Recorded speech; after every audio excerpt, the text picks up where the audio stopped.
That's a noise. Hello. I'm having a day. Hello.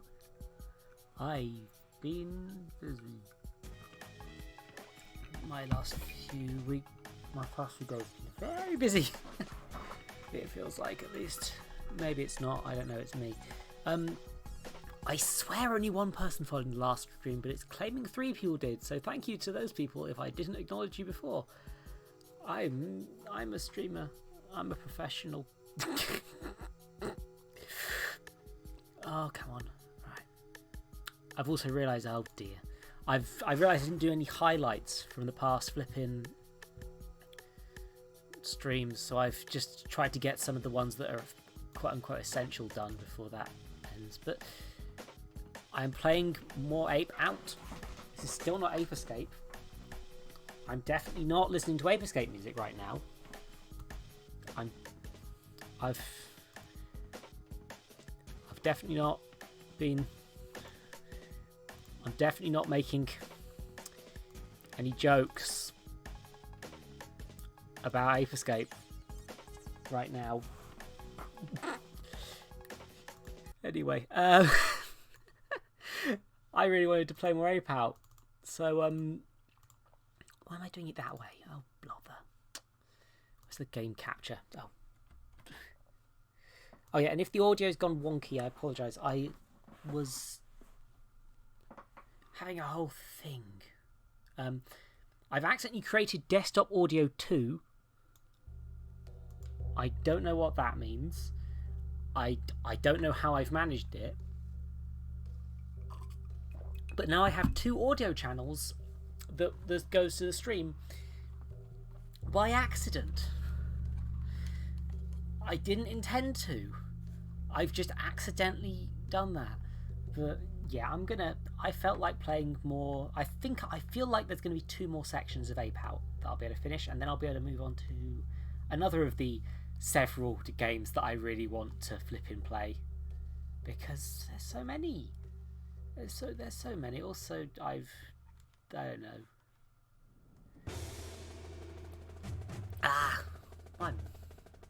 What the heck? Are we killing the military? That's a bit. Oh yeah, no, I'm a. Oh. Have I been freed? Have I out? Well then. Yeah. I was gonna say, I might have. I'm in a bit of a weird place because I've had a whole week, like, I've after failing to. Oh, I can't read the notes. Boo, hiss, etc. I've told people that I'm dating Lottie now, so that's interesting. That's a place I'm at today. Crikey! God, I'm full of blood. I'll get into this in a second. Usually I have a slightly longer break before I actually start the stream, but I fucked up with the highlight section of the dealing with everything, so I'm feeling a little bit unprepared still. I'll be fine. Right, it's fine. I just need to calm down, stop being on edge, murder some men as a gorilla. You know, the usual. Get back into the swing of things. Like you do, you know? Bit of guerrilla murder. Just gotta murder a few people. It's fine. They invaded my country. The country of gorilla.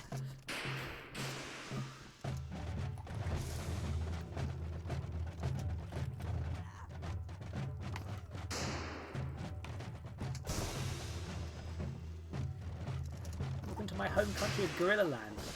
I'm a gorilla.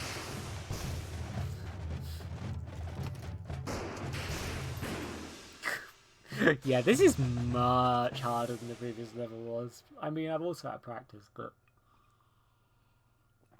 Yeah, not maybe my estimation literally a few seconds ago was a little bit overexcited. Maybe I'm... How's everyone in the chat, I guess? Because I deliberately not put analysis on this one, because I usually try to do a bit of analysis, but I'm really not. I'm feeling that perhaps I'm just going to run around screaming about gorillas in this one, which is less my forte, perhaps, but... Videos game time. Squish.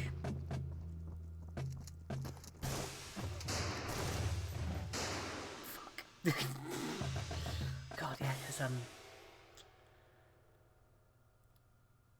yeah.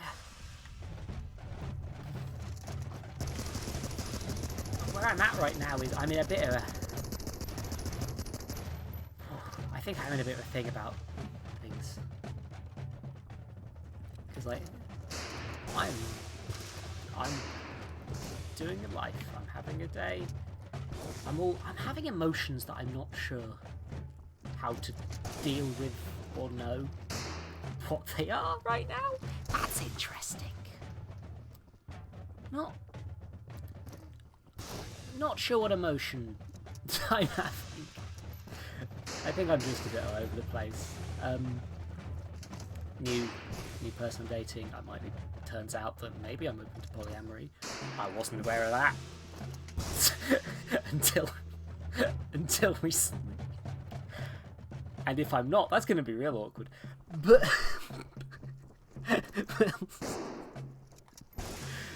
also, it's just, yeah, I'm just a bit giggly and emotional. Emotions are not things you're supposed to suppress. I'm very bad at that. I cannot control my emotions, Crossfire.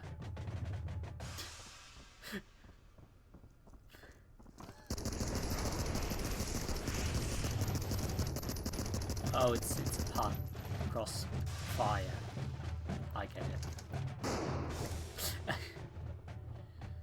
I'm just in a flipping war zone. As a like, again, I thought I did not know this game went so hard. If that makes sense. I'm not sure that's the right way of phrasing it, honestly. But... oh, fucking hell. Ah!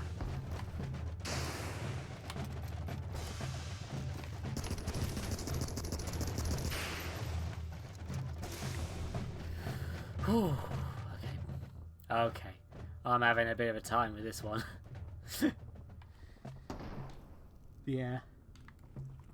I envy people's ability to control their emotions, because I do not have that at all. So if I'm feeling even slightly wonky, like I am right now, I'm gonna have a whole ass time with it. Apparently. Oh, fuck off.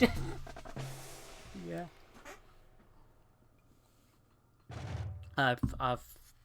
I'm probably socialed out as well. I've had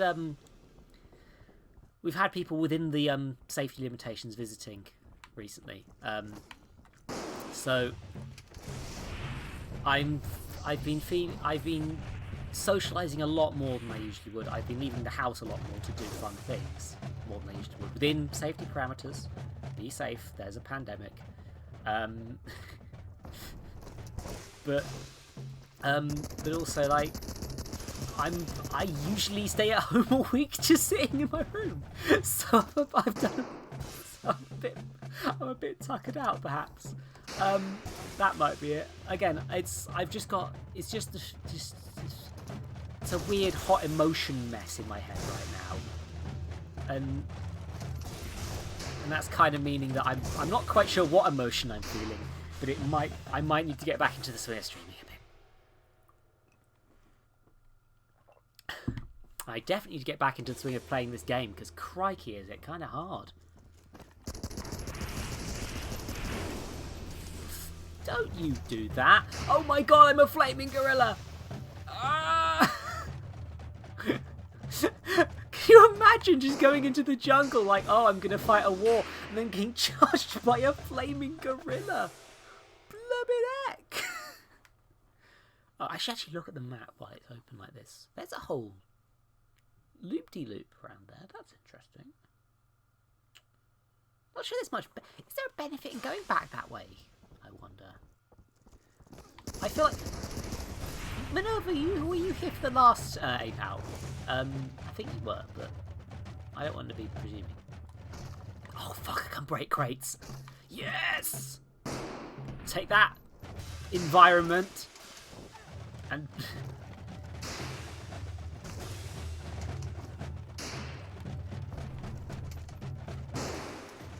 fucking no. But, like, yeah, I feel like... Oh, hi, see. Good to see you, too. I'm emotional and a mess. I'm not sure what emotion. It would be nice if I could work it out. Oh, fucking hell, I let go of that guy too soon. But, like, yeah.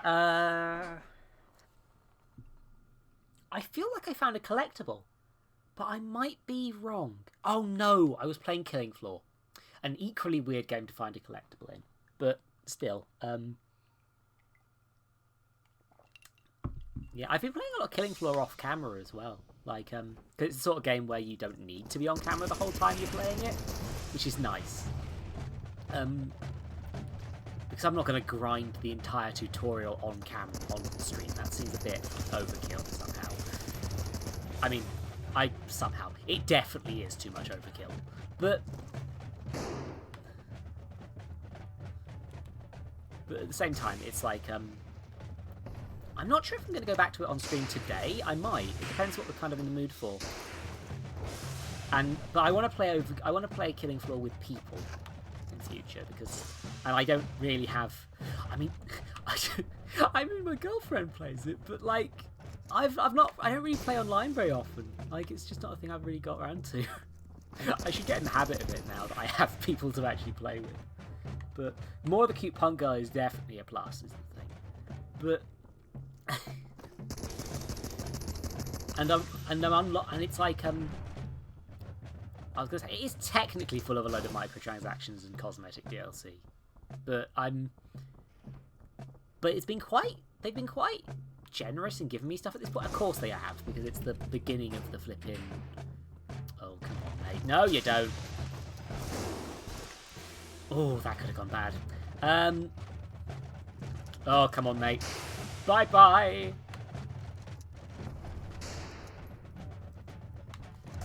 God, you arm a load of people, you send them out to war, you don't teach them how to deal with gorillas. This is a bad army. But, like, yeah, Killing Floor's fun. It's a fun video game. They've given you a decent amount of customization to begin with, which is nice, because it means that people can play the same character without blending into each other.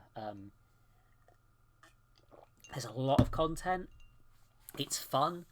I feel like I'm good enough at it. I mean, if I play it on stream, I might, and people want to join. I'm not against it, honestly, because like whatever. I'm not a big internet celebrity. I can add people on Steam without causing a problem. But though, if you want me to be a big internet celebrity, please recommend me to your friends. So I can... No, don't bother. It's fine. I'm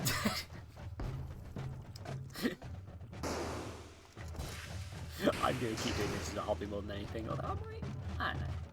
I have known of game devs streaming their game dev creation in the past. I think Rami Ishmael's the big one I can think of who did that. But I'm not sure if... I've had someone... when I saw another dev question about what they consider that, and they're like, well, I feel like if the game would have been finished if they weren't having to book when they were working on it for streaming hours. And you're not necessarily wrong there. So maybe I should not start doing making that part of how I stream things, because maybe that'll mean I never get streaming. I only get game dev done on stream, and maybe it means I sit on stream not getting game dev done because I'm stuck that day. Ooh, oh, sweet, good. I like Tartan at Red Alert. I didn't read that because I was reading chat apparently. Oh, why am I so... Oh, I need to. You know what? I'm gonna get water after I finish this cup of Coke because I think I'm over energized or something. That's what I feel like. I feel like my emotions are all on 150%. God, it's like it's like I discovered. It's like I started dating my mutual crush or something. Who would have thought? Who would have thought that would have given me an emotional time? Oh, bloody hell. Publicly dating, I should have said, actually, as well, because that's a whole thing. Because there was a worry early on that, like, because we're both streamers, we're not it's not like either of us a famed streamer Marquee player, but like we've got audiences. Well, she definitely has a big audience, but like I'm worried about, you know how people get with internet celebrities, like they start shipping them, and even though it's silly, because come on, we're not. It's again, this isn't like neither of us are like the most famous person on the internet, but I'm very paranoid. I'm like, do I want to? Does this a thing? And then I was just like, no, we're hiding this. Eventually, we just thought, no, everyone can flip and tell, so we might as well just tell people.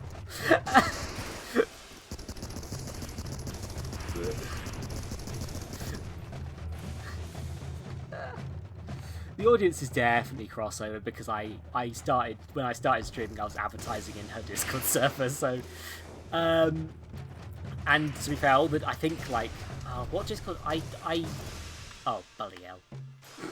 I mean, I know that C started watching her because I mentioned that we were dating in passing. I was like, maybe don't tell people yet. And then by the time C had come to see a stream, we'd already announced it. So that was a good bit of planning there, Zoe. God, I'm a garbage mess. I entirely blame myself in that regard. But, oh, come on. Gorilla? I'm in a bad time being gorilla today.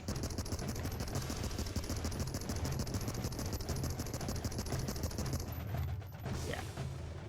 I didn't tell you first. I think you're one of the first people I mentioned it to, actually. I'm not sure. I didn't... Because I genuinely have not mentioned to my parents yet because I don't want them to make a big deal. And also because my brother's dating a new person too, and I didn't really want it to steal the spotlight. But I've actually met her recently. She's lovely. That's nice. It's nice when your sibling has a partner that you like. Yeah, you totally did sub rather than subbing to me, a person you cannot sub for. Yeah, I mean, oh dear me, I'm thinking about. I wonder, September this year is bad. I know this is a tangent, but like usually I love September. I've gotten to do like one or two of those where I've actually been actively watching people on stream, and it's like, yeah, hell yeah, I get to pay for a sub to support my friends and occasionally girlfriend, and and like but no, now I don't have to support Jeff Bezos. But whoops, did I? I'm so bad at this. I thought. God, I have lost track so hard. Like, God, I'm just like, oh dear. You know what? I'm very worried now that I'm going to have said something stupid. And it's like Lottie's going to tune into the stream and be like, why did you tell people this thing? Or something. Because I've accidentally gagged about something I shouldn't have. I don't think she would. She's lovely. She's really great. And I love her a lot. And but also I'm very bad at being a girlfriend. I've only had to do it a few times. I was never good. Actually, no. That's a thought. All my relationships were pre-transition. I've only been someone's girlfriend once. Blimey. Huh. Well, I guess twice now, actually, but... Blimey. Things...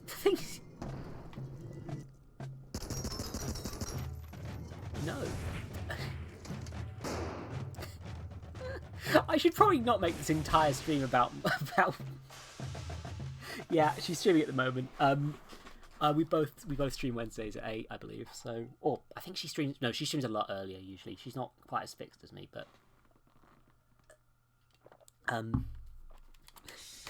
we. I'd like to stream with her at some point, but also I don't know.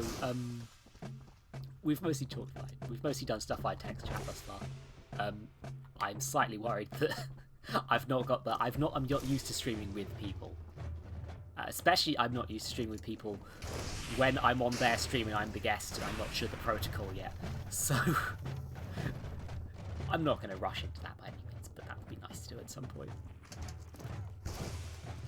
You know, I like spending time with her. It turns out, who knew? Oh bloody hell! Come on, don't die, gorilla. I'm thinking too much about being a gorilla, while also trying very hard not to think about being a gorilla. Oh. Just,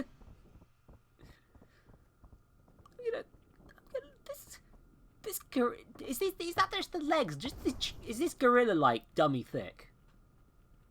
Like, I don't really think about gorilla cheeks that often. They are in fact animals, and that is bestiality.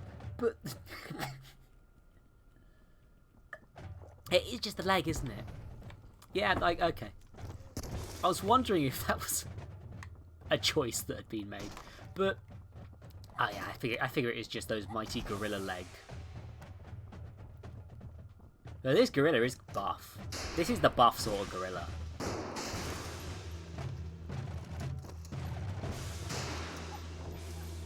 Oh, God, I almost got fucking killed!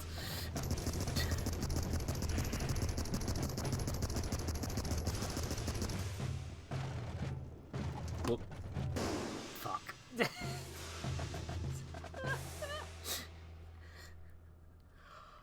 Okay. This is only like 30 minutes into the stream, but I already have the urge. The power surges inside me. The requirement for the DK rap has come.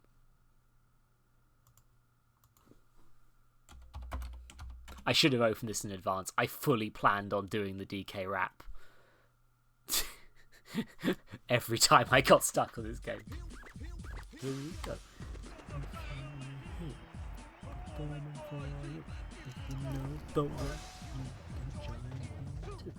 Your hands together if you wanna clap.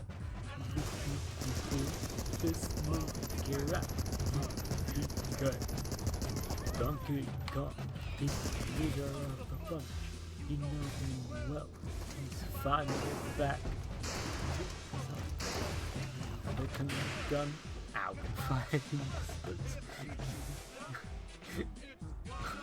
I mean, these are high caliber rifles, I guess. Like, this gorilla's taking a beating. But DK crew. Donkey Kong. DK. Donkey Kong is here.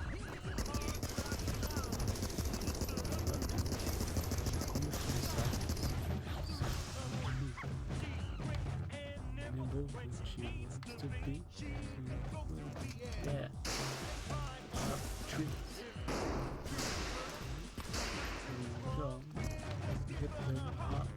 She's one cool car. Donkey Kong. Yeah, he has no grace. This car has a funny face.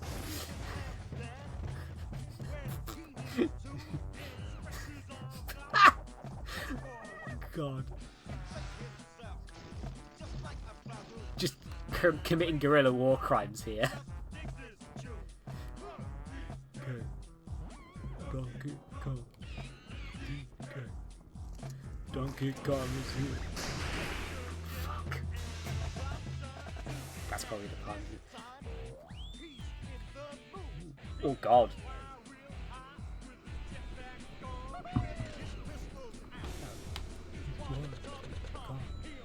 Really? Did he call him tough?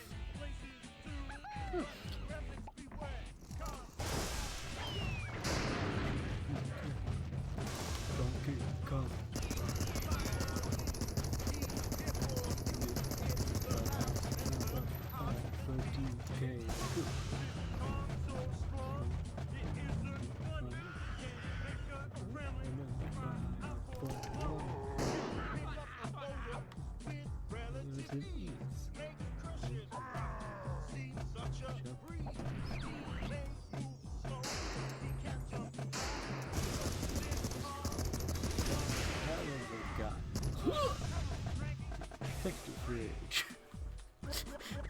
God, it's the open spaces that are getting me in this one. I'm getting out and I'm getting trapped out in the open.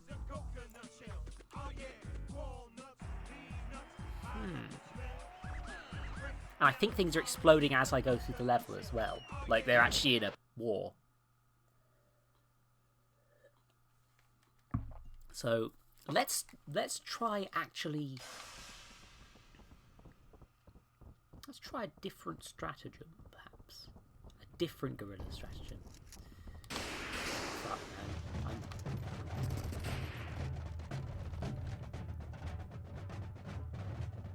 I like the military drums in this level as well. Like, that gives it a real war feel. Again, it's doing the procedure generated music thing. I'm ruining it by playing the DK rap over it. It's...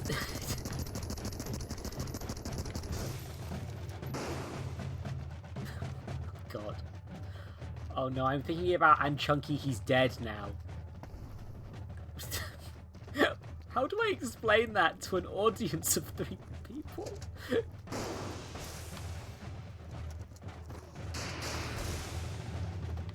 Will this block bullet?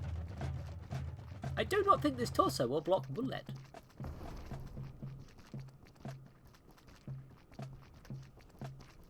Dear, I'm squidging. Fuck, fuck, fuck, fuck, fuck. Ah, again, out in the open. Yeah, it's the line of sight thing. The game's... If I go up, I'll be fine on that next one, I think. Just got to be a stealth gorilla. You're on TikTok. I mean, fair. If you could... Can you link? I don't think you can link things. I still don't have VIPs. Ah... Oh, that's annoying. I wish I could. I wish I could give both of you VIP, in fact, because that would be lovely. I'd like to be able to link things, but I cannot risk people. I cannot risk spam bots going. I've already actually. That's a thing. You know what? Rather than playing DK Rap, I'll just do it again. Earlier today, I was going through my YouTube because I like to, a week after these are uploaded on Twitch, I try to make sure that they are backed up on the YouTube channel. Because some people prefer to watch on YouTube. I believe that's the standard for how long Twitch is like, don't rebroadcast this for like 24 hours, for a week or something. I don't really have to obey that right now, but like, fuck me, that was a fiery death. But like, it's a helpful habit to be in. So I only really check my YouTube uploads every week, where I'm unprivating all the videos that I've made sure are already backed up on the YouTube channel way earlier, in case there's any VOD issues or things getting taken down, whatever. But this week, I got my first YouTube comment. It was from a woman's name, and it read, "Who wants to be my boyfriend?" To which I replied, "Ma'am, I'm a lesbian." And then reported her for spam, because it was quite clearly a spam bot. But...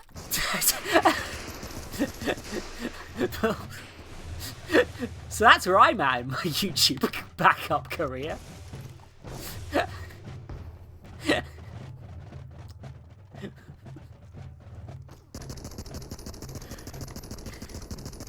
She was not called Karen, sadly. It was fine. I actually don't remember what the name was. It was just a generic catfish profile, I'm fairly sure.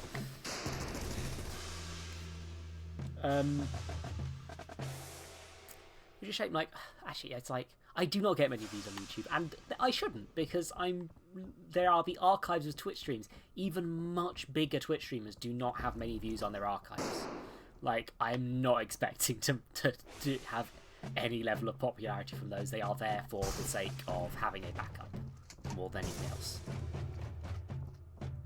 But I get a really low number of views on there.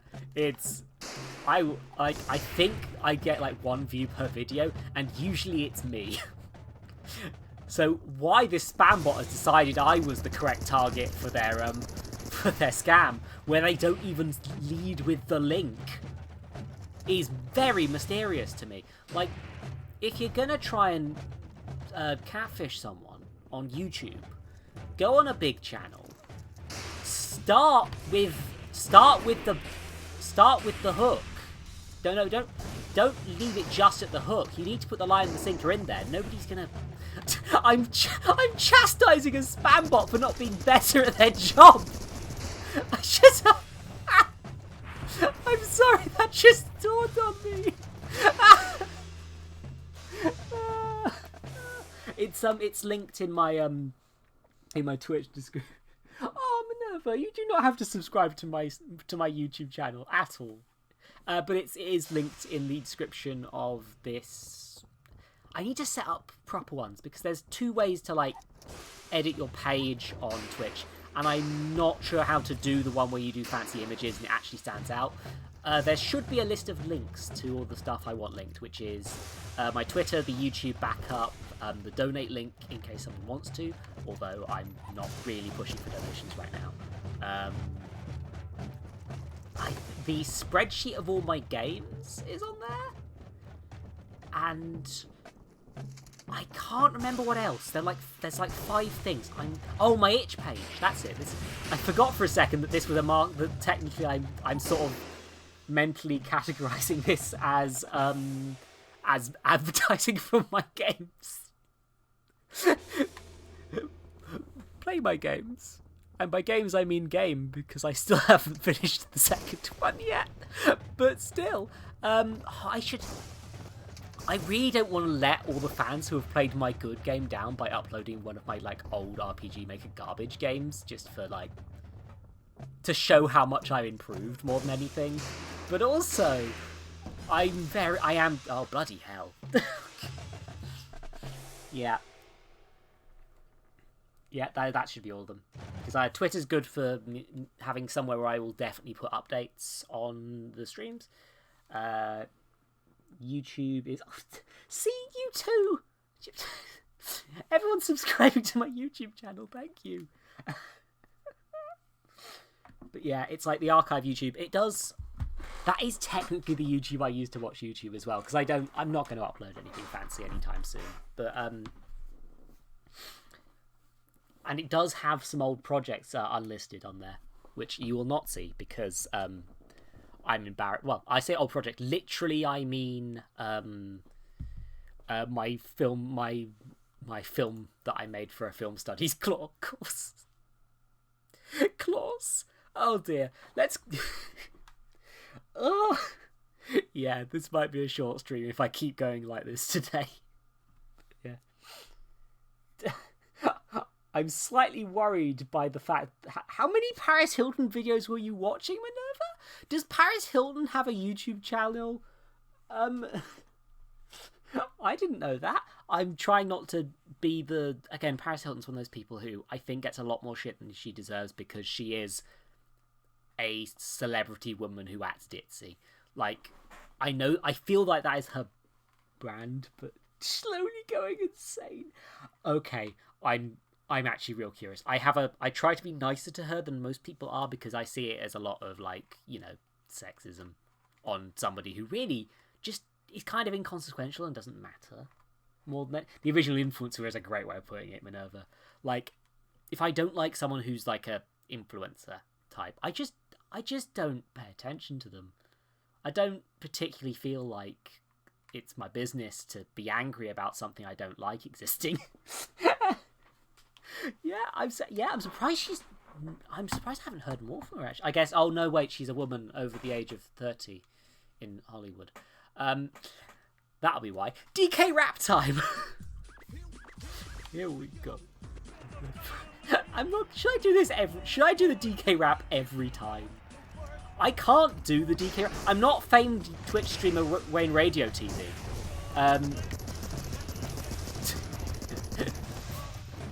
Who I've probably gabbed on about at some point.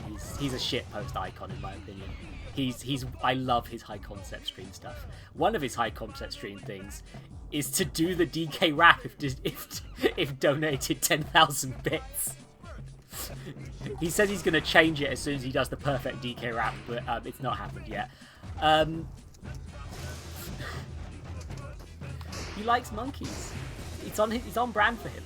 But Jesus, there's a whole army here. It's like I'm in a war zone. Yeah. God. Yeah. Oh God, Paris Hilton must be rich, actually. Yeah. Yeah. Again, I don't particularly care for the person. I care for, like, to an extent, I care for the principle of the thing, which is that she's just some woman who I'll never meet, and a load of people who also will never meet her have just sort of decided that they want to, like, laugh about her death on the internet. That's a thing that happened in the channel. That's a thing I watched on Channel Awesome at one point. One of the most prominent cameo things I saw on that site was a load of people coming together to celebrate Paris Hilton's death in movie House of Wax, which hasn't aged well for many reasons. In that skit section, the nostalgia critic is the voice of reason, which is fucking buck wild in hindsight.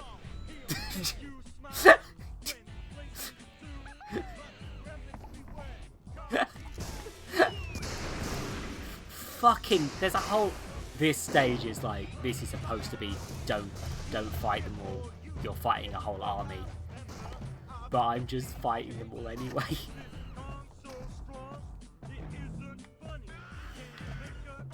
Oh yeah, no, she's the hotel lady, isn't she? I always forget that Paris Hilton actually has, like, you know, a brand tied to her that isn't. Yeah, this is a game. This is very much a particular level that is there for stealth, which unfortunately the Donkey Kong rap tactic does not really work for.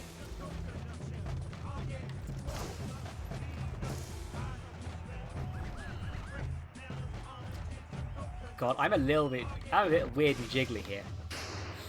Oh yeah, I'm gonna keep grabbed onto someone as a stealth system for this bit.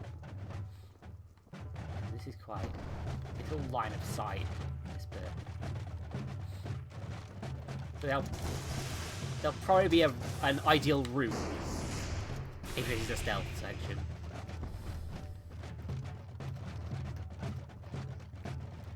These are. I haven't really thought much about this. This, what do you call it? This the game, how the game is constructed to work in terms of the 3D animation, which is not very much not my strength. I did 1 year of 3D animation because my course made doing a bit of everything compulsory, which is a good idea in game design. I genuinely do believe that, because you need to know what other disciplines are dealing with in order to accommodate for their needs. But because games are a collaborative effort. But like Minerva, no. Don't tell me that. Whenever I look at the chat like, oh, can I survive one more bullet and I get shot? Like, yeah, I think these are 3D models shot from above. I think you can tell like how the model acts when against the wall. the way that the legs drag, I doubt that they look like... It's quite likely that they also don't quite look right from below. Like, the head might be different. They might have tweaked things to look good from above, but not from other angles as well. But I thought I should acknowledge that. Yeah, the blood is the health meter, basically. I am using it as the thing, but I'm just also a careless fucking idiot, is the problem. And that's why the blood's a different colour.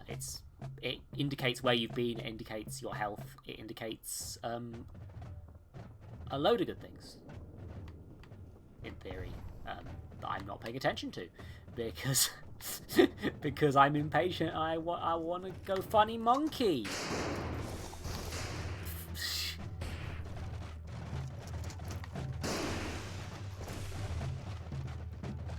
Funny monkey. Also, whenever there's a shot, they all come running. I don't think it's quite as simple as 3 bullets specifically. Because the shotguns count as multiple shots. I think the Tommy gun bullets might be different. I have no clue how fire affects my health at all. Like, I feel like these bullets probably do less damage based on how they interact with the bodyguard guys. I feel like, and you might regen health a bit. Oh, fuck my donkey. Christ. Fuck. Jesus. Oh, that went bad. Yeah, I think I can take about 2 more hits or so now. But I think it's like, I don't think it's as simple as a heart-based system. Oh, fuck, oh, fuck, oh, fuck. Oh, come on, mate. Don't you dare. Don't you dare, mate. Fucking army, mate. Oh, Christ, oh, Christ. Oh, Jesus. Dumbass. I circled you. I circled you.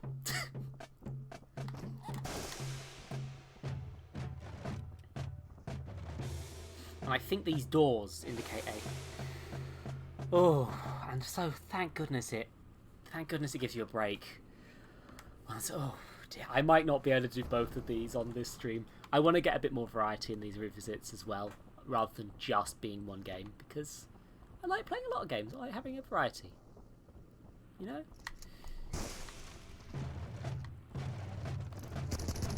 Also, I really do need to pay attention to the fact that your grab has less distance than your lunge attack. I keep trying to grab because I feel like it's a better thing, but it's not necessarily a better thing because you can if you can hit them from further away, even if you're only hitting 1 or 2 of them rather than a few of them getting shot and then having a body shield, it is potentially useful. Blimey, that's an aesthetic and a half right now. Core, blimey. Goodness me. They must have some sort of relatively simple filter system that just lets them change colours like this and it completely changes the tone. Yeah, this is a stealth section again in it. Oh, cripes. God, again, this is a bit of a issue for and the blood is just white against... God. I really like aesthetic coloured blood stuff. Like, I've realised this from watching Danganronpa Let's Plays, which Danganronpa is a very messy, problematic series. I love it to death in a lot of ways. It is just a wonderful combination of like silly and ridiculous and like emotional. But there's always one problematic as shit character who I loathe. Well, no, I shouldn't say character that I loathe.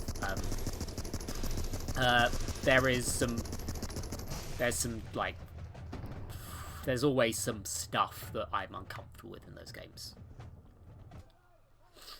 Ah, fuck.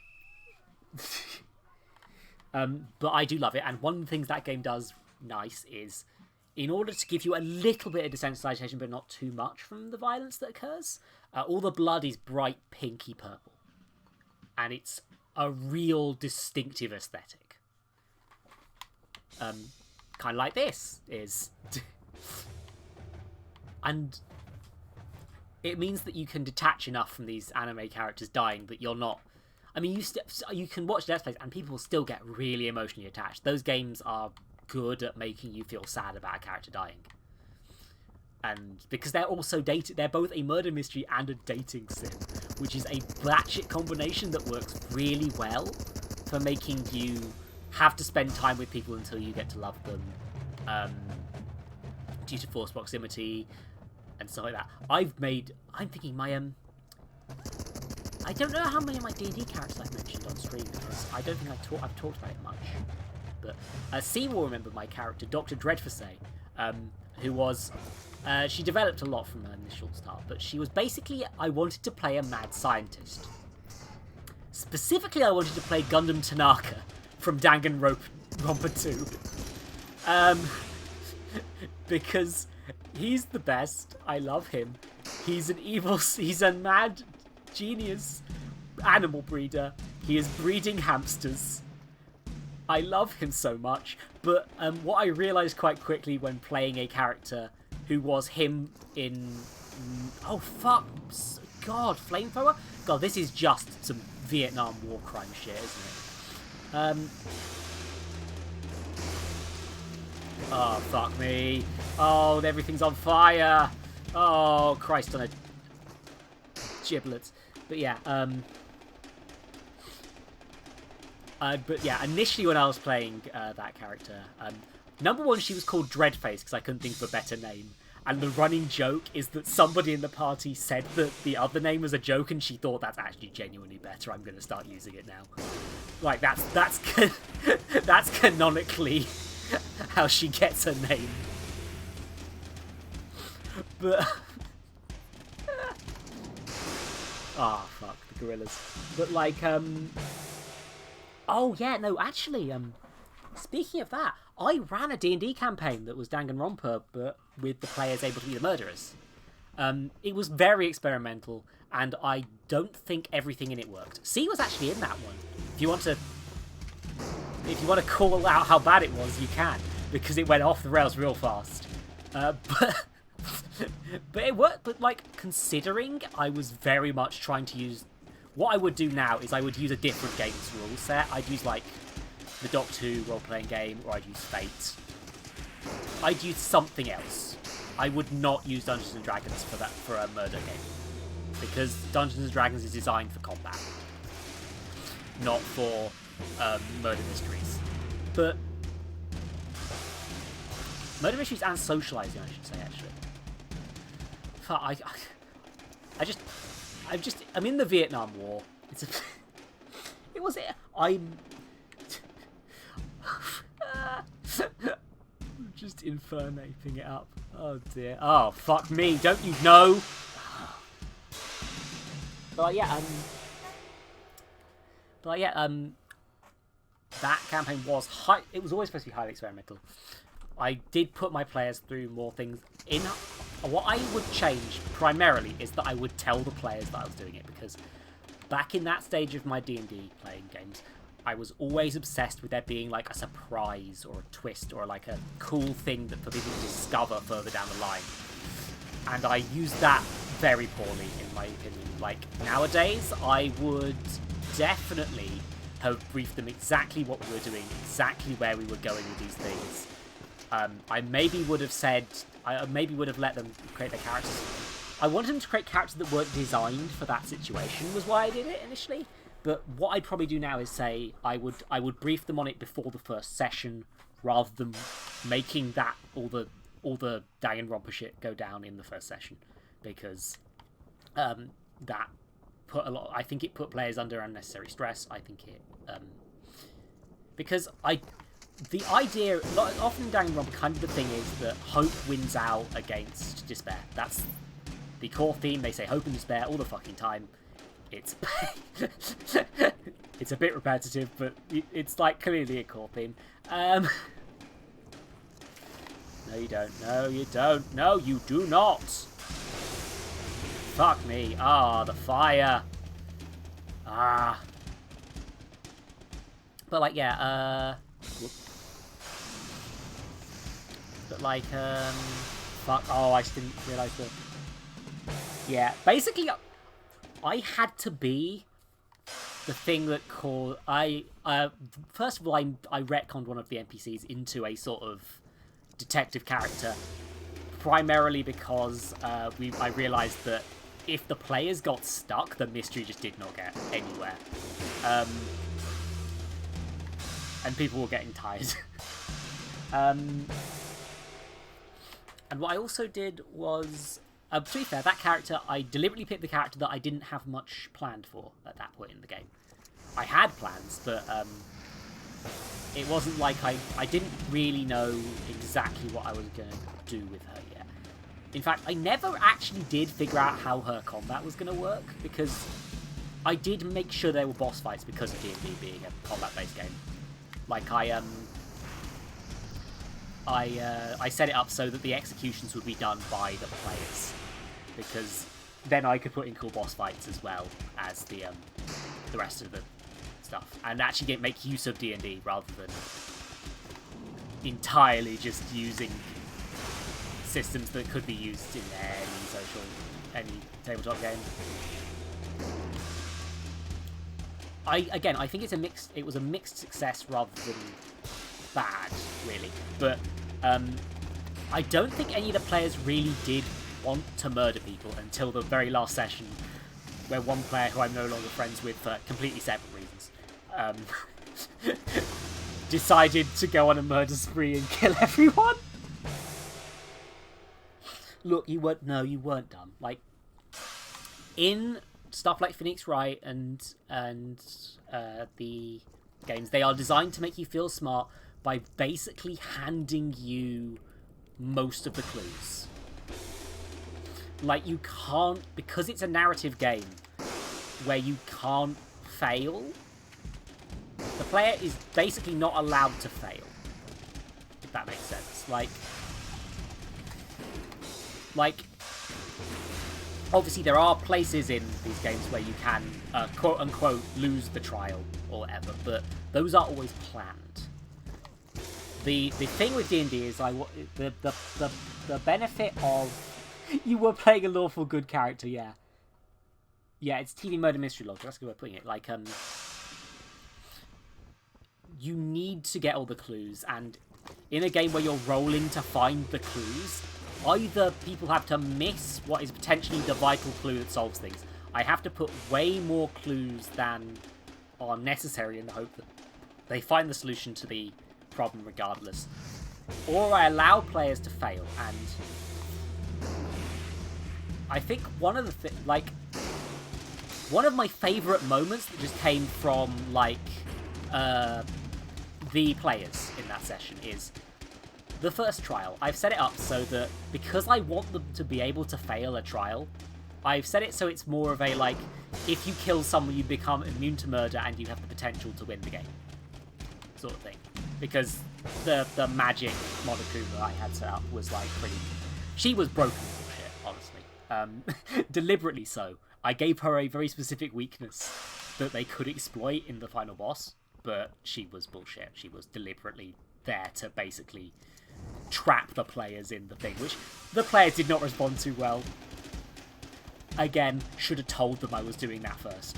I love that they tried to escape, because that felt like interesting storytelling, but it was not necessarily the best, because I physically had to railroad them back into the campaign, and that is not something I like doing in tabletop games. The whole benefit of those is that you can go off the rails and just go some mode. It's like, it's not like this game where I have to go this path I'm still doing repeatedly.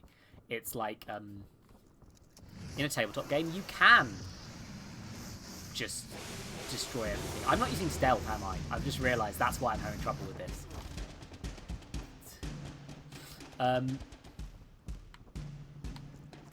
Whoop. Oh god, yeah, I can't block the flamethrower.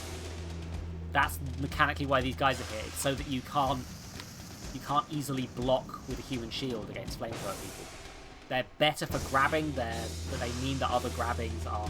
Yeah, I definitely took a load of bullets there. Oh, cripes, oh, cripes, oh, fuck. Oh, jeez.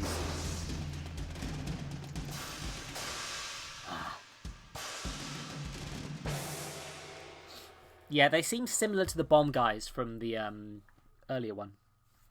Where was I? Number one, I'm going to turn on the DK rap again. Number two. Oh yeah, no, the best... I set it up so that if you successfully murdered someone in the trials and got away with it, you would become immune to murder. The gimmick of the first one, which I will spoil, is the murderer was the classic joke of a character who is a bear but who has really high charisma so no one can tell they're a bear. Which establishes the tone of the campaign quite well. It's very what you expect. But that character was not really a bad guy. The way I was doing it was kind of as this character was tricked into murdering someone by someone else who did not realise that that would not actually benefit them in the long run. And by the rules set up, that should result in similar to high charisma, low skill thief. Yeah, that sort of thing. I did a load of characters that were quite... Miss Barrington. I think she's called Mux Albert because I explicitly tried to make sure they were non-binary characters in the setting. So they were a non-binary Albert. They were like... I made them intelligent. They were still an animal at their core, but like... they were like... They weren't like super.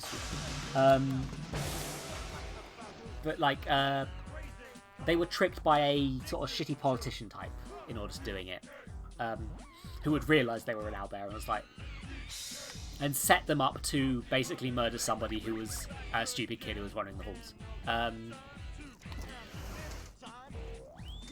So it's like, but the players did not take it the way I was expecting them to realise that the owlbear had done it and be like, well, this sucks because she's an innocent, but in order to win this game, we are going to have to let her basically, we're going to have to fight her despite the fact that we don't necessarily morally feel good about this. But the players were like, no, we're going to vote for the guy who tricked her. That guy's a dick. So basically, they just killed that guy instead. And the Mixed Barrington got away with it. Which was very good. I really loved that. It meant that I had to be like, okay, so I now just need to be careful to know that they will do that in future. But that's what I was there for with these sorts of games. I want to... It's not about things going perfectly all right. It's about players having the freedom to be creative and having the freedom to do... what's the word? For things to go off the rails. Like, I'm running a Doctor Who RPG campaign with C in it as well, actually. Blimey, C, you're in all my tabletop stories now, it turns out. But, like, with that, it's just like, I'm running pre-made adventures, but, like, everything has gone horribly off the rails in that as well. And I love it, because it's really interesting. It's given me a load of space to play in, and I've had to improvise, and I just... That's what I really enjoy that. I want to be challenged as a DM. I want to be challenged as a game designer to have to do things on the fly. And that's really cool. Also, I get to hang out with my friends, and they get to play stupid Doctor Who characters, which is also great fun. But... and I hope they enjoy it too, because I'm trying, again, I feel like my previous DMing was a little bit... irresponsible in regards to how I used secrets that might have potentially been bad. Like that Danganronpa campaign ended with one character getting captured because they didn't want their weapons taken away to justify the next murder trial setup. Which is very understandable. I'm surprised I did not think of that. Like, I really should have. And it also had no. It had one of the players just went on a murder spree. The other player just got murdered before they could do anything. And one player had already dropped out weeks ago, so I made them a murder victim. But I really want to play with the ideas from that campaign again at some point, because like one ally is now an enemy. Oh god, yeah, no, yeah, in the Doctor Who campaign, yeah. For those who know classic Doctor Who, this is a story based on the 70s era of Doctor Who. It's based on the Third Doctor story, sort of idea. So, of course, most Third Doctor stories had a fan favourite character, Brigadier Lethbridge Stewart, in them. And ooh, I'm not actually sure how much the flame hurts. That's actually pretty poorly communicated, in my opinion. Like, it's not like bad by any means, but like, I am bleeding from that. Okay. Oh fuck. Yeah, I need to slow down. I need to slow my I need to slow my roll. But yeah, like I knew that there was going to be drama because C's character has a history with UNIT, and as a result, setting up the first adventure to be against the most famous UNIT soldier of all time. Understandably not. Oh my god, bombs are falling. Oh gosh. The war crimes are coming. Ah! Bloody hell. Yeah, this one's a just run, I think. This is the plan for this one. But yeah, like, I expected that sort of thing. I expected drama, but I expected them to be a lot more tactful than they were. And the adventure kind of expects this too. It expects them to basically do the Doctor Who thing of lying about who they are, but neither of the characters were smart enough to do that. In character, I think, was the main reason they didn't do that. And also the players weren't used to thinking like a Doctor Who character in terms of roleplay as well, which I do not blame them at all. Like, I feel like the adventure did not properly prepare for the idea of somebody, oh, fucking hell. It could have gone way worse. We've had to delay the campaign a bit recently, but like, I've already written a load of supplementary material to give them more allies to make sure that they're not completely fucked in the last section. I'm trying to make sure that things haven't go so horribly off the rails that things go bad. I'm perfectly willing to skip stuff I've prepared if it means that the campaign is... Especially as I'm only preparing, like, the framework based on stuff that I've already got handed to me in a book. Let's be fair. Like, I'm running pre-made campaigns. If I lose out on it, I didn't write it. I've just gone through and taken notes. I might be a bit more precious about campaigns I wrote myself, but at the same time, I'd probably just reuse the elements that I like that can get used in another campaign at some point. I wouldn't be too bad. Though. That's how game design is. If you can't implement all your cool ideas in one thing, you put it in the sequel. You say to yourself, right, I'm not going to be able to finish all of this. We'll put it in the sequel.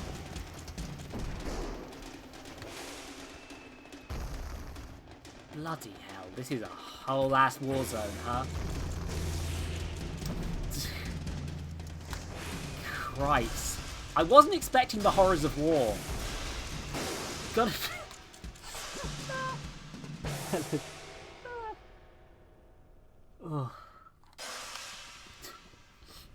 The thing is, like, because Doctor Who, as much as I love it, is kind of a, especially earlier on in the show, it can be quite central at times. Like, there is a sort of... UNIT is an interesting thing because they are kind of one of the elements of the show's history that's still technically around. I won't get into how UNIT got Brexited in the because that's a whole continuity weird space, because they didn't want to have to deal with the realities of the fact that to deal with the alien threat of the week, they could just call in the paramilitary organisation that's still around with absurd amount of technology, because during the Stephen Moffat area, unit got pretty overpowered. Like, sorry, what's the cheat code, Joe? Sorry. I mean, actually, no, I will get into that, because recently they've sort of... It's an interesting thing where they've recently revealed it's like, I think it's like an interactive stage play that they're doing. And as part of the advertisement for that, they showed... showed a load of troops who were formerly of UNIT, is how they put it, including Kate Stewart, who was, you know, the scientific advisor in this era. As I'm going to put it, for the sake of these. And is a character I really love. She's one of the few characters who somehow has gotten away with the thingy. But is it a Christmas one? I don't know. Regardless, the implication is that even though they've had their funding cut, that UNIT are still around in some capacity for the things like, in the same way that Torchwood in the Torchwood audios that I listened to recently, post Miracle Day, is kinda still around, but kinda not, because they've had their funding horribly slashed, and now they've got to deal with a fucking space-time rift with even less competence than they previously had, which is impressive, because Torchwood were real bad at their jobs when they had funding. Again, I don't see that as a criticism of the show. I see that as a deliberate textual decision to make them incompetent moves to some degree. Death of the author. But at the same time, like, that sort of thing is kind of... The show does, and the universe does kind of see these sort of... Yeah, oh no, yeah, they got... To be fair, the unit, although no longer... Because the United Nations got annoyed, they are not literally the United Nations Intelligence Task Force anymore. They're now, like, unified. But they are still a UN organisation. They're still run primarily out of Geneva, even though Geneva never shows up, outside of the Brigadier being like, Geneva's going to be mad about this one. God, that was a bad impression. I did better when I did the table sort session, I hope. But they are literally a UN thing, so Rexiting them is actually a really logical decision in regards to world building. Like, having to deal with the fact that they've got a load of shit buried under landmarks that they can't get to, that's interesting. Like, that's also nicely, surprisingly more critical than the show often is. Because that's my roundabout point here was that UNIT are kind of seen as a they're kind of seen as a necessary evil in the modern series, particularly. In the 70s, they were expanded upon from a few recurring military troops that showed up in Second Doctor stories, specifically the Brigadier and Corporal Benton. I'm hoping he's Corporal. He changes rank throughout the show, which is annoying for my memory.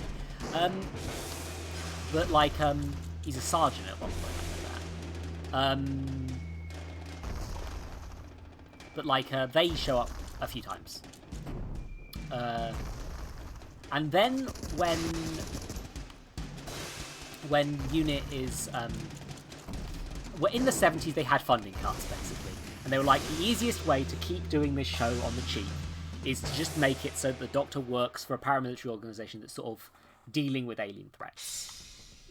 But he's still trapped. He's trapped on Earth, so we don't have to splash out for new sets or as many quarries as we previously did, and we can limit the scope a bit.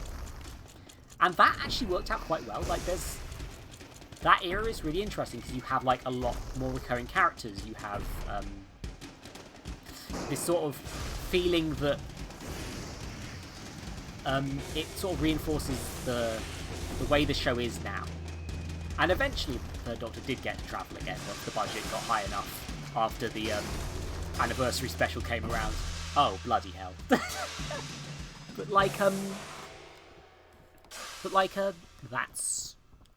But as a result, once they wanted to stop doing unit stories, which was basically they were already kind of on the outs with unit stories in the last few seasons with the Third Doctor, because he could travel in time now. He didn't have to be around. So when the Fourth Doctor era came around, they did one unit story as his first one, and then he just sort of takes off with his companions, and then I think there's another story when he stops off to drop off one of his companions who is a unit doctor, and then after that there's basically no unit for the rest for like ages. When the Brigadier next shows up, it's as a school teacher, and he's retired before he started his job, which is a whole other thing. And it was also there because they couldn't get the actor for they couldn't get Ian Chesterton's actor, William Russell, to come back for scheduling conflicts, I believe. So they were just like, fuck it, we can get Nicholas Court and use him.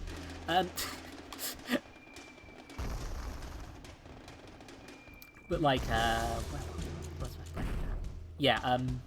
but in the modern era, unit in like the 9th and 10th Doctor era is, I don't feel like Russell T Davies likes them. They're there, but they're kind of incompetent and a little shitty. Now, I would give him credit for this, that the paramilitary organisation is kind of not cool. That's kind of I kind of agree with that. Like, they're covering, and a lot of the sort of between the 80s stuff where there's an 80s unit story with the 7th Doctor, I believe. I don't think there's a 6th Doctor one until the audios at all. Yeah, unit not. Now there's one book like about, I think it's called Who Killed Kennedy. It's kind of a weird one in regards to continuity, which implies that unit have been up to some really shitty stuff. Like, that book is needlessly grimdark in my opinion. Oh, shit on it. What the fuck? Why are they bombarding me? I'm Gorilla! I just talked about Doctor Who for the whole section.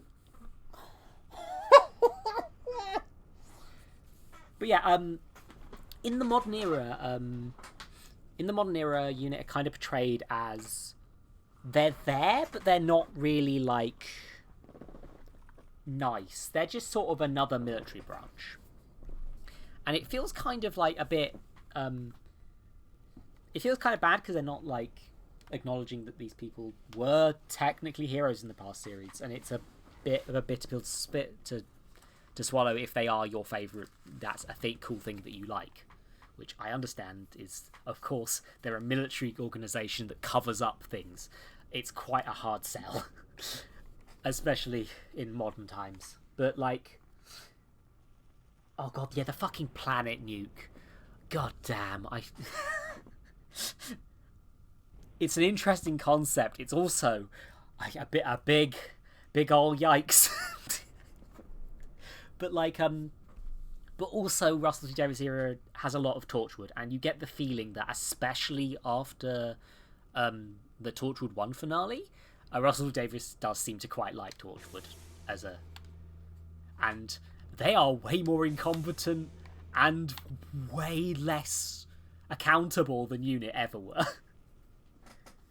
Like, to the fact where there's a sort of Unit similar thing in the audios called The Forge, which popped up around the same time. They are explicitly villains, I should say. Like, they are a right load of shits. They're great. I do enjoy those stories, although some of them verge into the grimdark. So warning about that. But like, yeah. God, it's like, yeah. Common practice to nuke the planet. Oh god. I like to think that somebody probably like, but yeah, Rusty Davis era, it's mixed, but like mostly what bothers me is there's not as much callbacks to the older stuff. I would have quite liked it if it was both critical of that stuff and also had stuff like, we still have like Liz Shaw on like recommendatory stuff or something, all the people that the Doctor interacted with. It's nice to have the feeling that the hero of your show made a difference towards making this shitty military organization a bit better, even if only a bit. Because that's why the Brigadier is a beloved character, because he's a right shit. He does bad things, like, unequivocally, but he becomes nicer because he's been hanging out with this good friend of his this whole time. He's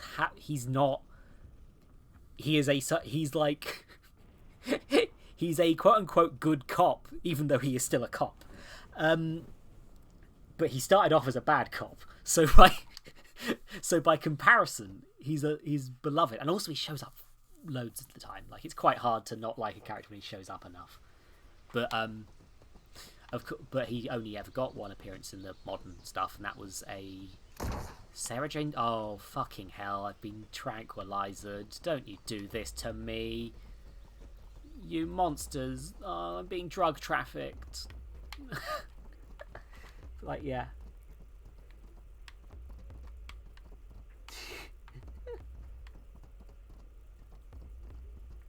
What's the word? I'm gonna get netted. Oh, okay. Where am I going? Yeah, but like, I think the Osterhagen key thing was a neat idea for one story that should have immediately been retconned out of existence. In fact, as far as I'm concerned, it's not a thing anymore. Like, I'm fairly sure as soon as anyone knew about that, they got the fuck rid of it. Because, fuck me, is that it's a sort of, it's one of these ideas that's kind of neat for one story, and then it's like, no, I hate this. Yeah, that's the thing. It's like, yeah. It's a bizarrely Torchwood thing. Like that sort of dark stuff is the stuff Torchwood does quite interestingly. Like, I like Torchwood because it separates out that dark stuff. Like, there is a place for dark stories within that universe, and especially in the audio department, Torchwood does fit a nice niche in that regard. Especially if you headcanon there are a load of incompetent boobs, and that's the point. But like, geez, they're bad at their jobs. There's no way around that. Old ladies go around saying bloody Torchwood. Like, they're not good at it. You're the worst secret organisation, guys. The whole of Cardiff knows about you. Yeah, like, Torchwood is aware of that stuff. Like, and that is an interesting dynamic to explore.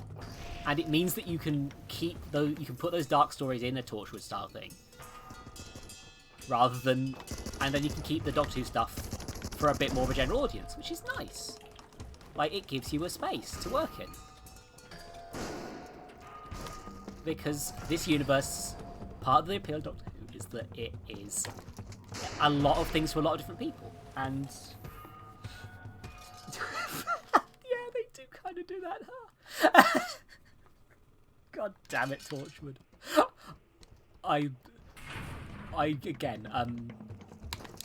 Torchwood is very mixed as well, is the thing, in terms of quality of what happened on the show itself. But I have actually I mostly listen to the really well-recommended Torchwood audios when I get the opportunity, because I can't afford to buy them if they're not really well-received and good. Or on sale. But also, like, pretty much all the Torchwood audios I've listened to that Big Finish have done are real good. They've really hit a good niche in regards to how they write those things.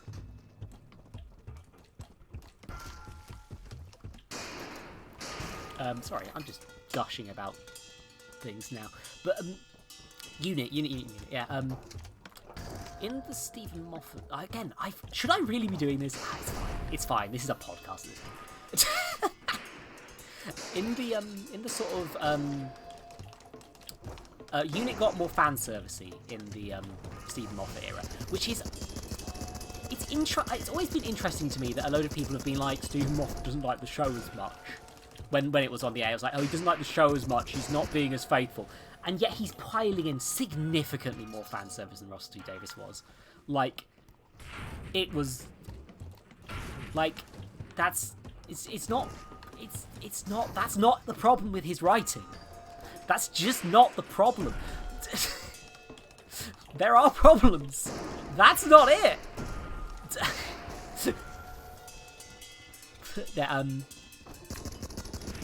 If anything, that's kind of the problem with Unit in that era, was because they were like, oh, we're going to bring in the Brigadier's daughter. We're going to have Osgood's daughter, a character who was named in the Daemons briefly once, and that's it. That's where Osgood gets her name from. Like,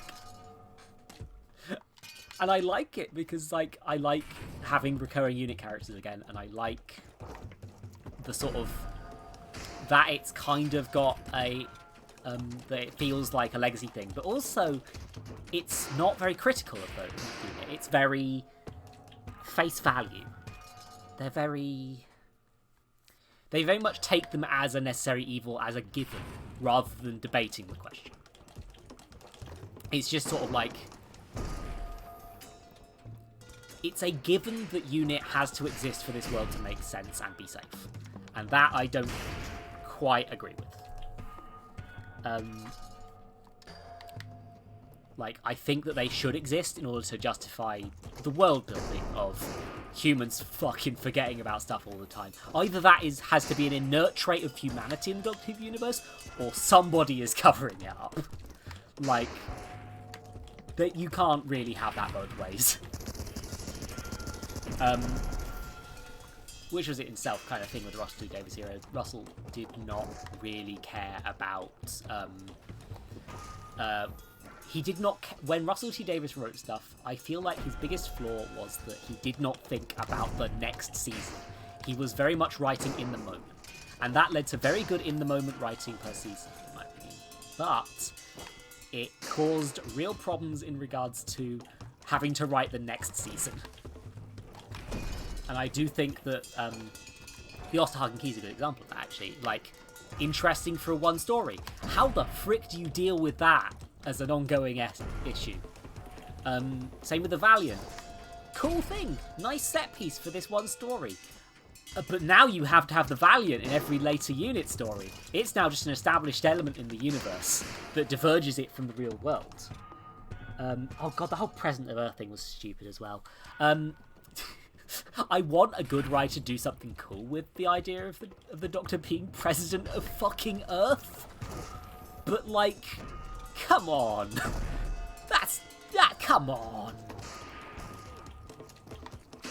Like, the guy... Yeah, exactly. It only works in that context. But in the Stephen Moffat era,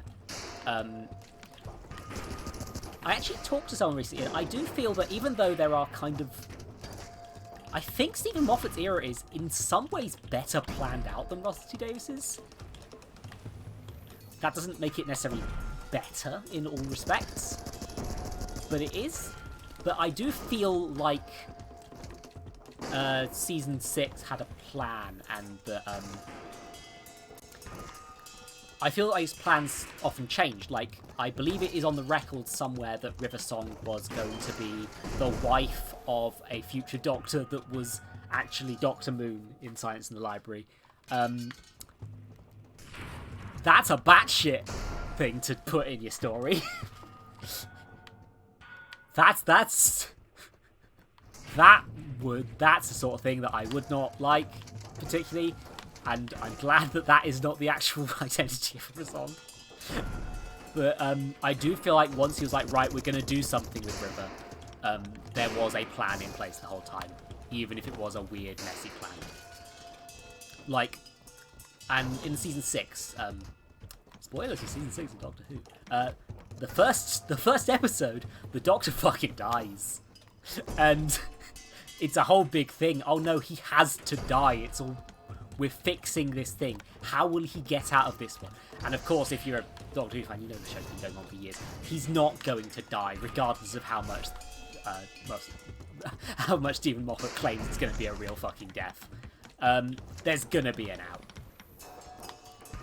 Like, but and the solution to that is a shape-shifting robot fakes his death. He gets out in a fucking loophole.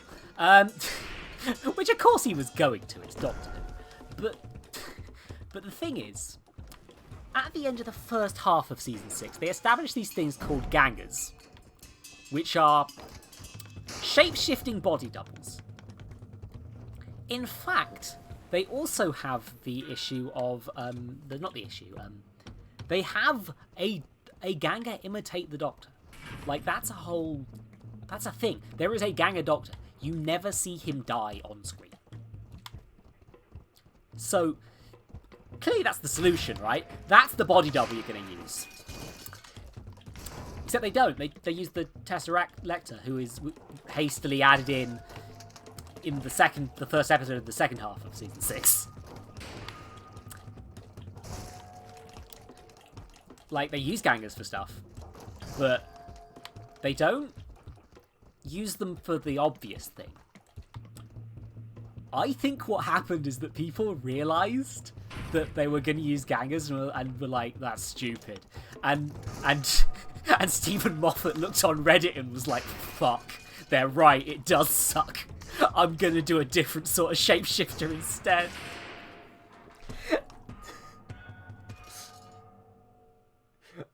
To be fair, that spacesuit is actually cool. I like that sort of what I think the Doctor Who does really well is using anachronistic iconography.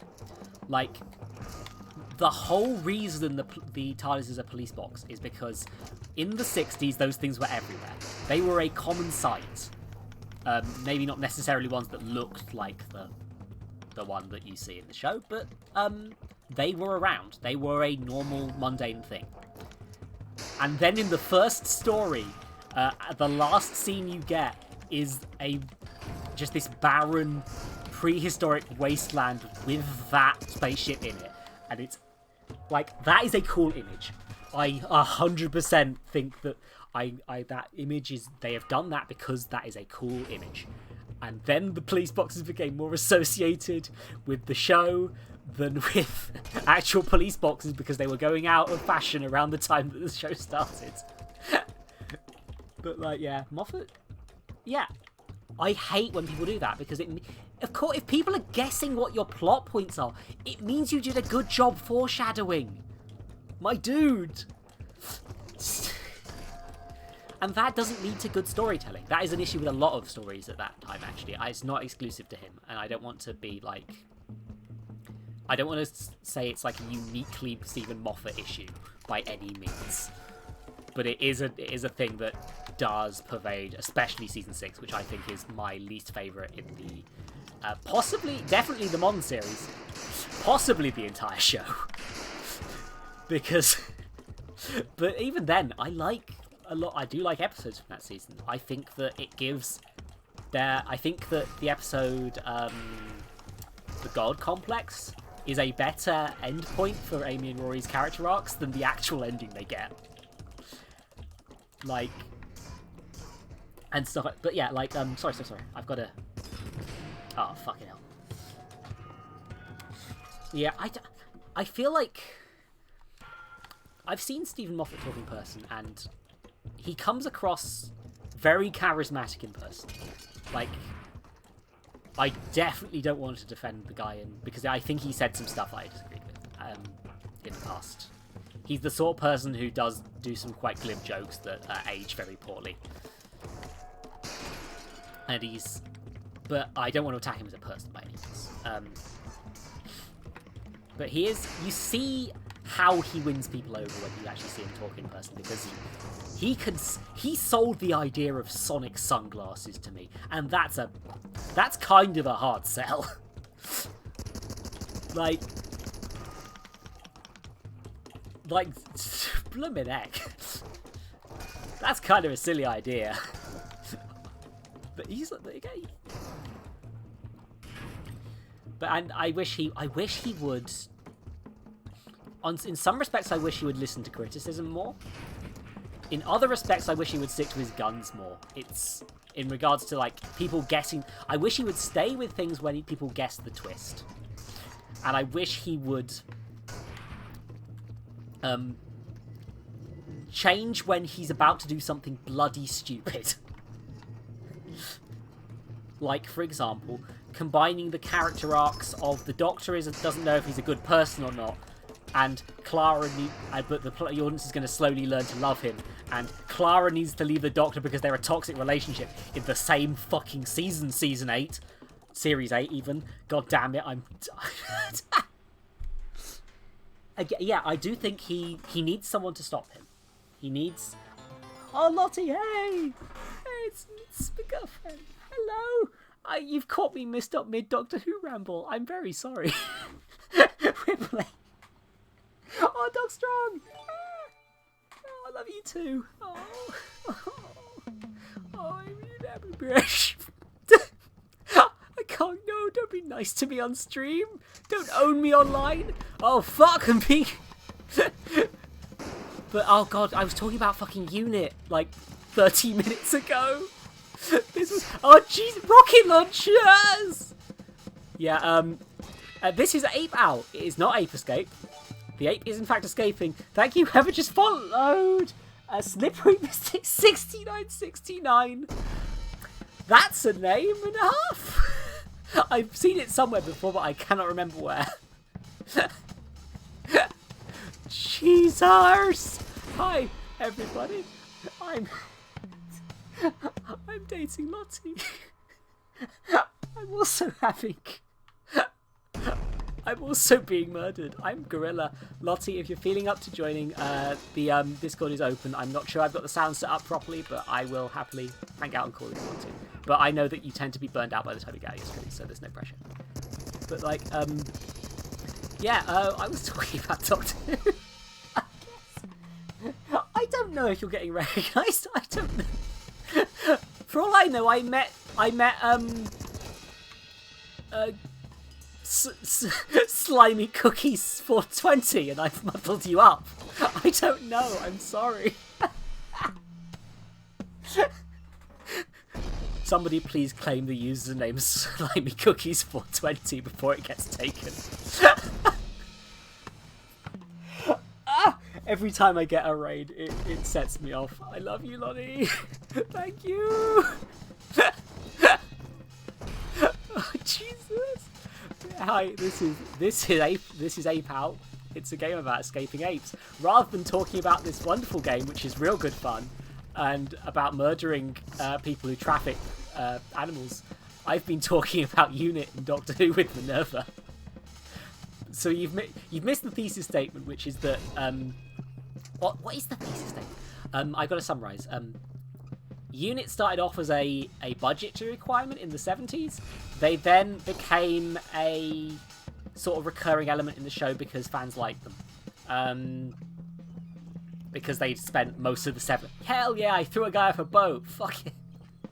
But they became a mainstream of the show because people, having spent like fucking years hanging out with them, did that. And then when the modern show came back, they were kind of portrayed in a bit more of a poor light, partly because of the ways they've been explored in the 90s weird, we've got no TV show, though everything's just fucking weird novels which are all grimdark phase of Doctor Who existing.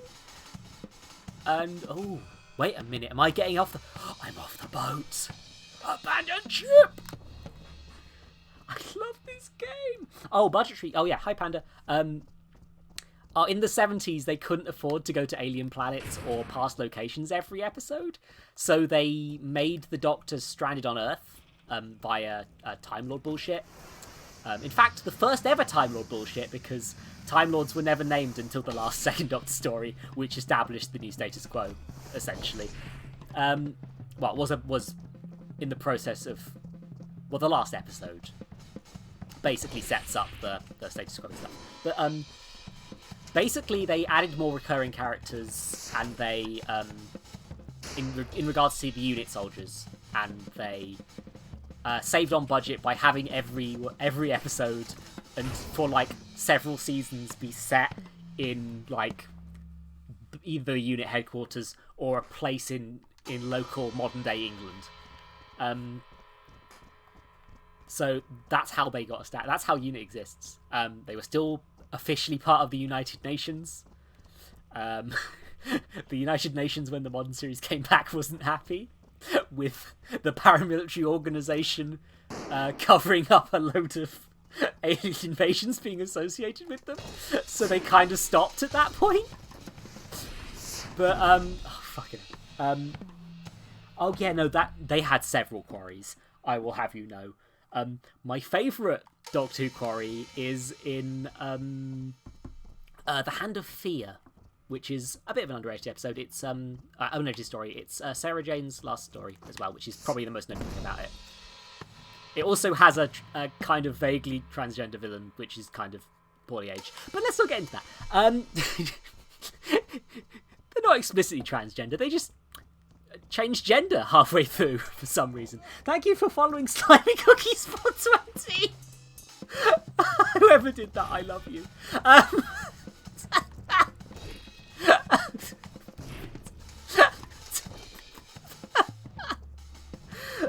But yeah, there is a quarry in the Hand of Fear. The Doctor and Sarah Jane arrive on this alien world. What is this, Doctor? She says. And the Doctor's like, it's a quarry. And it's just a real quarry. They just arrived at an actual one. Even in the 70s, they were joking about how all the alien planets look like quarries. Which isn't so much of a problem in the modern series, but it didn't stop them from doing that in fucking Utopia, to be fair. Oh, Jesus. Oh, God, yeah, there's a load of quarries in, like, that stuff as well, Fi. I'm losing all my viewers by rambling. It's great. But yeah, Unit in...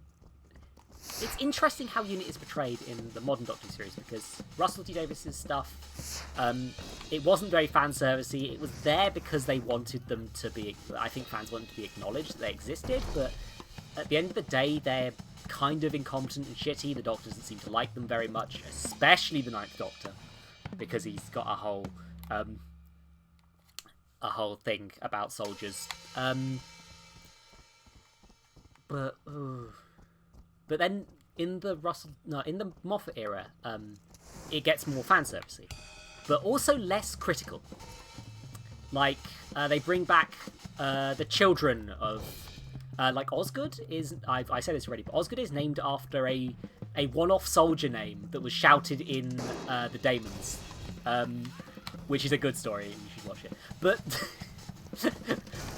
But like literally, they were just like, would you just give Osgood a child? Fuck it.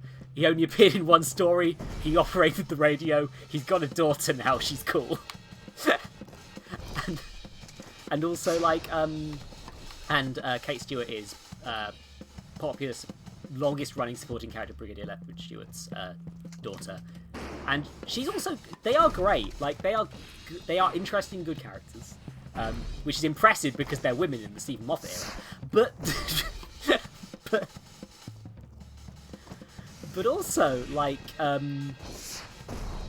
it's a lot less critical, like, but also a lot more explicit about the fact they are hiding a load of alien artifacts that could fuck up the entire planet right under a load of landmarks, and like hiding things from people. And the TV series specifically, I think there is a Unit audio series which might get into this more. I have not listened to most of it. I've listened to like 5 stories from that. Like I cannot speak on its behalf. But but like they got less critical of the fact that there is this military organization covering up the existence of alien life and using obscenely over anachronistic technology. Like, I compare this to Torchwood, which is a lot more explicit about that subtext. Because in Torchwood are a canonically incompetent bunch of boobs, and I love them. But the planet nuke. The fucking planet nuke. Yeah, I also, like, fucking hell. I'm trying not to spoil things because I know that some people have not watched. They have not watched the later stuff, and I don't want to spoil things for them because I do genuinely love this show, despite the fact I will criticise the fuck out of it for being a liberal piece of crap. But, but like, yeah, like, but yeah, actually they Brexited them in the most recent thing. That's kind of the recent status quo, is that they've lost. Minerva, no. Thank you very much, brother. Love you, Lonnie.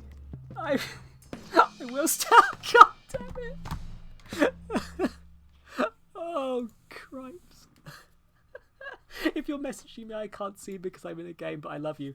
Anyway, people. I'm getting caught up on things. I'm thinking about the military-industrial contract.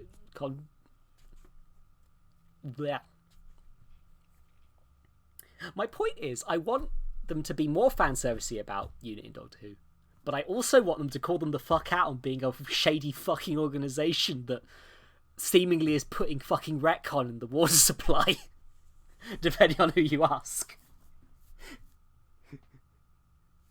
Oh, Panda, please don't bully text-to-speech. How do people use alts anyway? Like, don't be thank you very much, but don't I don't know the terms and conditions on whether this counts as you boosting my follow count, so I'm gonna have to disown myself from Slimy Cookies 420. I'm sorry, Minerva. Anyway, here's the DK rap. Here we go. We're finally here, performing for you. If they know the words, you can join in too. Put your hands together if you wanna clap as we take you through this monkey rap. DK, Donkey Kong, he's the leader of the bunch. You know him well. He's finally back to kick some tail. Coconut gun and fire in first with his boot shop. It's gonna hurt. Bigger, faster, and stronger too. It's the first member of the DK crew. DK, Donkey Kong. DK, Donkey Kong is here. Listen up, dude. You can change inside to suit her mood. Nimble and she wouldn't to be. Trees. You won't choose wrong. In the hip, your heart. She's one cool call. DK, Donkey Kong. Style. He has no craze. This has a funny face. He needs to shoot his arms out, just like a. Hell yeah! The Donkey Kong rap comes through again! Yeah! DK, Donkey Kong. DK, Donkey Kong is here.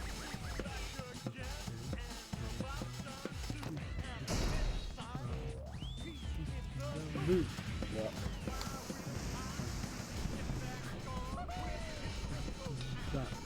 He's one job gone.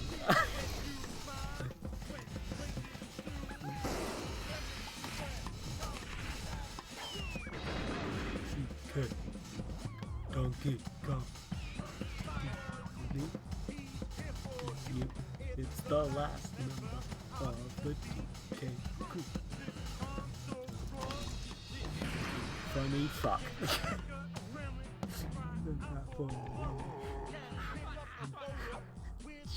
Japanese.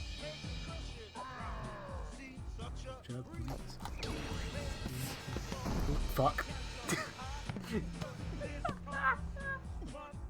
Oh shit. Hell yeah, like there used to be an exhibition that went around called Doctor Experience. They dropped it around the time that the Jodie Whittaker Doctor came about because quite clearly the BBC were not giving them as much budget, in my opinion. But like I actually managed to go to that a few times before it closed, and basically actually just got a load of the old sets and costumes and dumped them around. A lot of them looking way worse for wear if they were from like the 70s. But oh fuck, man! You can take a whole man. This cop can take a whole man. That's what she said.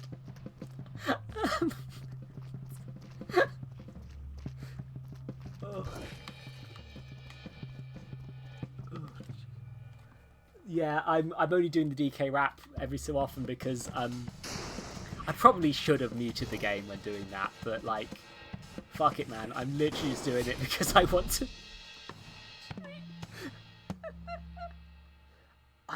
I don't remember where Earl's Court was. I know that I went to one of them in London and at least once in Cardiff. Because we went, literally it was like my dad was like, with the exhibition is closing in like a week or two, do you want to go and meet up with my old Doctor Who friends and hang out at the exhibition while we're there? I was just like, yeah, sure. So I got a lift from my dad into Wales. Like you do.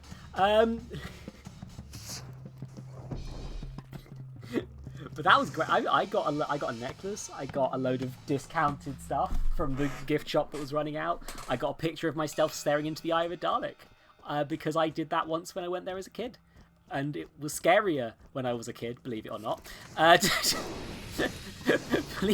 Believe it or not, Dalek's scarier when you're a child. Who knew? Oh fuck. God.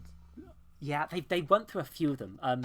They often had to take stuff out if they were going to use it in the episode. I remember one time, it must have been during the filming of The Doctor's Wife, because they'd pulled out the Ood costume for filming. Jesus, man, can you not, friend? But like, yeah, what? That shows that I can spiral around them. That's interesting. Grab. But like, yeah, you just see a sign like this costume has been taken for filming. I apologise for the inconvenience. Meanwhile, when I was there for the Cardiff one, because everything was falling apart a bit, they'd stopped like picking up the old Silurian when it fell over, and he was looking rather worse for wear, and they had a load of stuff from like the most recent episodes, which was great.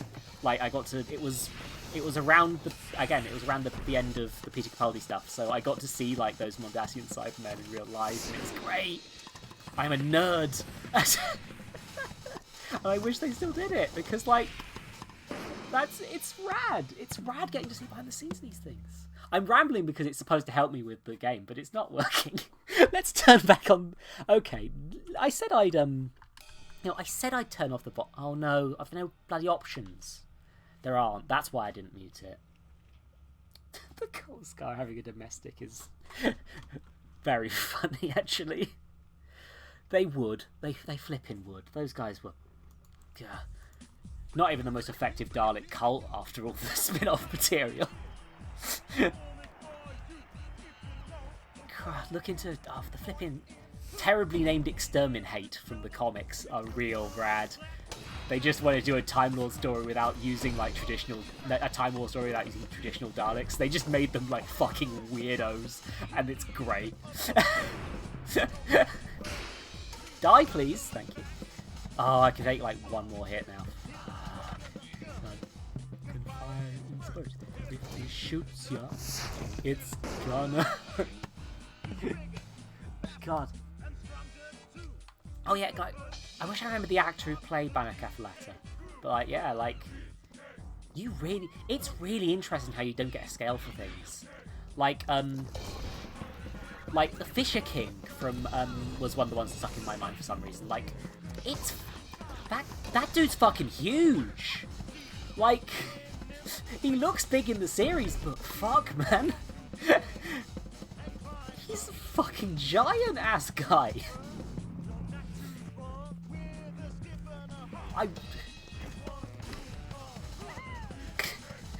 God, I'm such a nerd. I know who the fucking Fisher King is. Lottie, if you can hear this, are you regretting your dating decisions yet? You're stuck with this now! God, that classic Monster Maze costume is a wonderful way of putting it. Because the Fisher King shows up in like one scene, looks cool, and then gets defeated. And it's rad. He's so fucking rad! He's just a scary man. He's so good. I'm slightly... Oh, there's the exit. I'm done.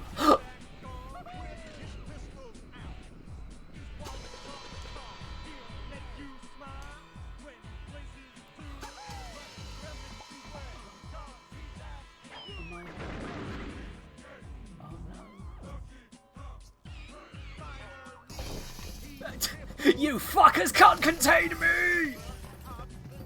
I'll free you all! The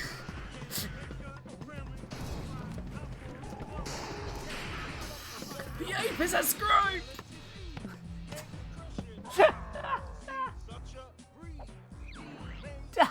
Oh no, Oh, I have feelings about the Power Ranger colour Daleks, but I'm hemorrhaging viewers, so I'm only gonna do it if you really want me to. Wait, am I in a... Is that a lemur? They can't put a lemur in with an ape. That's not cool, you bloody tourist-ass motherfuckers.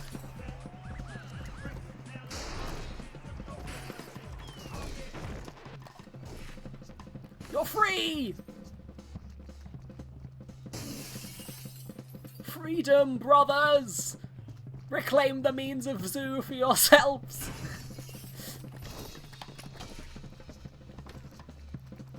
Hey, buddy. Hey, buddy. Help me free some people! Yeah! The only thing you have to lose are your chains! Or cages, in this particular case. And... Oh, Doctor Who is such a deep rabbit hole because of the 90s is quite a heavy thing. Like, in like the tail end of the 80s, the show had been through a lot of rough patches. It was, in my opinion, and the opinion of quite a lot of people, not really the fault of anyone other than the writers not being very good and the funding not being there, and the head of the BBC fucking hating Doctor Who and sci-fi in general, and apparently you asked sleeping with Colin Baker's wife, but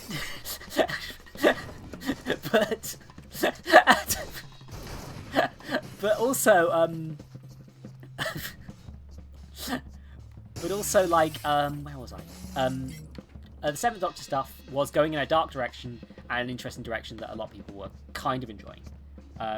And then the show was cancelled, put on indefinite hiatus, and basically a load of weird stuff happened because nobody was making the show, and the fans were still insanely passionate. Like, Doctor Who fans are just like that. They're like... They're like the K-pop fans of sci-fi. Please don't quote me on that. Oh god, that's going to get clipped. I'm going to get cancelled by all of my Doctor Who friends. But seriously though, Doctor Who fans are really passionate, to their credit and their detriment in places. But the Master wasn't really a leopard.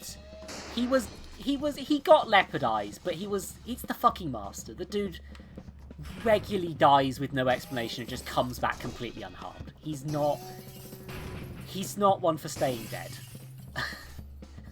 Most of his escapes were never given credit.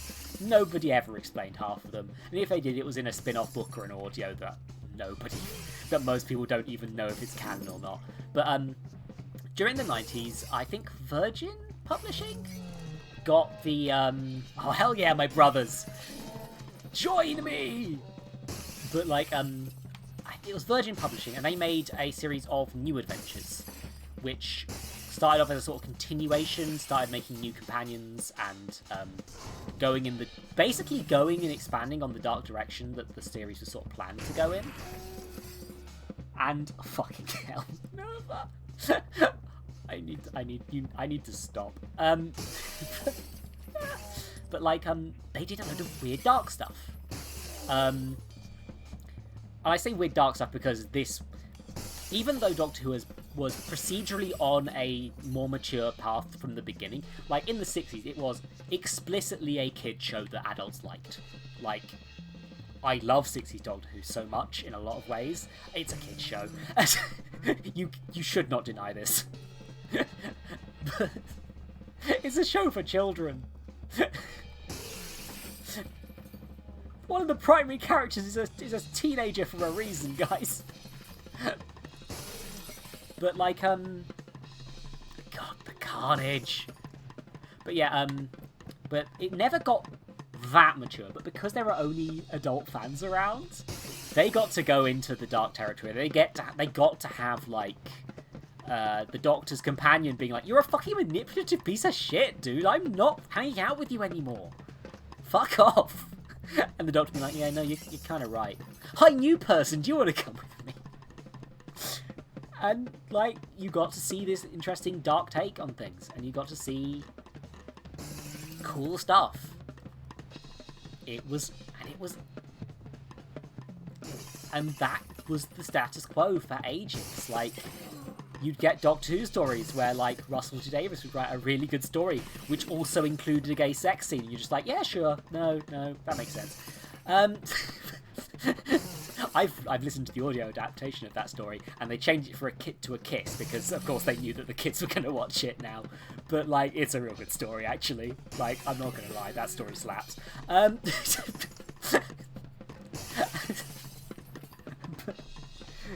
The gay lizard Bozzy swap was in the comics. That was Izzy Sinclair, an 8th Doctor companion. She was actually after most of the dark stuff had stopped, because not all of it, but like it was still darker in tone than it was when it ended, but and definitely during the heyday of the show. But they did a load of Virgin stories, and then Virgin lost the license around the point that there was a TV movie, which was a backseat pilot for a American, not a backseat pilot, it was just a pilot for an American version of the show, which is very controversial for very stupid reasons, and also some that made sense because, let's be fair, the Americans did not quite get the appeal. And it was made by Fox, who hate sci-fi. Fuck yeah, by the way. Ape Out! This game's really good, even though I've been rambling over it the whole time.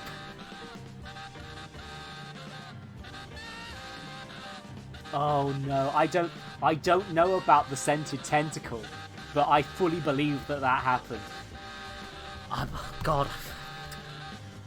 I bet it was fucking Fitz. That feels like a Fitz thing to do. Yeah. But like, there's the New Adventures, which go explicitly dark and weird. And many of them are real good. And then they lost the license and had to keep making a few of them with, like, XP characters, or the characters they still owed the license for. The movie is odd.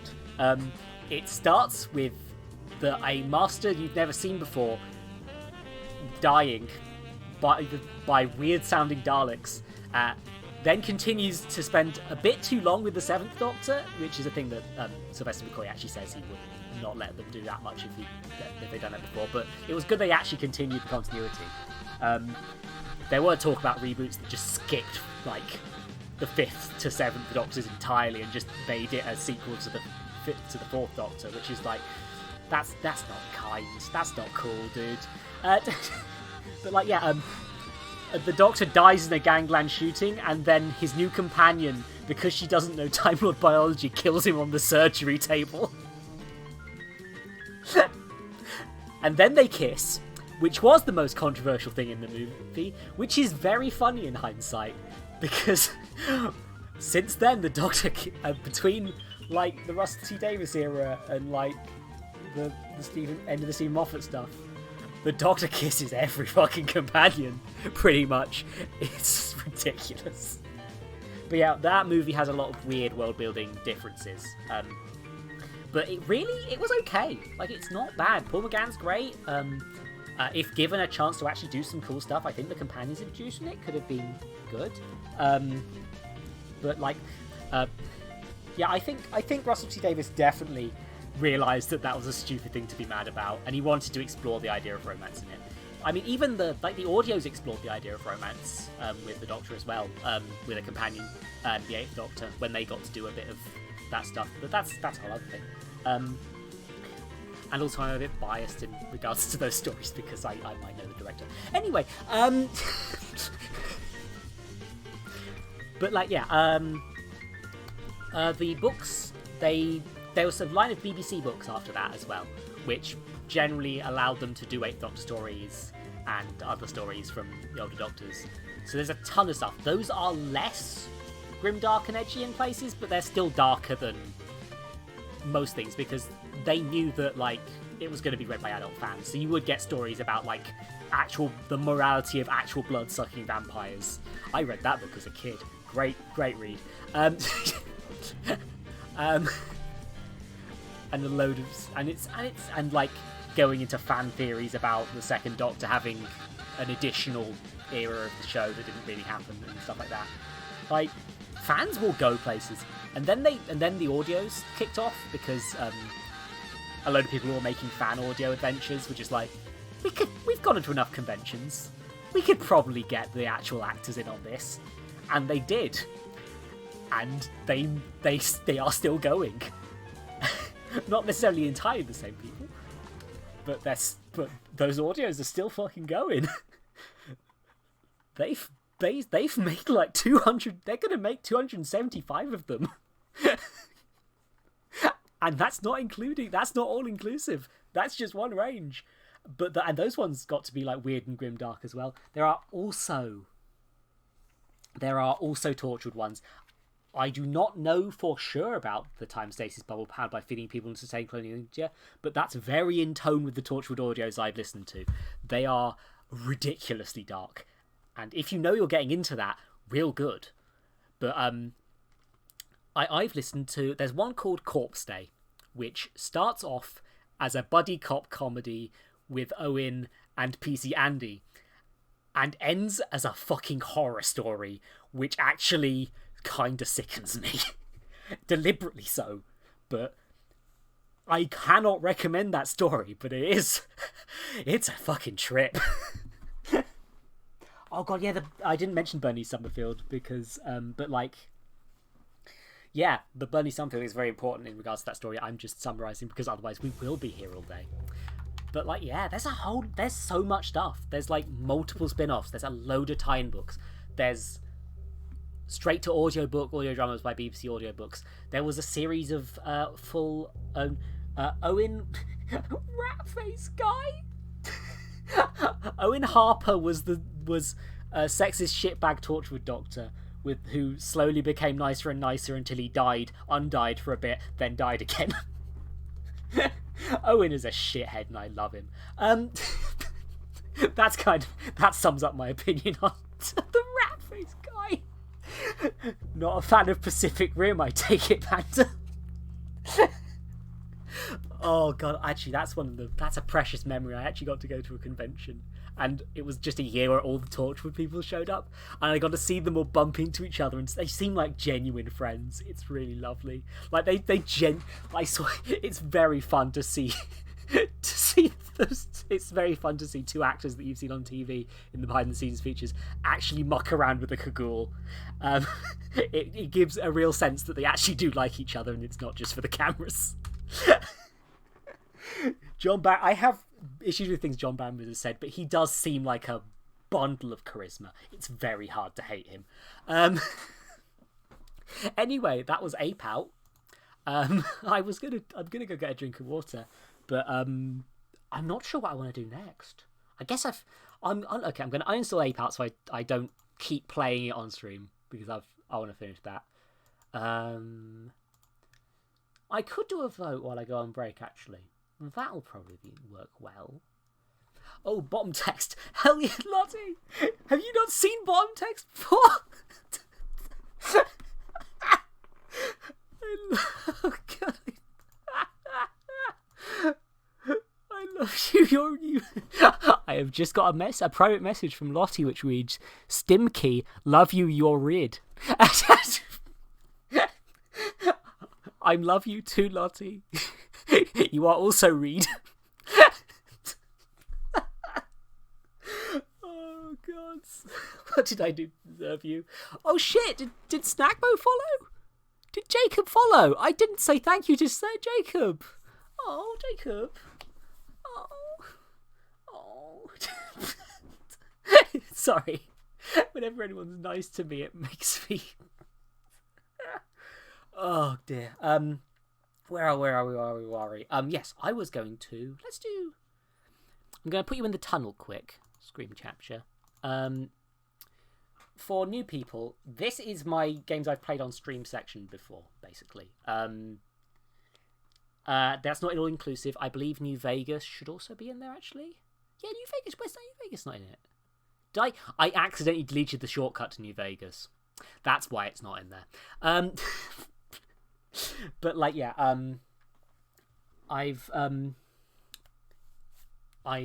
feel like I'm hyped up on energy enough that a puzzle game might be funny right now, but also it might not. So, oh wait, no, Fallout New Vegas is right there.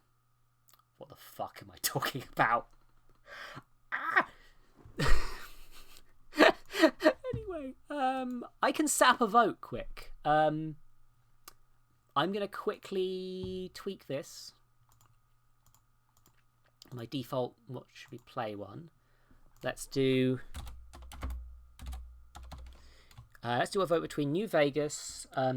People can suggest commands in the chat because I can't think of any right now. I'm just going to use placeholders for now.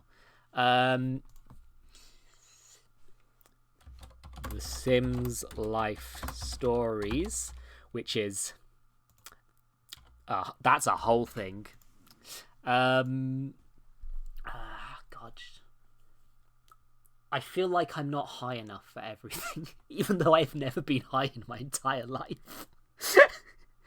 And Killing Floor I want to play with people if I'm going to play it again, but if you want me to suffer, the Bureau XCOM Declassified might be a fun thing to do.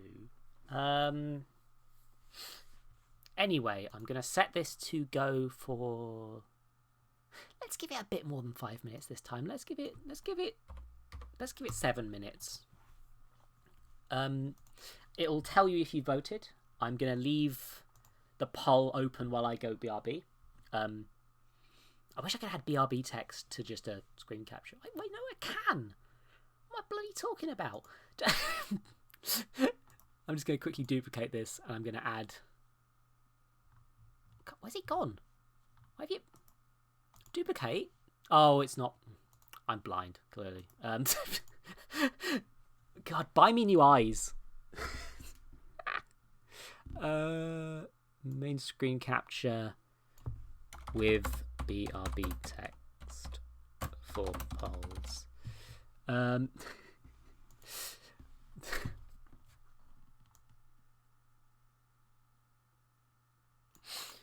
Right, and I'm just going to add a text over this if I can. Text.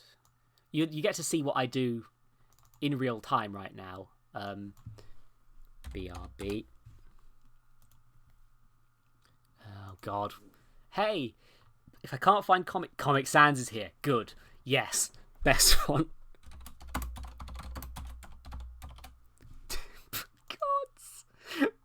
Italic, that works, and I'm gonna make it punk.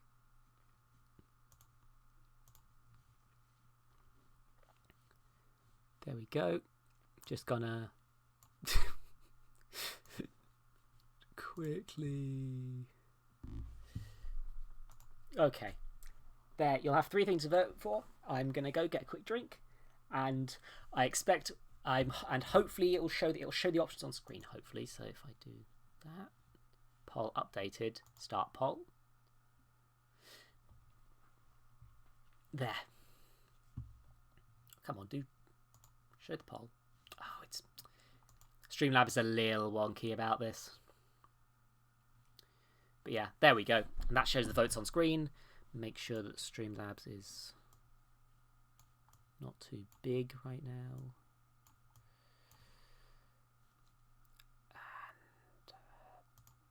there we go, there we go. Oh dear. We're off to a terrific start, everybody. Thanks, Minerva. I'll be back in a second. Listen to the Donkey Kong rap. Go.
You would.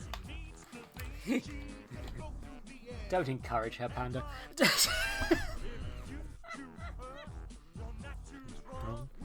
the hip and the heart is one cool Kong.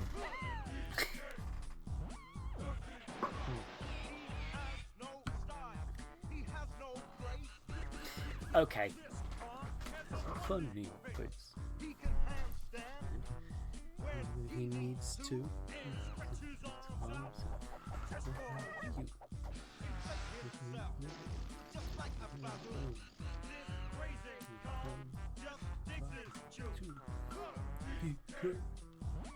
Donkey Kong. Okay. Donkey Kong is here. Anyway, okay, so should I start? No, I'm gonna talk over the Donkey Kong rap. I have no respect for God.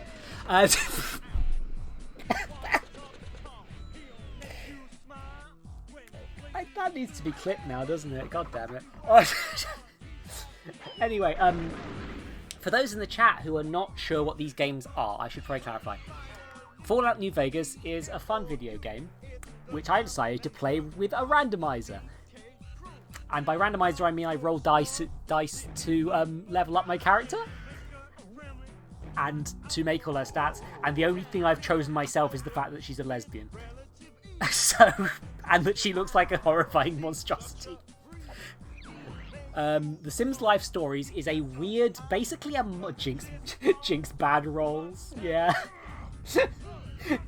No, also, she's canonically my Fallout 1 character who I also randomized, except she got smarter when she was shot in the head, which is a very powerful mood. Sims Life Stories is basically a weird version of Sims 2 with a story mode, and it's weird. I'm having to be heterosexual. It may crash at any time, and I don't know what it is. And the last one is the Bureau Xcom Declassified. The time that wait, there's PSP Sims 2 with a hot May ghost?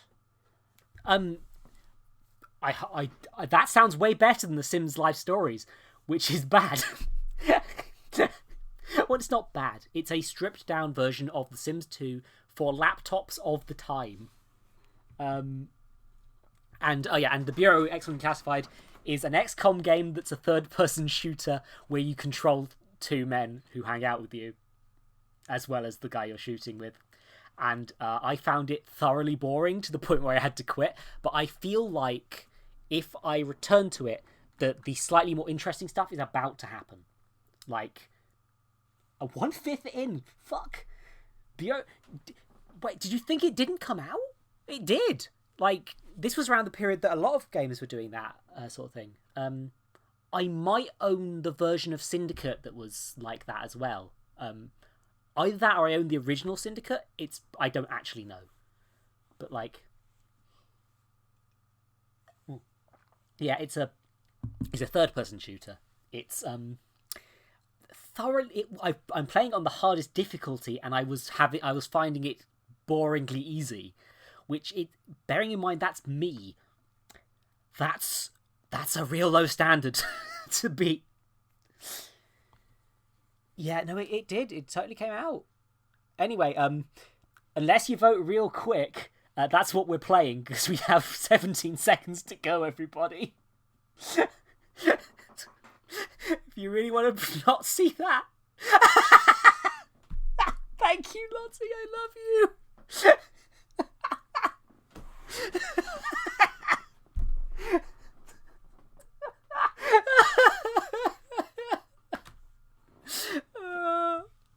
Well, hello everybody. We're going to be playing the Xcom Declassified for as long as I can cope with it.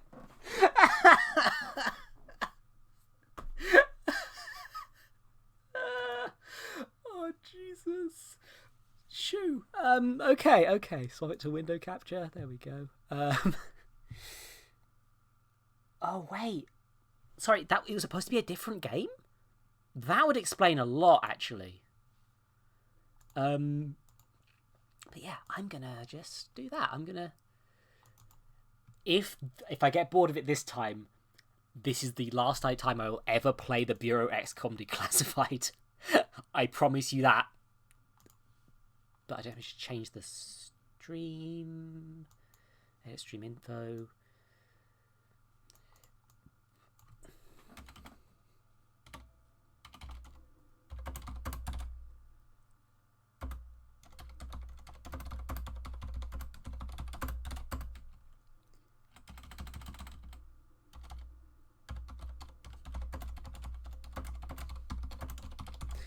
The ape shall continue to us. Oh no, the Bureau just booted and terrified me temporarily.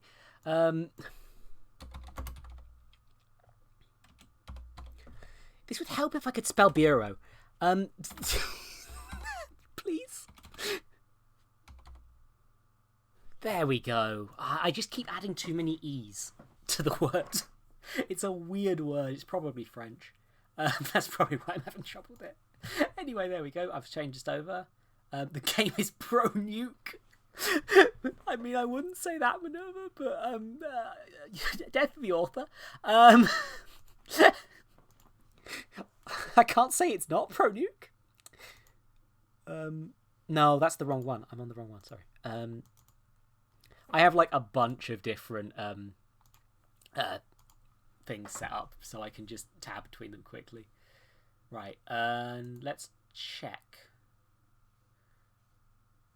Come on. Please work. Game. I can hear the video, but I can't see it. There we go. There we are. Can you all see the game? And by the game, I mean this wall of fucking text. Which won't... Game? Game? Okay, can you see the title screen, everybody? Because, yeah, I'm also using a controller because it's a console shooter, I don't care. Yeah. I mean, yeah, but we're America in the Cold War, so... I'm not sure that's a thing about this game. I do wonder if it's ever going to actually criticise Cold War stuff, whether it's just using it as a backdrop. I think it's more Cold War centrist than pro-nuke, but, like, that's still not good. Exactly. Anyway, yeah, okay. I'm taking Minerva saying yes as the fact that it's up. So, it's time for for videos game. Oh, good, a cutscene to tell me where I left off. In visual range now, sir. Preparing final approach. Control, this is Sky Ranger 1 requesting permission to land. Copy, Sky Ranger. Permission granted. You are cleared for pad number 3. Yeah, and despite the fact that it's called Sky Ranger, it's just a fucking helicopter. It's just a helicopter, dude. Just admit it, you're impressed. So, what is the Bureau anyway? Bureau of Operations and Command. Never heard of it. You were never meant to. I promise you, I will never expose you to photorealistic Ronald Reagan if I can avoid it. This base wasn't meant to be operational for another year.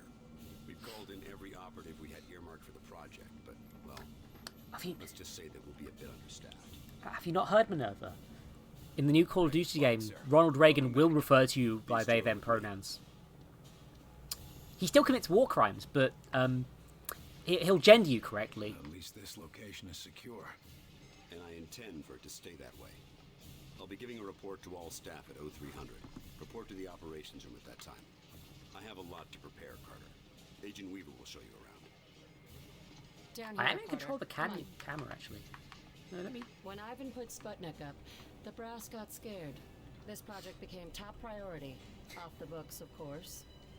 That did it. Hold it there. Don't move it. All right, people. Show's over. Back to work. Carter, this is Nico Da Silva, Senior Field Agent. Nico, you'll be sharing your workspace with Agent Carter. Welcome to the most advanced facility on Earth. Falk wants him up and running ASAP. Time is of the essence. Straight from his mouth. Gotcha. Oh, come on. Our office is right over here. That Weaver is one tough broad. So, this is us. This is my desk here. Yours is over there. Get comfortable, Will. Things as they are. This is both your office and your quarters. Do you mind if I call you Will? Yes. Fuck you, Will. I'm not I calling forgot you about Agent him. Carter. I might be military, but I'm not that formal. I prefer William. Yeah, well, I prefer Yeah, Nico, we're Gruff even if McMahon. my mother insists on calling me Nicholas.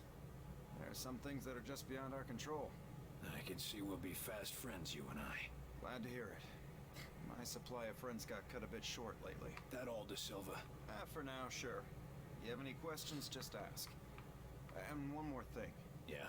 The old man, Director Falk. He's a hard man to impress, but you managed it. Not what I expected after reading your file. Only pleasant surprise I've had all day. I'm not talking to this man. I cannot be bothered talking to Beaver, and it feels Sure like... thing, Will. So Carter is now just a fucking dick who doesn't pay attention to anyone. Let's get the good seats. Anyway, here's a profile on the man I just met. Now, I was complaining last time that there was not much environmental storytelling.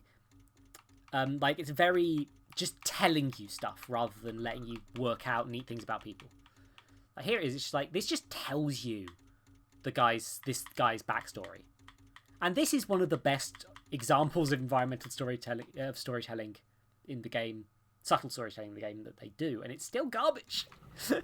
Like, it's just aggressively mediocre. Here's my file. Who am I? I was apparently born in 4th, 1920 in Tulsa, Oklahoma to Beryl and Jeremiah Carter.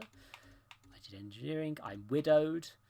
My whole family is deceased. I forgot about this. My whole family's just dead. He joined the army and he did things. His family's dead.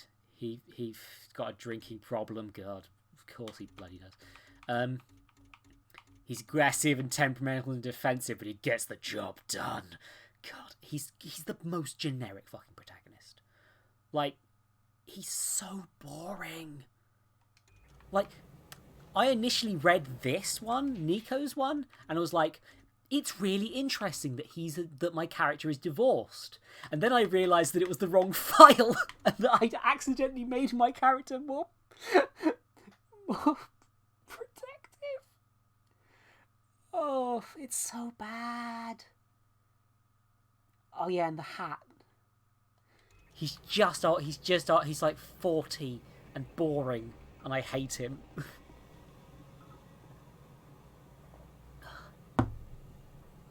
Anyway, I haven't seen this next bit, so. Lights.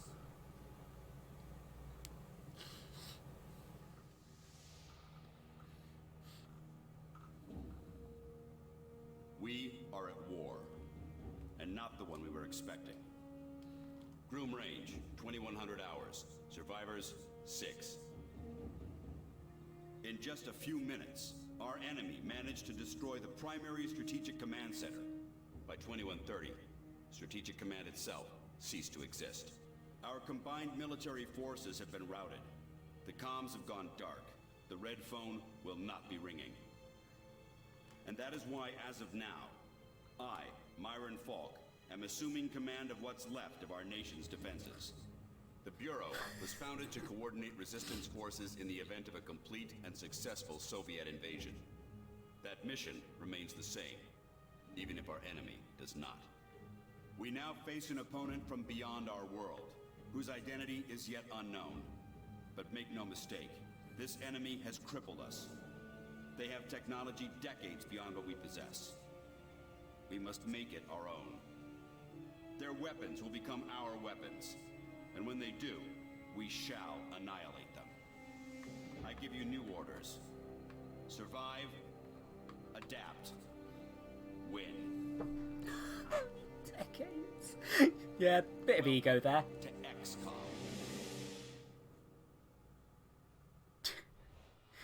This really wants to be a mediocre action movie, doesn't it? Oh no, am I having man pain?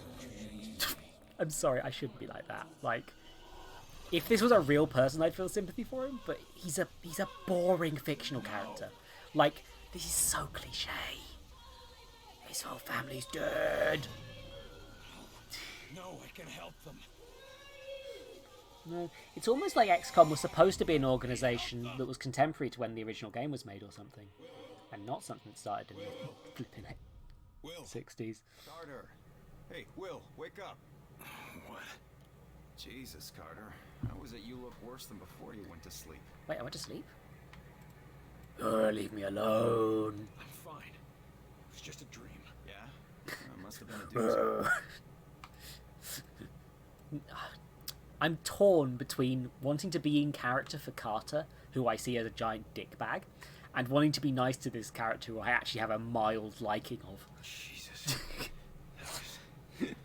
He's the most likable character I've found so far. I thought I was done with all that shit. Oh, what? Nothing. He's been nice to me. He's got a good moustache. You have a reason for waking me up? Yeah, actually. Falk's looking for you. Wants you in his office ASAP. I'd better go see what the old man wants. See you later, Will. Like, this is interesting to... Thing's doing it again. Carter, you hearing this? I don't know why they made me sleep. That's just... They wanted to do a cool cutscene, and then they could have just made me walk after that. Like... Just bringing it over to the armory. I wasn't told about any deliveries. They're just like HD version of the Half-Life scientists in my mind at this point. Yeah, there's also... We know a woman. She's the woman. Look, he likes he's got a spiffy hat. It's his most defining characteristic. This is the face of a man who really wants to be here. But yeah, this is interesting in regards to like the ethics of alien secret organizations.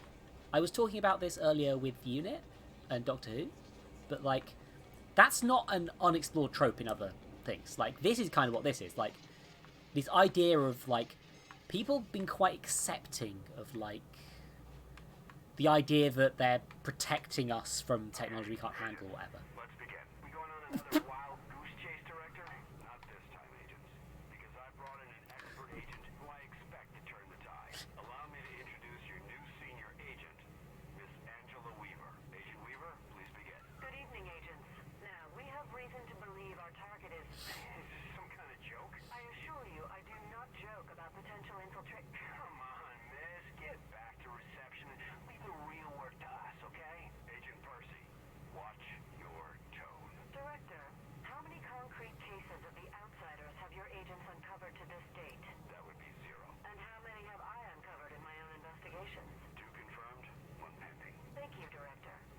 If I may continue. Listen up, Agent Percy. Maybe you'll learn how to do your job. Yes, sir. Now, we have reason to believe an infiltrator has compromised military command. Wait, is that it? Oh, she's a strong female protagonist. You don't need no man. She's the strongest female protagonist. Look how grumpy he is. She's too strong for him.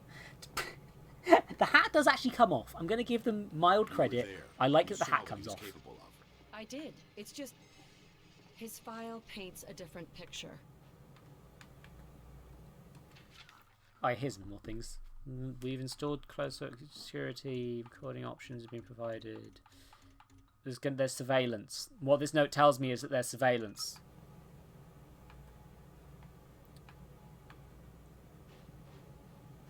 Do you hear that, John F. Kennedy? There's surveillance.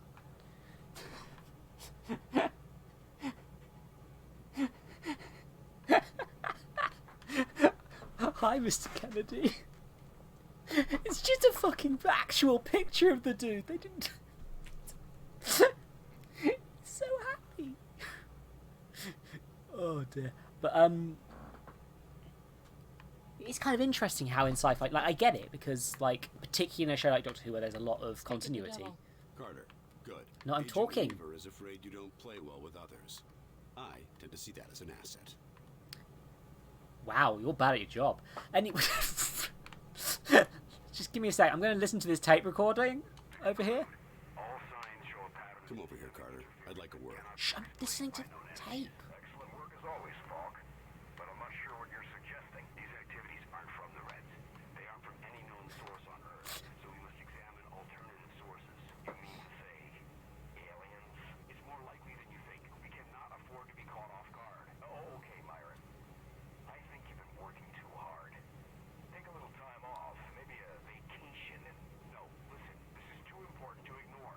My team has already uncovered a half dozen potential cases of outside interference. No, you listen. I have a meeting with the generals in 2 days, and I will not have you making a laughing stock out of this department. General Deans is already talking about cutting funding, and if that happens, you and your team will be out. Do you understand? Yes, Director. Perhaps you're right about that vacation. That's more like it. Someplace nice and sunny. Lots of fresh air, like New Mexico. Yeah. Oh, yeah. For the record, people who weren't here last stream, this guy literally got shot in the head by a fake girlfriend lady who wanted to steal a alien briefcase MacGuffin, and then he came back to life and he killed, and she was dead, and that's the inciting incident, and it makes I don't understand why it's there. Anyway, I might stop listening to these tape recordings because they are all dull. Like, they're just the actors. I feel like the actors are trying their best, but there's just nothing there. Like, this acting's fine. The direction's like fine. What do you want from me, sir? You're not here in this facility by chance. I brought you here quite purposefully. I've been following your career for some time. Yeah, I read my file. Chat, which one of these should I go for, do you think? Because I don't think this matters at all. But, like, I don't know whether to be shitty. No, wait, no, I definitely have to be shitty to my boss. Me here. I seem to remember it was me who saved your ass when hell broke loose. You may have arranged the ride, but... And I would have expected nothing less from you. I appreciate what you did back there, but I also expected it of you. I knew you had it in you. You understand that? Yeah, I think I see where you're coming from. You see some magic spark in me that the rest of the brass can't see. No, not the brass. It's you who refuses to see it. Ever since the loss you suffered. And I'm sorry for that loss, Carter, but I don't think you're meant to sit it out on the sidelines. I think it's time you got another shot at being the agent you were meant to be. You have been doing your homework. What do you do, just watch people for a living? You are right about one thing, though. I'm not gonna sit back while this country gets ripped apart by these freaks. That's what I wanted to hear. I'm heading down to the ready room. De Silva will meet you there and help you assemble a team. Get moving. He's got a fridged entire family. And again, they're just telling you, I don't...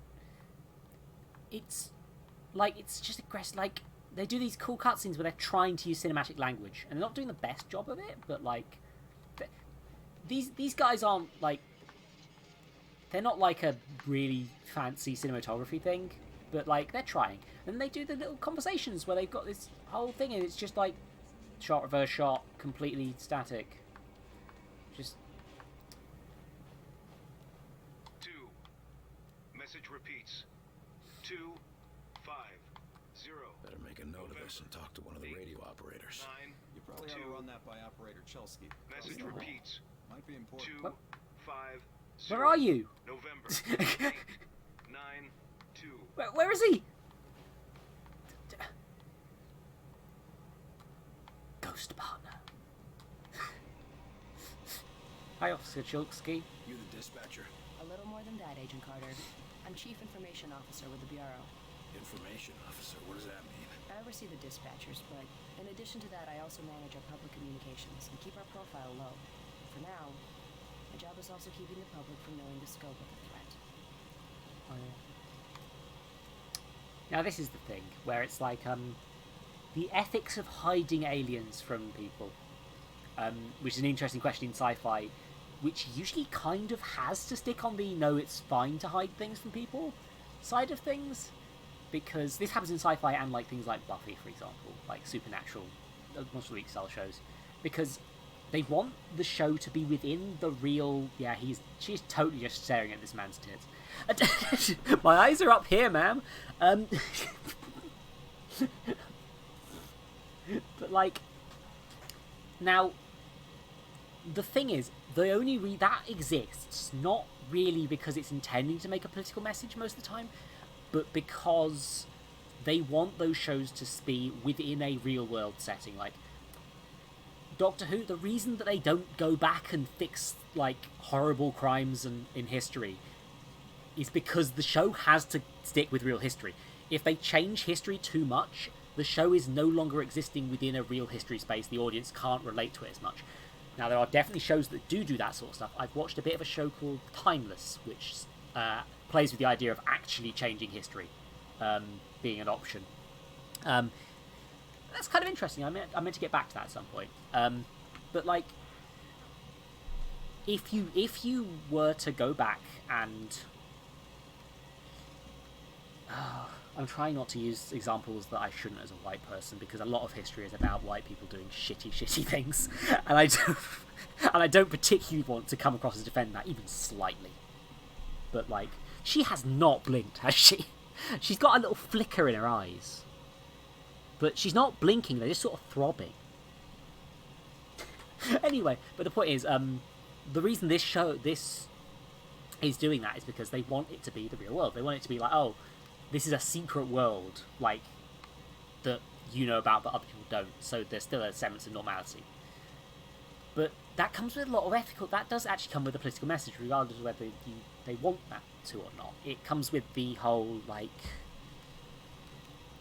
the implication that it's okay to hide things from people that could potentially help them out, and give it to a shady government organisation instead. You can't keep people in the dark. They need to know. That makes sense. People need to be safe. The civilian population can't do much to help this fight, and we'd have nationwide riots at the news of alien attacks. How are you gonna keep all this secret? We actually caught a break there. With the enemy jamming civilian communications, rumors don't spread so quickly. Even so, my operatives and I will have our hands full keeping the public panic level low. Yeah, I'm just using... No way you can keep all this quiet. Let me ask you a question, Agent Carter. Did you know about the Bureau before today? No, but That's because my operatives and I are very good at our job. Now, if you're as good at yours, there won't be much to keep quiet.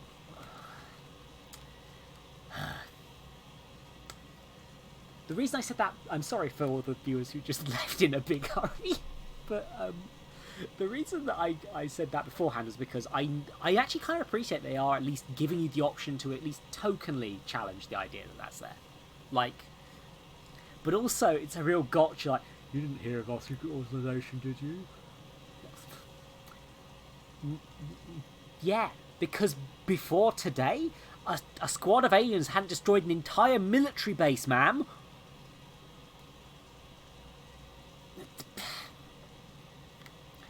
not a good gotcha.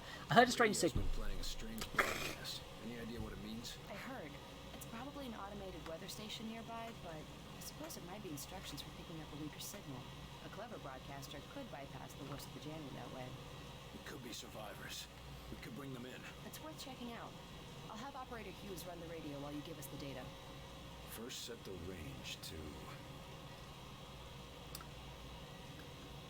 Are you fucking serious? Did they actually want me to memorize them? In your first person fucking third person...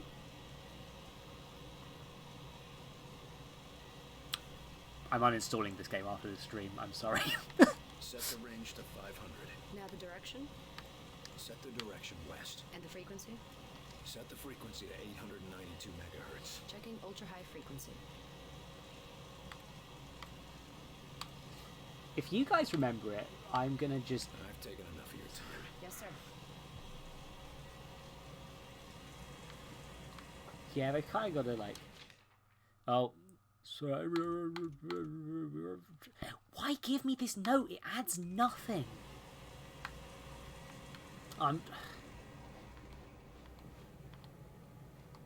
Oh, he wrote it down. 250 North 892.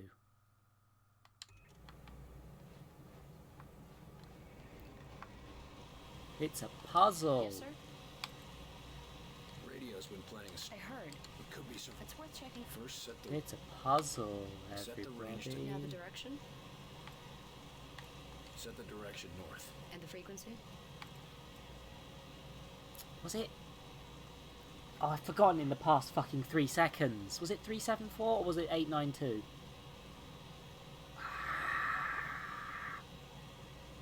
Set the frequency to 374 I could just try both of them. megahertz. Checking medium frequency. Try that again. I know there's a message out there. If It you was say so. definitely First 892. set the range. Now the direction? Now this is bad because it's like, it's showing you the options you've tried before, which is neat. But graying them out implies that they're the wrong And the answer. frequency? I get it, because it's a puzzle, Set but the like, frequency to 892 megahertz. Checking ultra-high frequency. Nothing. Wait. What is... It's survivors. They're trying to warn others of the attack. Reply. maybe I should put the analysis tag back on this Do what one. we can to assist. We'll dispatch someone to help, but we'll also have to make sure they stop On the other broadcasting hand, immediately. no. We can't risk that information spreading. As long as they get rescued. Anyway, I've just done my job better than the highly qualified woman who was hired to do said job. Welcome aboard, sir. Oh, good. I wish they were just standing to the side to begin with, because I thought I What do couldn't they go look that like? way. I heard some of them look like us. No way. I've seen them. They look like some kind of... I don't know, some kind of monsters or something. Okay, again, they're You trying lost, to pal? do, like... Well, ready room's that way. They're trying to do bits of environmental storytelling style stuff, but they're just... How's it going, Agent Carter? They're like... It Yes, feels Director. like... I'll tell him right away. Was I explaining time travel paradoxes? I could, is the thing, but I The don't old think that man was my just called intention. down. Says one of the scientists is missing.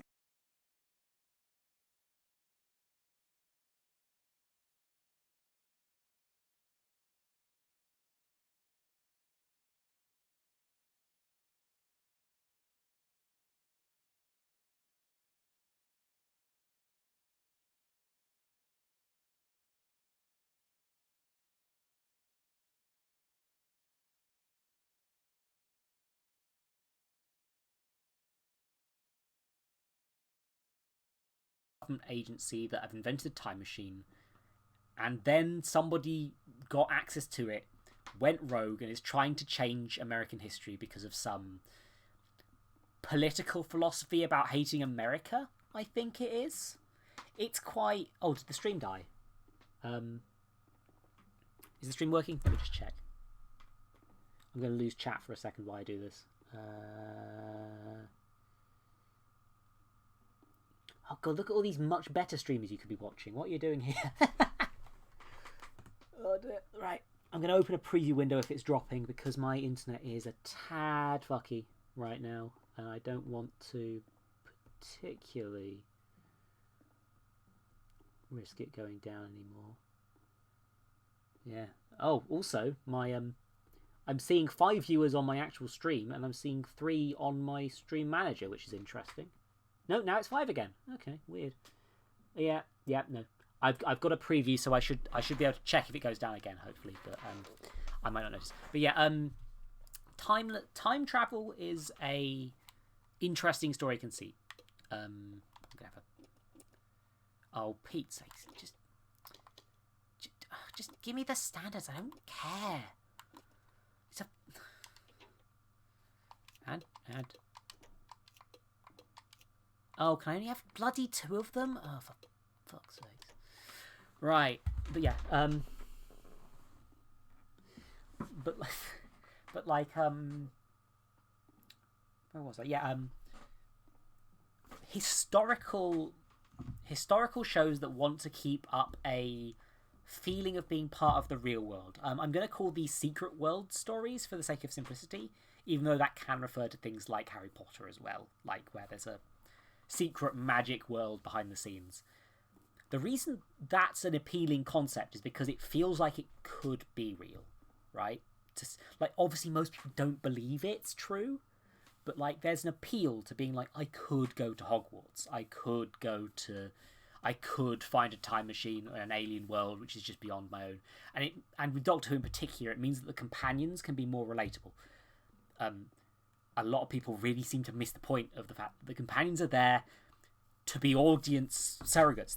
They are you. They are the people that go on the cool adventures with the Doctor. Like, and obviously that doesn't mean the Doctor has to be unrelatable too, but that's the core idea of it. And that causes problems when you don't do that. And there have been Doctor Who companions that haven't fit that. There's usually at least one quote-unquote relatable one. I'm thinking in the 80s, the Fifth Doctor's first set of companions were a young, snot-nosed boy who got trapped in an alternate pocket dimension for his whole life, an alien whose planet died, but she just looks like a young girl, and an air hostess who is wonderfully, wonderfully sassy and has aged very well, but at the time everybody fucking hated her. The Tin Doctor, yeah, that's the thing, right? Like, that era actually has a bit of a problem with that, like the Tom Baker stuff, because like they did Sarah Jane Smith was the first one. She's just a normal human companion. Harry Sullivan, again, basically a normal dude, even though he's a military doctor. Then they just did Sarah Jane. Then they did Leela, who is basically a cave woman from the future. And I love her, and there's some really interesting stuff that you can do with that character that doesn't necessarily happen on the show that much, sadly, but there's a load of cool things you can do with the concept of this character who's very survivalist smart, even though she's not necessarily knowing the word for police and keeps calling them blue guards, but and stuff like that. And then you get K9 at some point because he was so popular in the story he was introduced in that they just wanted to keep him around, and he stuck around until basically the end of until they needed to let him go away. But like, that kind of meant that the audience was watching these cool, interesting people have weird adventures and weren't really given someone to relate to, which I think actually kind of hurt that era a bit. Again, some of the best stories are from that era. I always said allegedly. But like, and then after that, they did Romana, who is a Time Lord herself. And I'm not playing the game again. I'm terrible at this.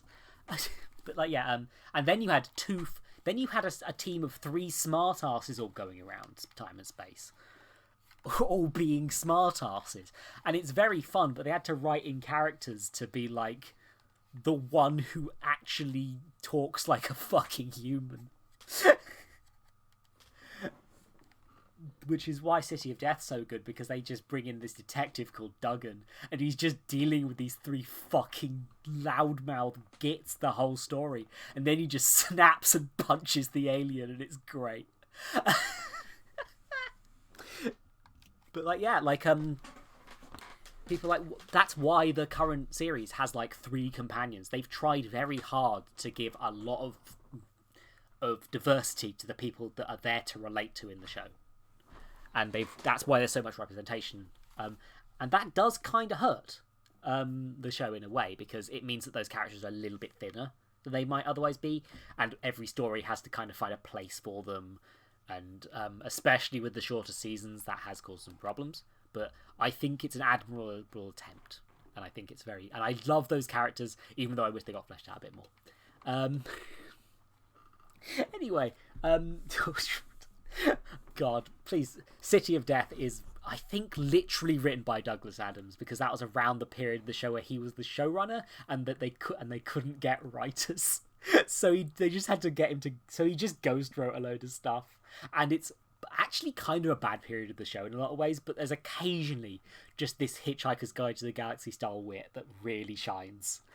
The particular gems of that era, I think, are Shada, which was never actually finished, depressingly, and although it has been now remade like about fucking 4 times because people love it so much, and also City of Death, I think, is really good, although it's a very goofy one. God, I'm hemorrhaging viewers while I'm not playing the game. Who would have thought? Yeah, show me what their abilities actually do. Carter can heal. You can... I don't know what any of these abilities do. Do I have to go into the... I literally have to just go... You know what? I'm going entirely on appearance at this point. You've got a...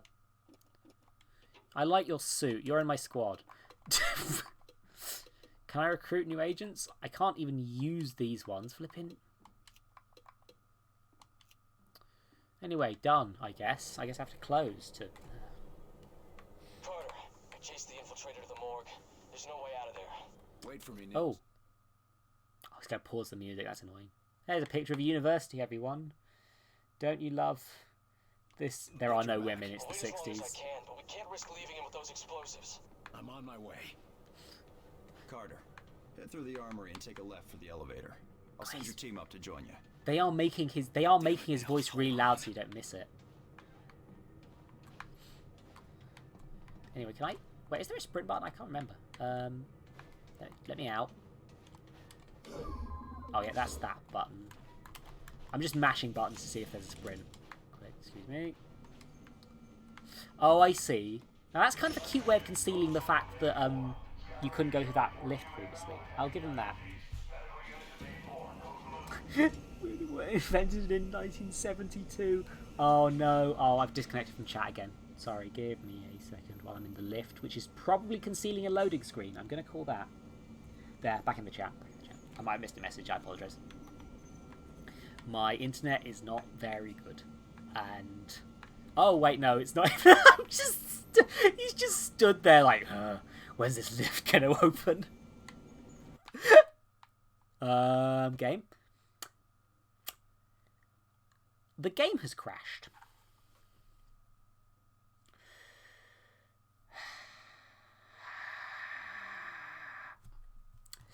Okay, I've gotten a message. Is that just a streamer, or is that... Oh no, Lottie's being cute at me.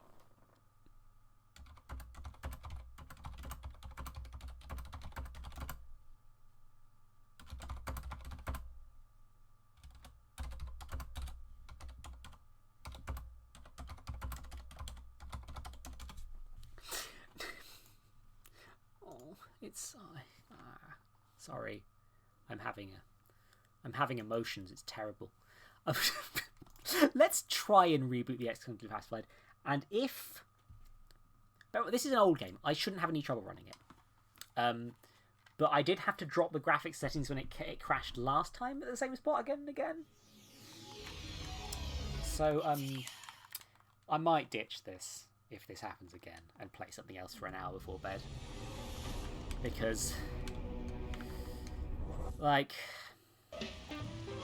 this game is not worth the trouble. It's really not worth the trouble. Carter, I chased the infiltrator to the morgue. There's no way out of there. Wait for me, Nils. I'll get your back. I'll wait as long as I What's that can, mean? but we can't risk leaving him with those explosives. Wait, was I'm that on my way. just a dude? Head through the armory and take a left for the elevator. Stop it, Ghost to Silver. Damn it, Nils. Hold on. Okay. Now it crashed. Yeah. No. The game's gone. The game's.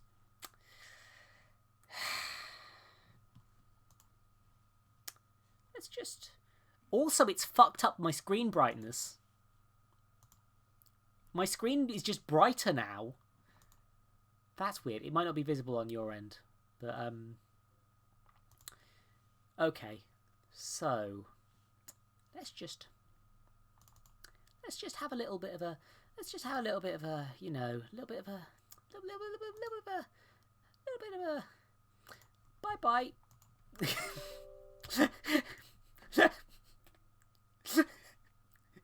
I gave you more chances than you deserved, the Bureau XCOM Declassified. So hey, you want to watch me play Sims Life Stories, everybody?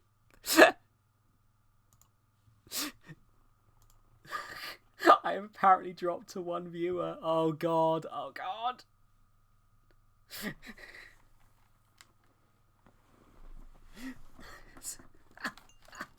I could probably fix that glitch if I fiddled around in the settings, because I had a similar one, but genuinely fuck that game. I'm so tired of it at this point in time. Someone... I'm actually gonna message Lottie about this, because she seemed excited to see me play this one, so I'm just gonna drop her a message.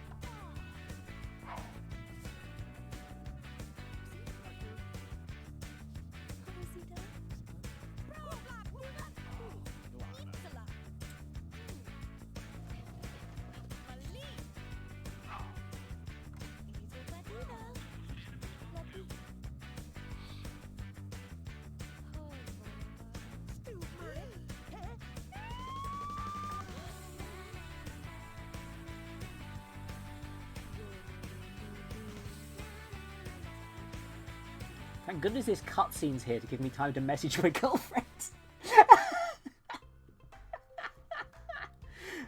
These people do blink, which is good. Yeah, 1 viewer. Like, God, this...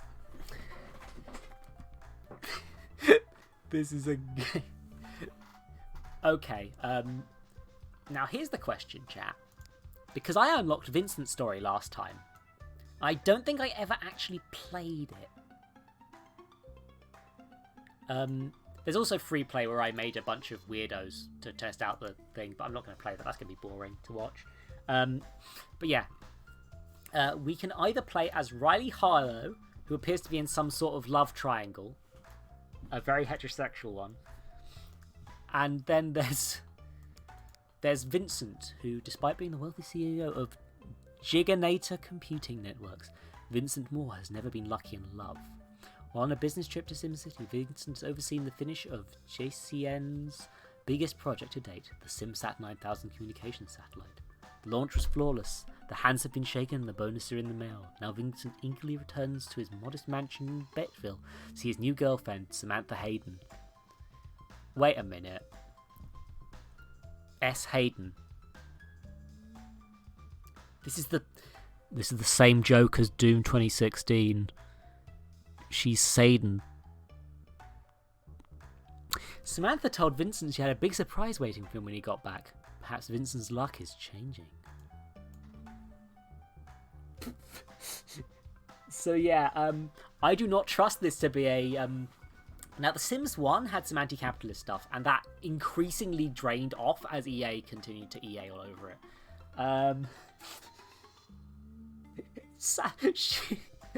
He's transitioned. I'm so proud of him.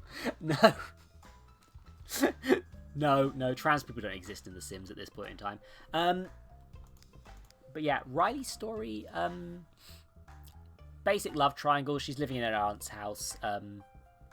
I believe he's the love interest. Yeah, I think it's a love triangle between Nikki Smith, who is not that one, sadly, and this Vincent Moore, I guess. I guess the implication is the problem with having it be a story is it's quite clear who she's gonna pick because he has his own story where he's doing his own stuff. Like, yeah, I'm getting real 50 Shades of Grey vibes, but this is way prior to either Twilight or 50 Shades, which is, you know, a fanfic of Twilight where instead of being a vampire, he's rich. So, the game I forgot about that. God damn it. Also, yeah. Also, this game is really old. It is not optimized for modern PCs. I've just chosen Riley's story, I guess. But yeah, I made her look like this because I needed to find joy somewhere in this bitch of an earth. Anyway, she's answering the phone to her guy dude. Dylan. Oh no, Dylan's a different dude. They're just both generic white men, so I couldn't tell. Also, this lady is probably dating my crush because, yeah, Punk Clown Riley is real good. Anyway, let's actually play. Get a promotion. She wants to learn to cook because... Oh, she had such a bad conversation that she fell out of love with him.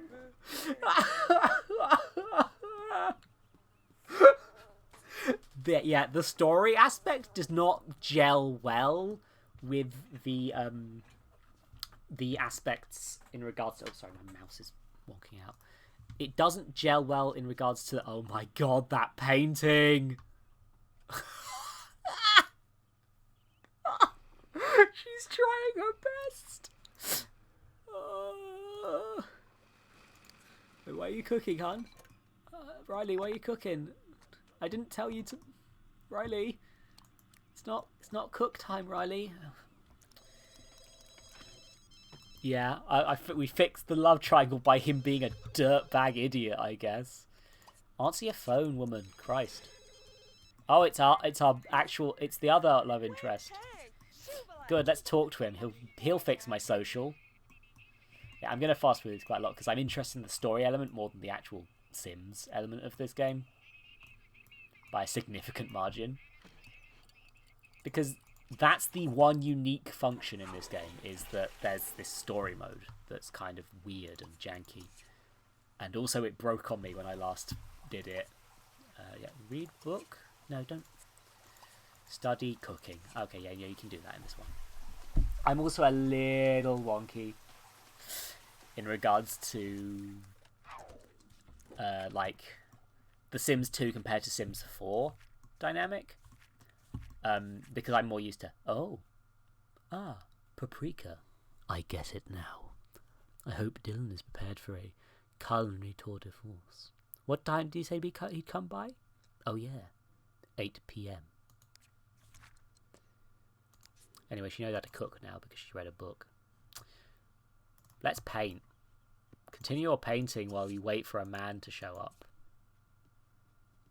Hell yeah. Come on, Riley. You can do it. Learn painting. But yeah, there's already been a few weird janky things about, like, painting complete. I shall hang it where the whole world can see it. Come on. There we go. A perfect... Actually, no. This needs to be in the kitchen. The grid system's still there unless I unlock it, unfortunately, but, like... Art. Anyway, she's still not actually reaching... Oh, she's taking out the bins? Woman, don't... Please. We're preparing for our date, Riley. Our date with a man who you, like, already broke up with. Yeah, exactly, Minerva. That's kind of where it is. It is. They are trying to play into the element of The Sims being a sitcom or a drama show, which the McElroys did very well, highlighted really well in their Sweets Week, where they just made a load of nightmare sitcom characters, and that's very good. But like the Monster Factory Sweet Week, I should have said, sorry. Yeah, like, actually, no, you're not wrong about the mirror, actually. Like, the mirror is... You had to turn it off on some piece, and especially as this is the optimized version for the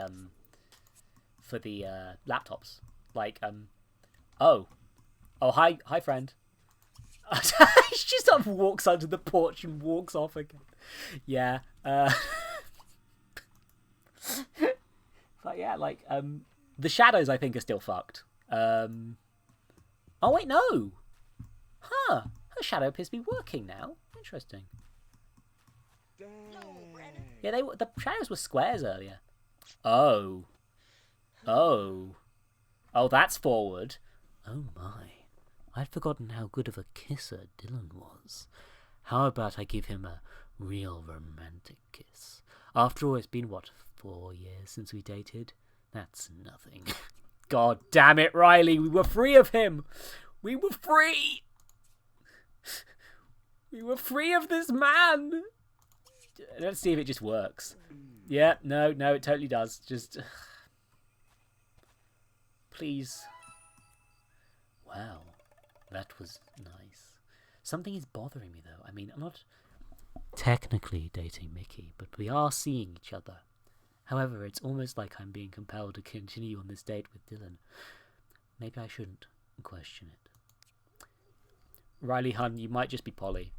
Like I'm new to this too. I shouldn't be making definitive positions, my girl, but like, maybe talk to them about it.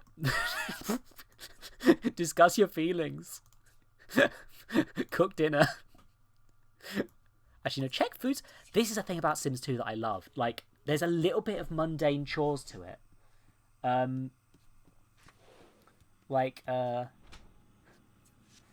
Flipping... They make you buy food. They make you... If you want more clothes, you have to go buy more outfits. Like, it's interesting. And Hun, she started cooking again. Why am I talking to her like she's my fucking girlfriend?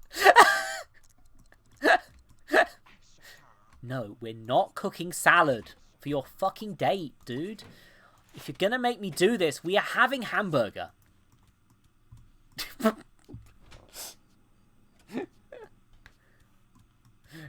I'll put it in 2-speed. But meanwhile, your generic white man is just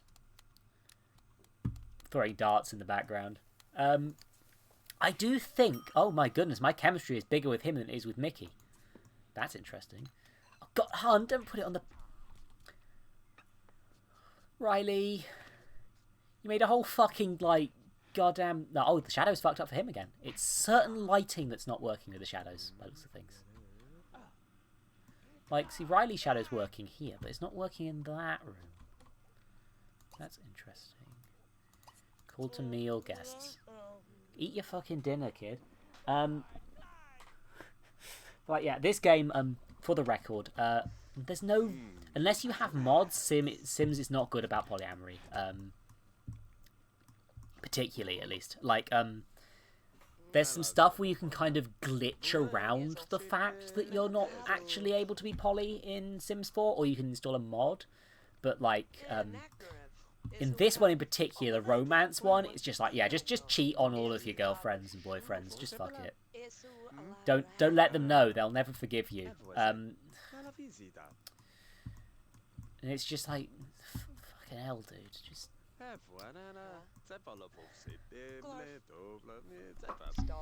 Yeah, I mean, most Sims I played were serial cheaters because of some reason. It's interesting that all of my Sims were like women, and most of my women were women, and they also dated a load of other women and every other man in the neighborhood, and simultaneously. I wonder why that happened. I wonder why I might have done that.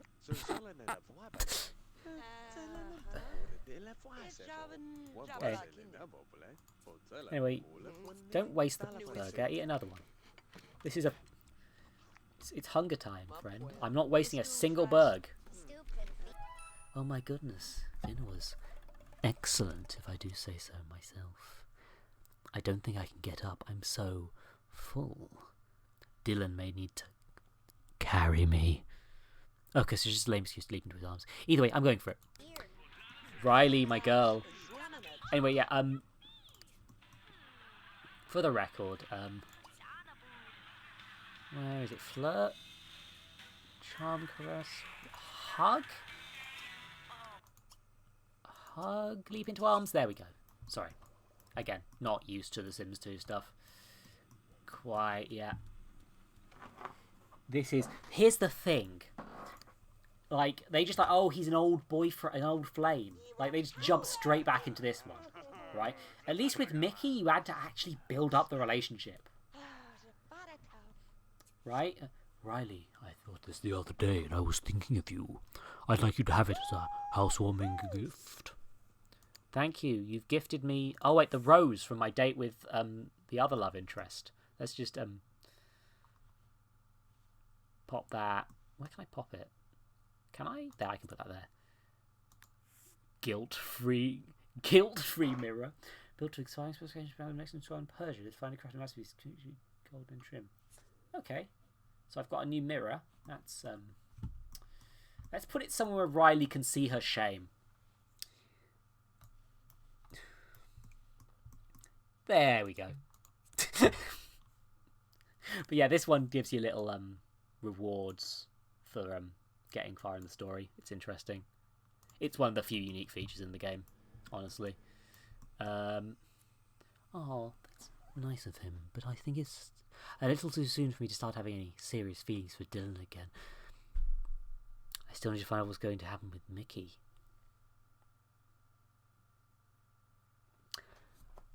Bruh.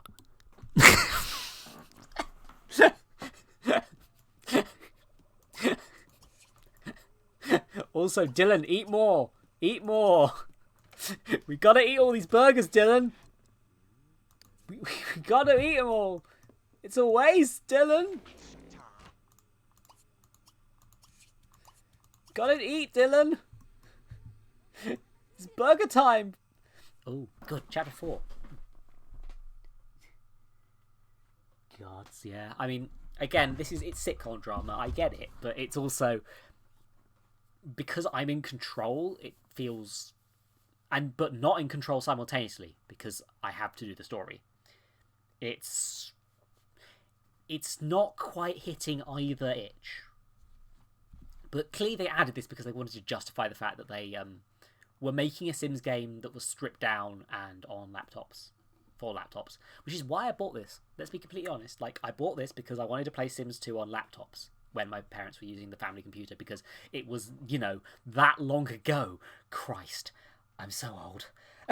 But yeah, oh, sorry. Tonight was a little strange, what with my ex-boyfriend Dylan Kincaid dropping in for a visit. He's a really nice guy, but I wonder how much he's changed since high school.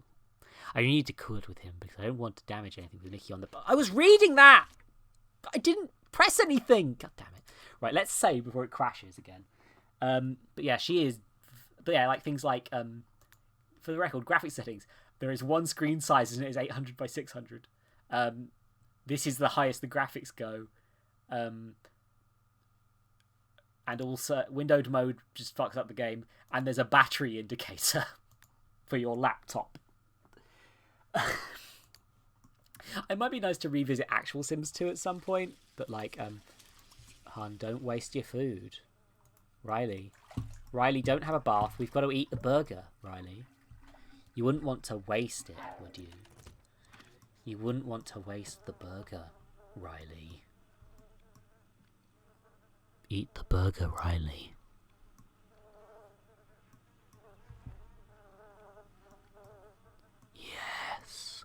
Yes. Anyway, technically, the environment needs an interesting one because, like, they never really done that properly again in The Sims. Like, just get to the next day quick.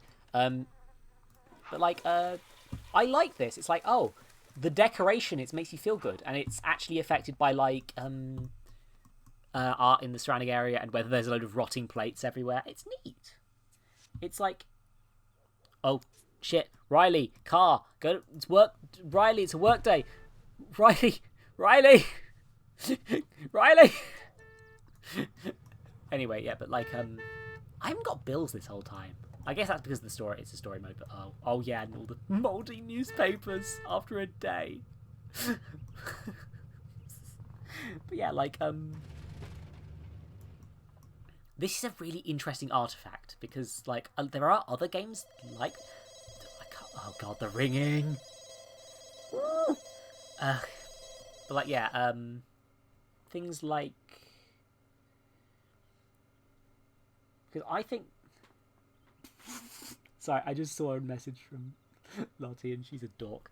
For the record, you're a dork, Lottie. Clip that, Minerva.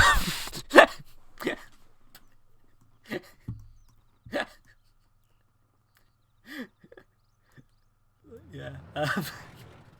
You don't actually have to clip that. I was joking. But yeah, here she is. She's returned from work. What does she need to do to get better at work? Creativity and yeah, let's keep her painting. She wants to buy a guitar. She wants to earn money. Is guitar creativity in this? Let's check. Okay, it's they combined art and music into one skill in this one. That's a bit of a weird thing of the time. Just keep painting, woman. It's fine. You're fine. Don't. Why are you reading the newspaper? Stop it. Riley! Oh, wait. Oh, both of her boyfriends are... It's boosting the relationships more than they would usually be. Answer the phone, woman. Christ. Oh, is that a glitch, or... Sorry, I'm just going to investigate this. No, it's because of object hiding. Hey there, Riley. Mickey here. What do you think about hanging out at Old Grove Park this afternoon? What the fuck am I doing with these fucking voices? Christ. Oh, well, I've got another date. Let's save. Minerva's sending me links. Thank you, Minerva. Mickey has invited me to meet him at Old Grove Park this afternoon. Maybe this will clear things up as far as where we stand. Girl, it says where you stand. Friend, crush, Mickey Smith. Like, there's a guide. Like, also you have no mother and father, which is a bit interesting. But because actually in the in Sims 2, usually they were quite good about giving you a what do you call it? What is the word? They gave the NPC families like actual history a lot of the time. They didn't just... They actually bothered to code in like their ancestors to show off the family tree system, which is something that I miss that. Like, it's the sort of thing where it's nice to have a record, but like the later games have a bit of a hard time keeping track. Like, I've heard that people who do like proper legacy stuff, because of how the Sims now prunes NPC Sims to what's the word? I need to. Okay, so will he just be at the park, or do I need to do transportation to invite him? I can't remember. But yeah, like in Sims 4, you can lose your family tree. Oh shit! Is it still doing the scream in the corner thing? I thought I'd fixed that. I should have it set to stretch. I'm sure someone has tried to do Sims eugenics, but the genetics don't really matter for anything gameplay-wise, apart from, like... Okay, you know what? I'm going to just quickly... I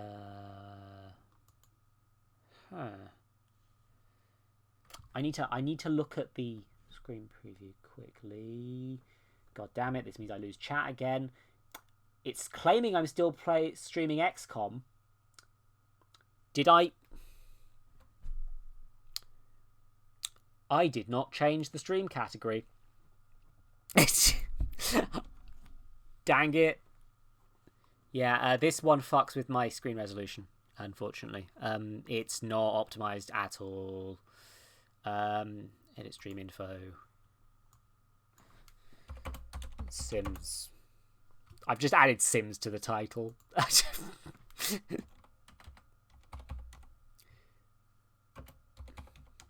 Sims Life Stories, there we go. Added that again.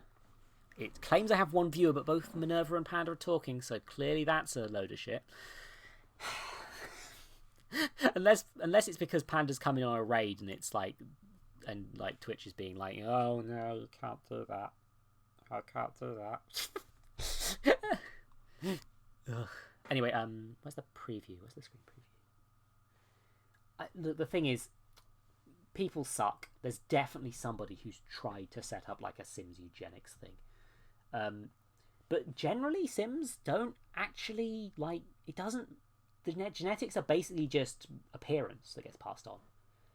Like, occasionally you'll get a trait, but usually that's only with Sims like, yeah, that's not right. That needs to be big. That needs to be different. Let me, yeah, well, Pokemon, that's because of how the system's set. Oh, for fuck's sakes. I set this to stretch to the range of the Sims Life Stories, but it seems to have changed its mind on how big the window needs to be. Which is a pain. Right. Sorry about this. IVs, yeah, no, those are like, yeah, you can breed things in Pokemon, and that does come with the unintentional eugenics messaging sometimes. There we go, I fixed it again, hopefully. Sorry about that. This game is not designed for streaming or modern computers. Yeah, Sims are not really like, they don't pass on much, essentially. They're mostly just like, what's the word? I'm not available to take your call right now. Fucking, really? Dude. Sorry, just aggressively sighing. Well, I'm at 2 viewers again. Riley, play some snowboarding. Play Sims 54 Rush Hour. Do it.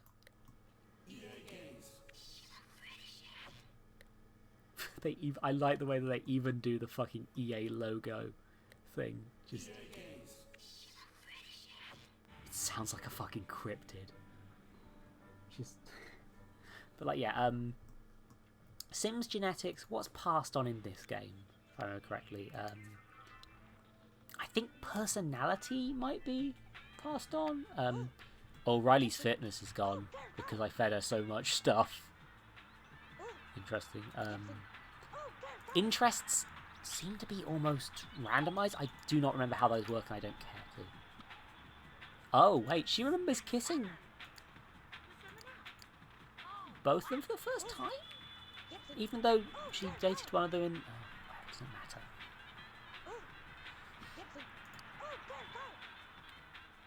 Oh, and they've got the space there for, like, the additional, thingy.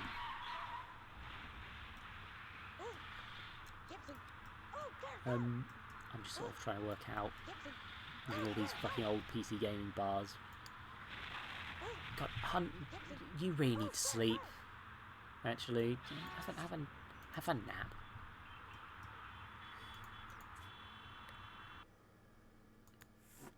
Yeah.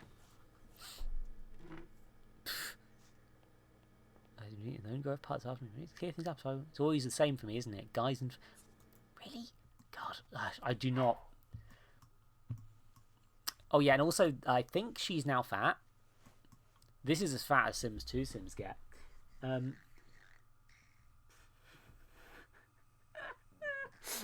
Oh, you're right is the thing, Panda. Oh fuck, did I die? Oh, the chat died on me again. God. You know, sometimes it would be nice if, like, my stream wouldn't do... Oh no, she slept too long. Oh no. Oh, Riley, you dumb bitch. Hey, are you fat, Riley? Let me just check. Are you... Yeah, you're sim fat. Fortunately, that has. Because I made her eat a whole plate of burgers. Oh, don't you dare clean up. You live in your squalor, madam. Eat your cookies. Oh god, the AIs. Yeah, this is why AIs turn offable in this game.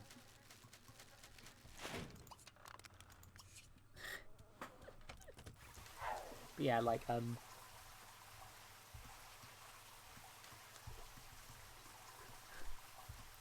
maybe should clean this up. I was going to do a jokey thing where I didn't clean anything, but like, the thing is, I think this is actually going to make her suffer.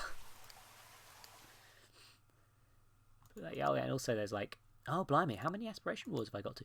Flipping Nora. Right. She's already, she can afford a hot tub. I'm not going to give her the elixir of life because in this one she seems to be immortal. There you go, hun. You've got a hot tub now. She wants to go to work. She wants to earn $2,000 simoleons. That's the one. And she's going to have a hot tub time. Yeah. There we go. Again, this is what the Sims 2 thinks fat people are. This is... She's barely chubby. That's just not... It's not cool. Sims 2? This is... I get it, it's for the model, right? It's so that you don't have to deform the model as much. They've made them... They don't need to... But it's like... Fucking... Try harder. And they did, admittedly, because Sims 3 is better about this. Sims 4 is way better about this.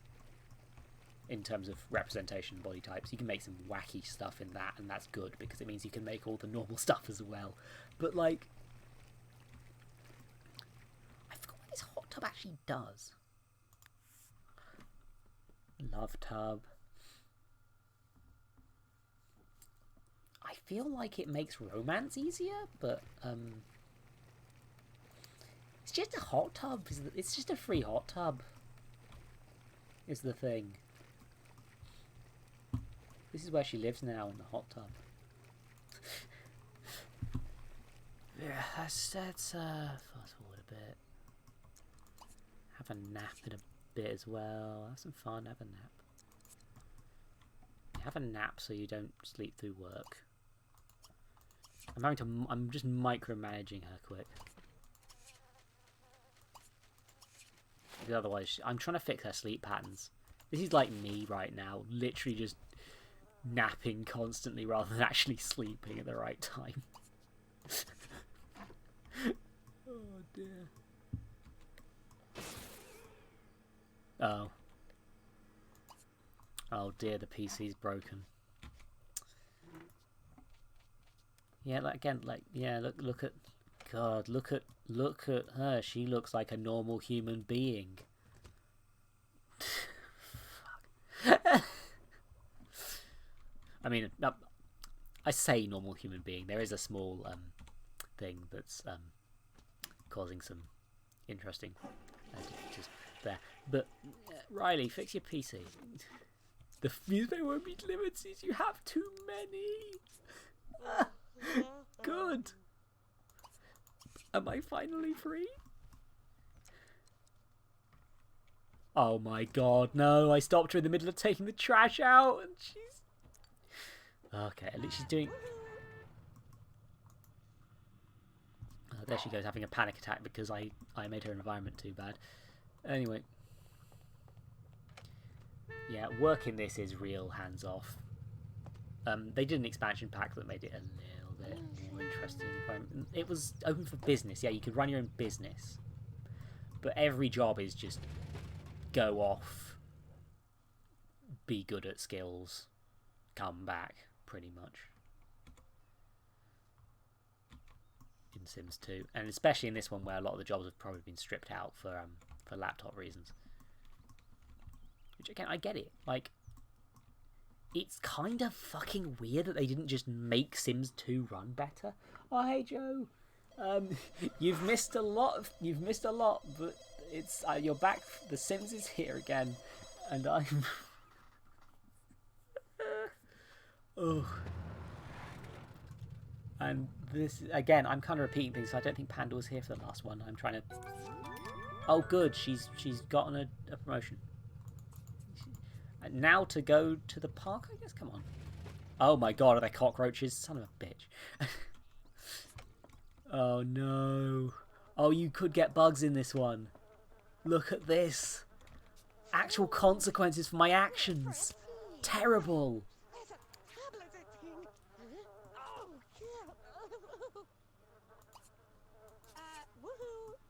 She's going to keep complaining about them.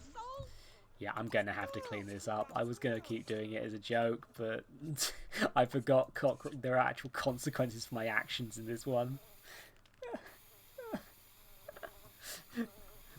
Yeah, also the shadow's wonky. I've realised that the shadow is wonky out in certain rooms, but not others. Joe from Rogan has missed her going on a date with Dylan Kincaid and instantly jumping in his arms and kissing him romantically. And being like, I wonder how me and Mickey are actually doing. And now we're going to the park with Mickey. She's just... My girl needs a bit of a... She needs an intervention. Oh god, she's crying about the cockroaches. Is that in her memories now, actually? It is! I think the negative things still show up in there. Oh, there's just dead cockroaches on the floor. Oh, again, this is a thing that Sims 2 actually does. Rogan? From Garen. Joe from Garen. Why did I say from Rogan? I'm a... have I been reading out that wrong this whole time? Riley, get up. You need to go on a date. Also, I should probably save. All of the stuff in her house is starting to break. Why did I say? I swear it's been that the whole time. I'm so sorry. I can't read. But yeah, Riley's cheating on two men. One of them's invited her to the park. I'm going to try and go to the park to meet them. Yeah, okay. I'm just going to do taxi if this one doesn't work. Not available. Yeah, no, it's... Rather than last time where I explicitly had to invite him out on a date, now I have to go meet him at the specific location 2 days too late. Yeah, again, this game, bit janky. And some of that Sims 2 just aging weirdly, and some of it is just that this was a really... It's a mod. This is a mod. And we want to go to the Old Grove Park. Four Corners Neighborhood Play Area. Apparently birch trees have vanished due to maybe some sort of limitation with the files. I feel like that's a comment.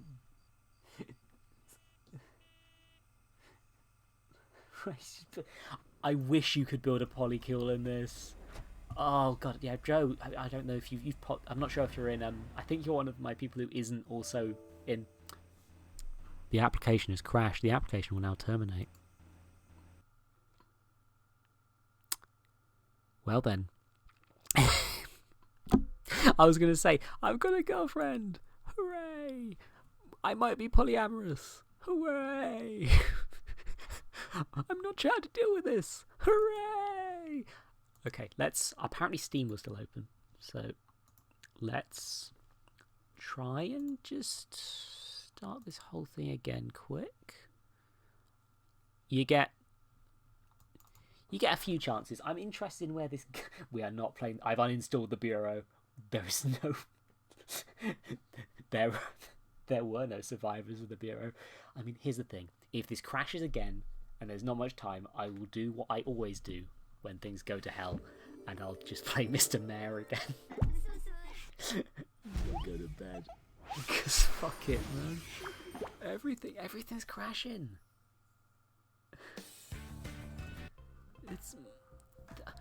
These games should not crash. I mean, to be fair, this game crashed when it was on the right hardware for what it was designed for, let's be honest. But thank goodness I saved like 3 seconds ago, right? No,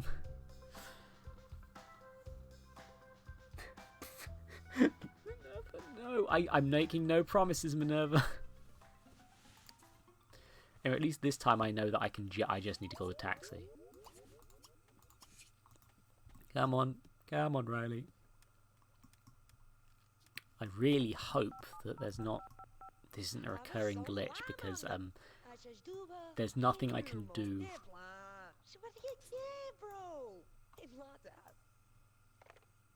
I feel like I was actually a lot more engaged with this story when I was a kid. Like, my media literacy was definitely lower. Oh yeah, and also for the record, Joe, I fed her like a whole plate of hamburgers and now she's Sims fat. Which is not really much. But, yeah, go to the park. Here's a... Oh, it's the taxi man who instantly starts beeping as soon as he arrives.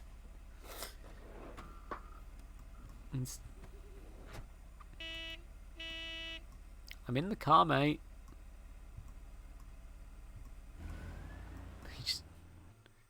Oh, thank fuck. No, it didn't crash at the time.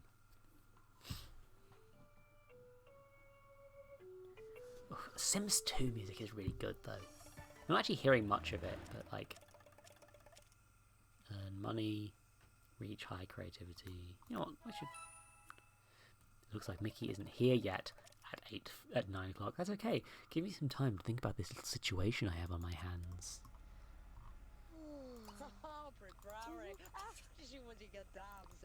Anyway, I'm gonna make her check out every girl in the whole place again.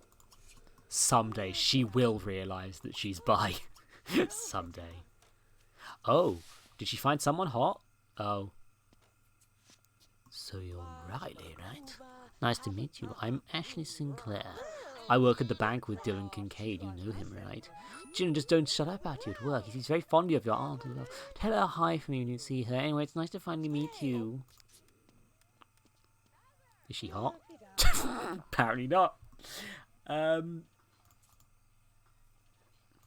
Hey, Amy. Just how are you doing? You want to chat? Oh, no, Dylan's here.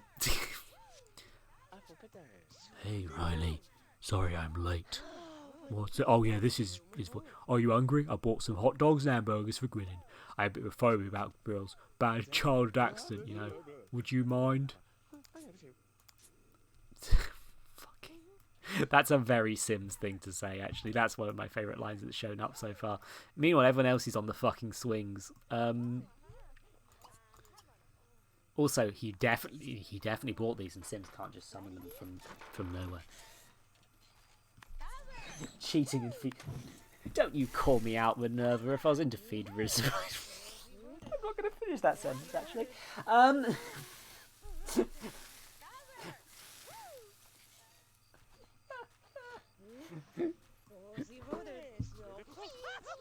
Oh, Ashley Sinclair is tickling her crush. That's interesting.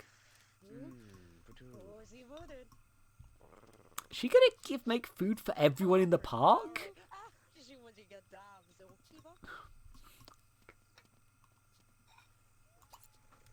Oh, I can't call to meal, so I guess I just have to hope that Mickey comes and sits with me. Look, no, the thing, I'm genuinely not into feederism. I've known people who are, and I will completely support them, but no, not for me, not for me.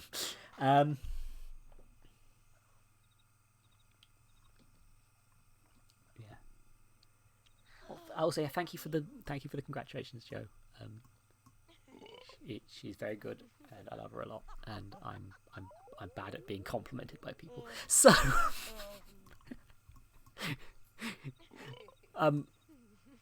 Mickey, do you want Mickey? I made you burgers, Mickey.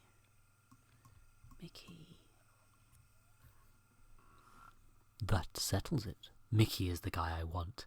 He's so nice and sincere and cuddly. I wonder how he'd like a visit from the tickle troll.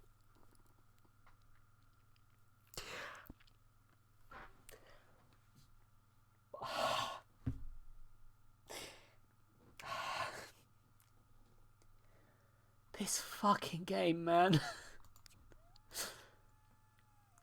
Here comes the tickle troll. Fucking Christ. What the meanwhile, it's just like, appreciate? Where's tickling? Where's it? How do I tickle this man? Also, it still lets me fuck over our relationship. That's interesting. Oh, meanwhile, this lady's just telling me jokes because she's here, I guess. Can I not tickle him? What's going on? Play. Oh, yeah, it's play. Thank you. You're a pervert, aren't you, Riley? You're a pervert. Here comes the tickle troll. It's time.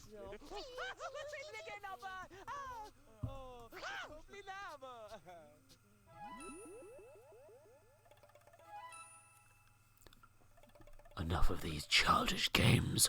My affection for Mickey is stronger than... Hey, there's a swing set over there. Fucking mood. Finally, this character is relatable. Go on the swings. Hell yeah. Fucking swing time, boys. None of you... Why am I... Meanwhile, this other girl is just tickling her boyfriend the whole fucking time.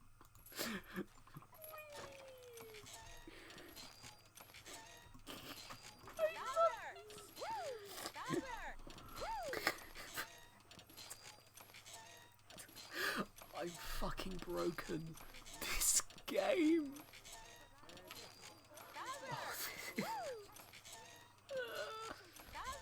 Oh, Christ.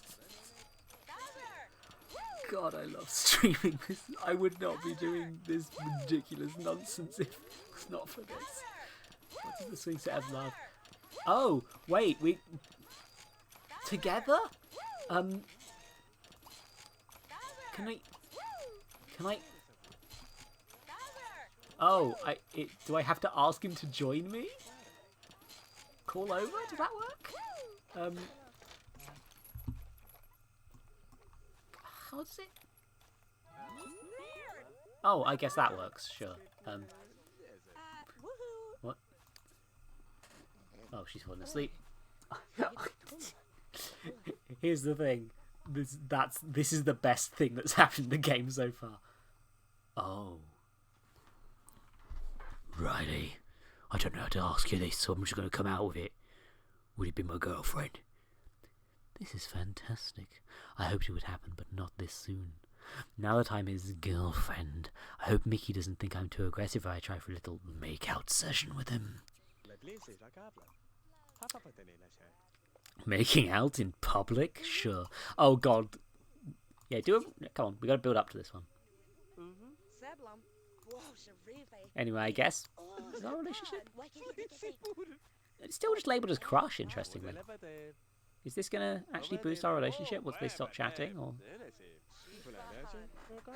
what is this, tulips? Oh, God. I just find out if he's a swinger. Oh.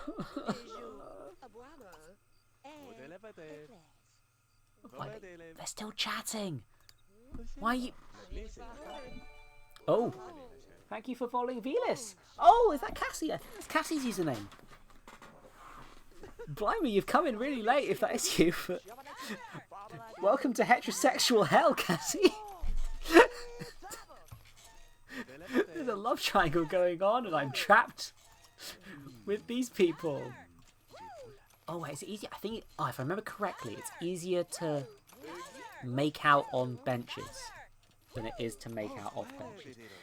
I mean, it's late for me, Wait, what's missing? Joy. Come on. Riley! Just finish the date and we can go home. It's fine. Oh, she's so tired that she's ordering coffee. Oh. Oh. God. Actually, to be fair, this sim date is going on. It's at 3 in the morning. I've just realized all these people, because the game can't let them leave because they're important to the plot.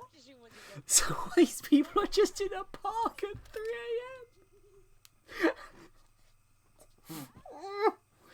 I do have to be conscious of my the walls being thin. It's better than it was recently because there was a guest in the room right next to me. But they're all students. They're not. University isn't installed in this version, sadly. God, University is so janky in Sims 2. Like it's so janky. Like because they patched it in, so like you just gain this whole additional like stage of life which only happens if you go to university as a teenager, at which point you instantly age up. God, she's Riley. Okay, Riley's gonna have a nap, I guess. No, oh wait, no, you literally cannot gain energy. Anyway, time to do something incredibly stupid. Down as many coffees as possible in an attempt to get through this day.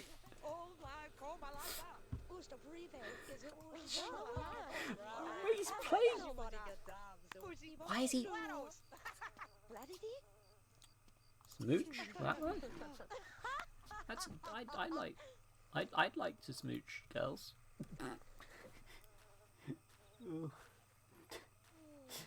I mean, it's time.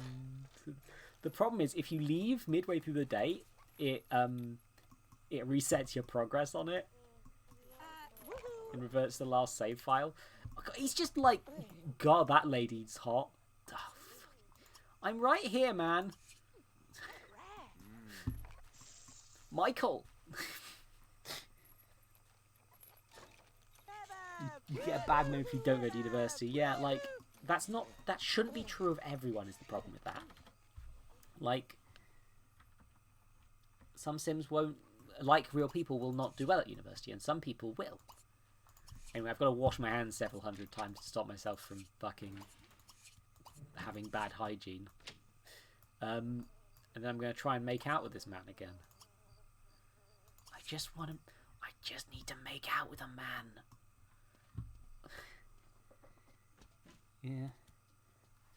The thing, university takes so long. It's the majority of Sims will just basically be dropping out of uni because you mistook them for a young adult and tried to marry them with your other Sim. At which point it ruins all their outfits. Oh God, she's ordering more fucking coffee.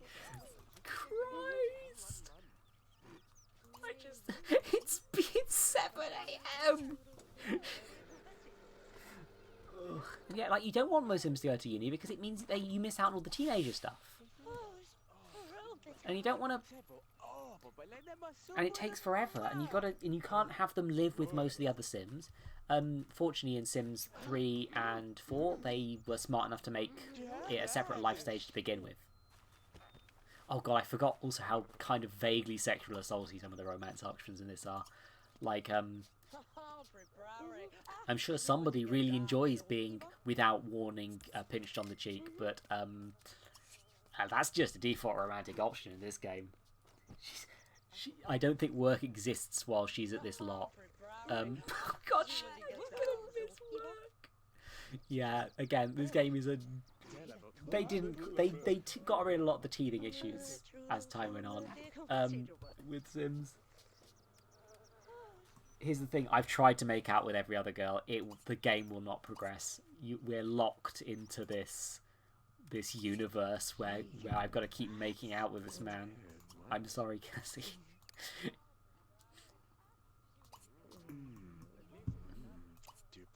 Just repeatedly smooch this man quick. And then fall asleep. Is she gonna pass out? She might pass out. Come on, just let me make out with the man. There we go. Make out's at 50. Good. Good. Good, good, good, good. Don't pass out. Make out with the man.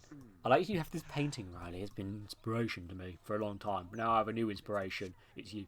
Everything feels so right. This date was so terrific. It's a shame.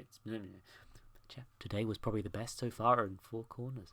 Mickey invited me out for a romantic picnic at the park and asked me to be his girlfriend. It's only been a few days, but I know he's the guy I'm destined to be with. Shame I have to go home now at 9 AM because I'm about to pass out. Go home, woman. Yeah, again, this is a bit janky. Like, if a sim needs to be in the house, like Mickey did during a previous one, he just stays there. Wait, actually, is Ashley the... Oh god, no, Ashley's an NPC of some sort. She came over and introduced herself to me at some point. I think she's part of the other story, possibly, so she might not come up much, but, like, I feel like perhaps she's gonna actually be a... Because most of the characters that introduce themselves to you so far have been, like, a thing. Like, not had much with Fiona Fortuna yet, but she was introduced early on. Agora was important to the story because I'm fairly sure she has a thing for Mickey. And, like...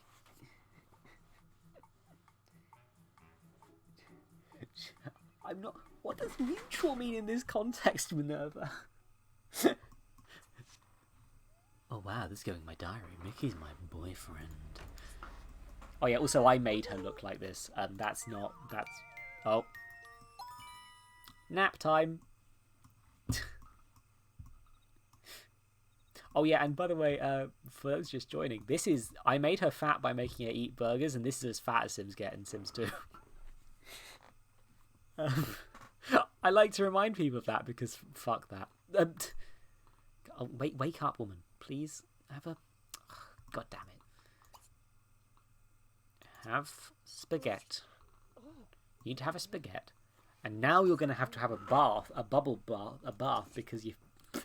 Wow, that sentence came out well. You're going to have a bath because your comfort is in the fucking drain. You're just going to keep complaining about it. Like, that's the thing with needs in this. Specific consequences happened for all of them, which were quite good and interesting. Like hunger, you would starve to death. Understandably, quite hard to do that. Comfort, you just sort of complained a lot. Bladder, you peed yourself. Hygiene, you started to stink and people wouldn't like you. Energy, you'd pass out. Environment, it's just kind of complaining. Social would summon a rabbit to talk to you because you've gone insane. Which is not the most, tasteful depiction of mental health, but it's very funny. And I think they just complain about fun. And I kind of miss that sort of... I miss the social bunny, even though it's probably bad that it existed.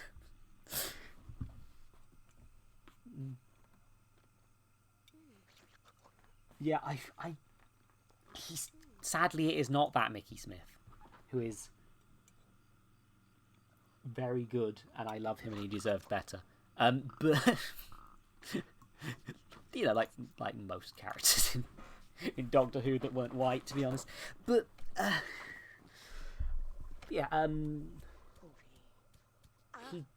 they've probably done a bunch of spin-off materials where Mickey gets to travel for longer. I would be very, very surprised if there aren't like 70 Mickey stories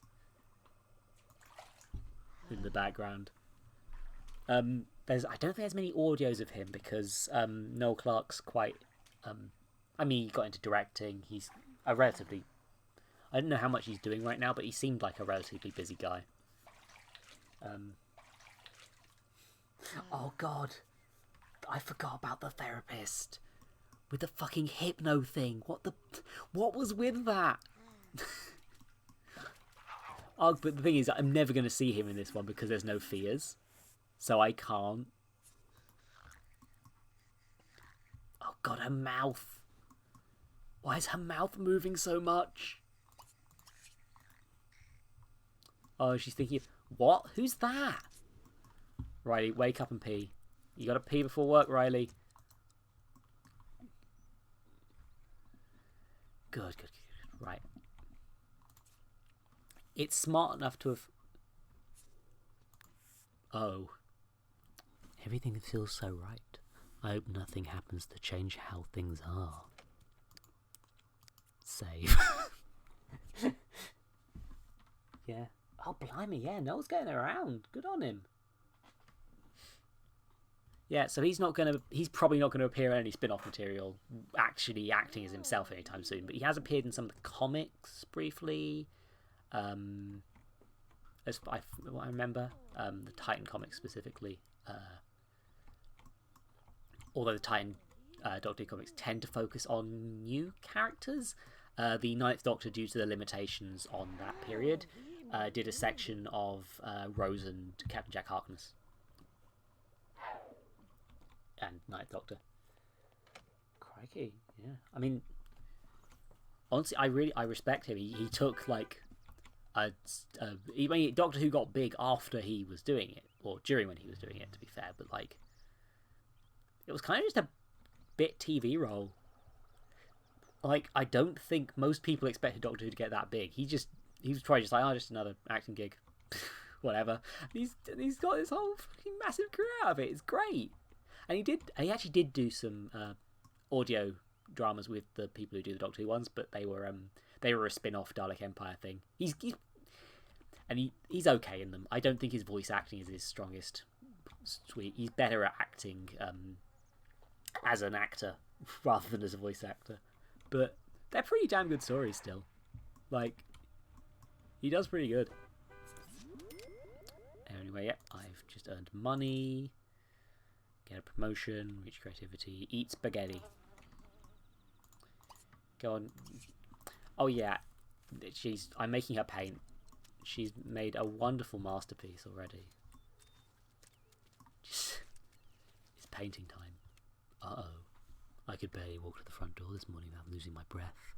All this dining has probably left me a little out of shape. I know. I'll invite my new boyfriend Mickey to Leeds Gym for a little workout. Oh, it's calling me out on making her fat. I'm sad. I just want her to be fat and happy. Don't do this. Don't. Anyway, I guess they're doing this as a sort of mission structure thing now. So yeah, she wants spaghetti. So have a spaghetti.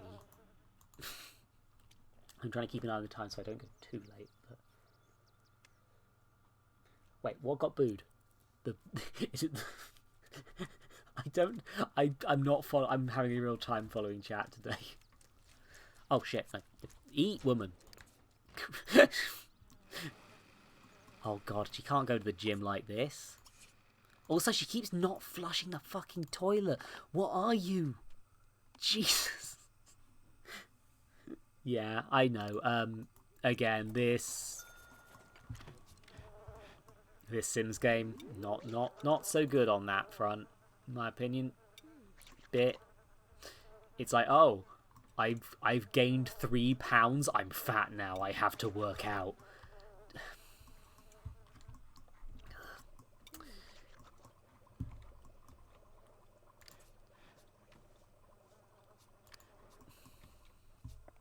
But yeah, you do get occasional good things. Like, yeah, she just wants a bar and she wants to be creative and get a promotion. They've deliberately made her a aspiration, even though it seems a bit counterintuitive. Making her an aspiration that doesn't interact with romance means that the romance stuff can be specifically tailored to the story mode, which is actually quite a good idea, honestly. Like, it means that the game is... It means that you're not going to get married once automatically, and then have to deal with the fact that she can't get married because she's got to do the whole story mode. That's quite... Actually, let's buy her a bar. Why not? Let's make this lady alcoholic. What bars exist? There are only 2 bars, and one of them is only... Bloody heck. Wow, there's not many bars in this game, huh? Anyway, that's going out on the porch, I guess. Yeah, oh goodness, yeah. No, this is going to be one of those. Yeah, there's your bar. Now you can get drunk. Wait, can I afford? How much is the guitar again? I was going to buy one. No, guitar's ridiculously expensive for some reason. But it's more, the guitar is more expensive than a bar? Actually? What? Sure.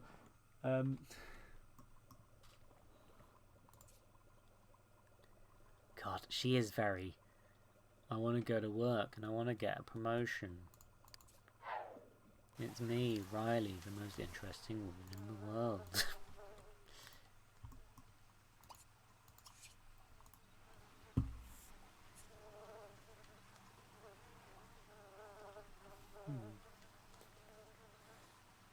I think I'd wager that the rich guy you can play as well, he's probably popularity actually. I think that would make the most sense.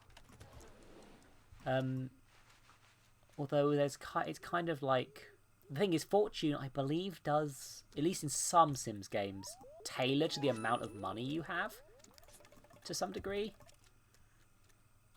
It's not quite as easy as you might think, although I do know that in Sims 4 I definitely did temporarily swap every aspiration to the property mogul when I was in a rich household and everyone got completed the aspiration instantly because they had too much material possessions. Another another masterpiece, Riley. This one's going on the fridge.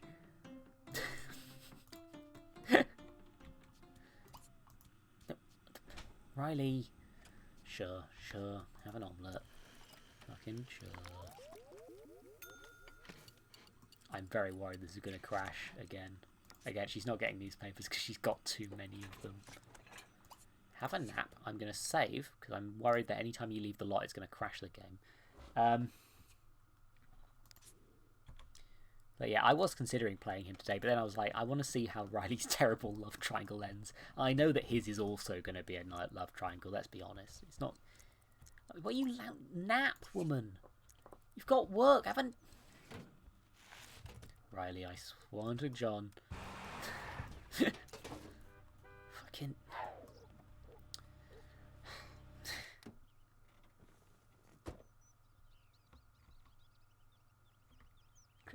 I don't know that artist, unfortunately, but I am... I mean... It's going on the fridge. I love how just unashamedly terrible the paintings are in Sims 2 when you're not good at skills. Like, actually, the ones in, like, Sims 3 and 4, I remember being slightly better than this. Like... They did real good jobs of making bad paintings in this one.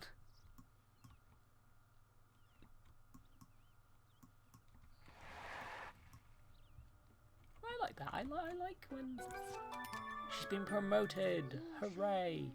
She wants to play guitar still. Riley! She just wants to eat spaghetti and gain charisma. Oh dear. I should probably save again. Let's just save in the toilet. I'm sorry to save so much. Again, this game crashes like a motherfucker. Let's see if I can end the day, perhaps. Oh, I need to invite him to the gym. Myself. Okay. Yeah, this is the whole thing. It doesn't properly tutorialize things quite as well as some other Sims games as well. Like, there is a tutorial section, but, like... It's not... Oh shit, I just invite him out. Yeah, no, I did invite him, right? I thought I did it wrong there for a second. But like, it does seem to have an expectation that you've played Sims 2 before, to some degree. Like, I think the idea seems to be that, Riley, why are you just... sitting at the broken computer? Okay, the gym. That's not what to go to. One of the only 4 places in this whole game that she can visit. Oh, hi, hun. No, that's fine. No, there is no pressure to watch my terrible, terrible streams. It's fine. You've missed out on his heterosexual love triangles and and who the and this man. Here he is. Your stream is what you are so much better at streaming than me, hun, honestly. Like, seriously.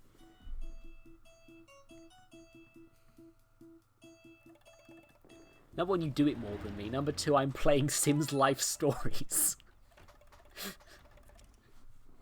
Alright, I'm psyched. Bikini season is approaching. I need to get into better shape. Yeah, also the current mission is to make this lady, this horribly obese lady, the most obese woman in the entire world right now, of course, obviously. Like we've got to make her lose weight. It's time to lose weight in The Sims 2. She's Christ. Anyway, she's gonna work out, and I'm betting that her other boy, she's got two love interests. It's a love triangle. Go on a jog. It's jog time, Riley. It's time to lose weight, I guess.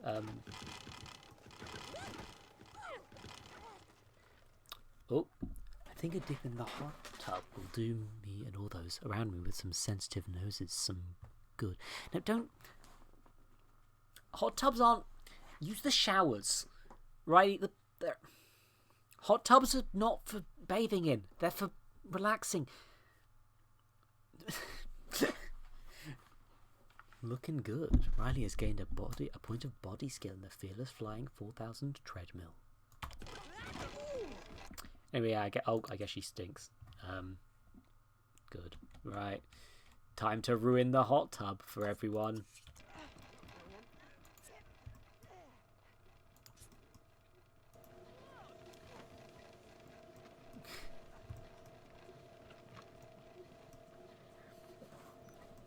Yeah, look, there's a whole load of things. Has she actually lost weight? No! No, she's just like, yeah, no, 5-minute jog, that's good, that's fine. There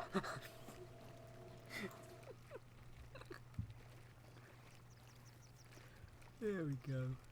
Have a thing. Oh, we've got a man in the hot tub with us now.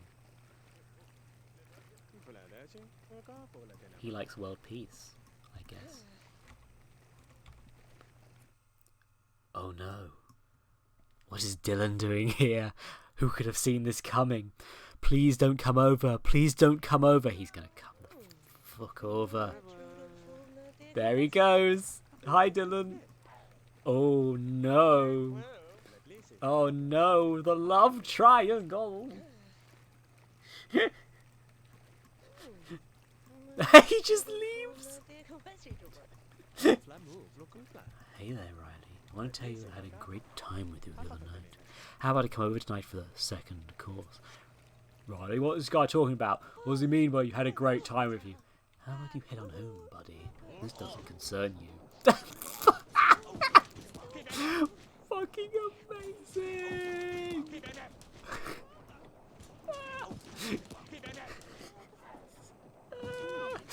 He just stands there like, oh no, my boyfriends are fighting! Shit. Oh no, who could have seen this coming? Truly, it is a shock. She just smiles. Oh god, she stinks. Riley, how could you do this to me? I thought I could trust you. Agora is right. You are a hussy. We're finished. I keep doing the wrong voices for them. You're a hussy. We're finished. Also, you smell bad. Riley, you don't need Mickey. Your aunt told me all about him, how he's no good. I'm here for you, Riley. For you and no other. I better get going. See you soon. I don't even know what to think right now. What I want to do is go home. Led's Gym offers Riley a free membership sculpture.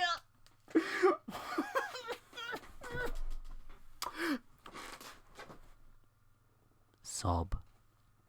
Everything was going so well. I wish Mickey would explain, but he was so mad. I don't know what to do now. The picture of what she's supposed to look like in the background.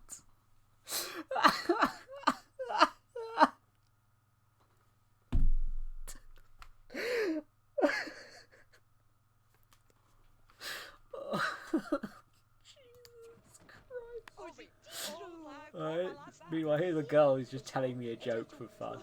Sure, Are there no showers in this gym? What the... Why the... Oh yeah, I don't think you actually get showers on community lots in this game. It's just sort of like... Which is... Oh, that's why she had to use the hot tub. Because there's literally no other option.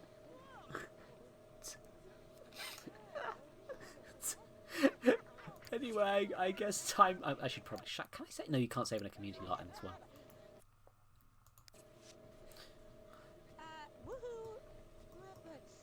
Oh, Gil's carbos are randomised too.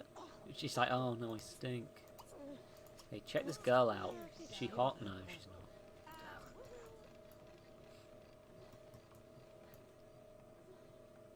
She goes to the gym, ruins her polykill and leaves. God. She have a lovely conversation with this complete random person who just decided to come and tell me she doesn't even like me. She just video game. Oh no, my charisma, my chemistry with Mickey has died again. No.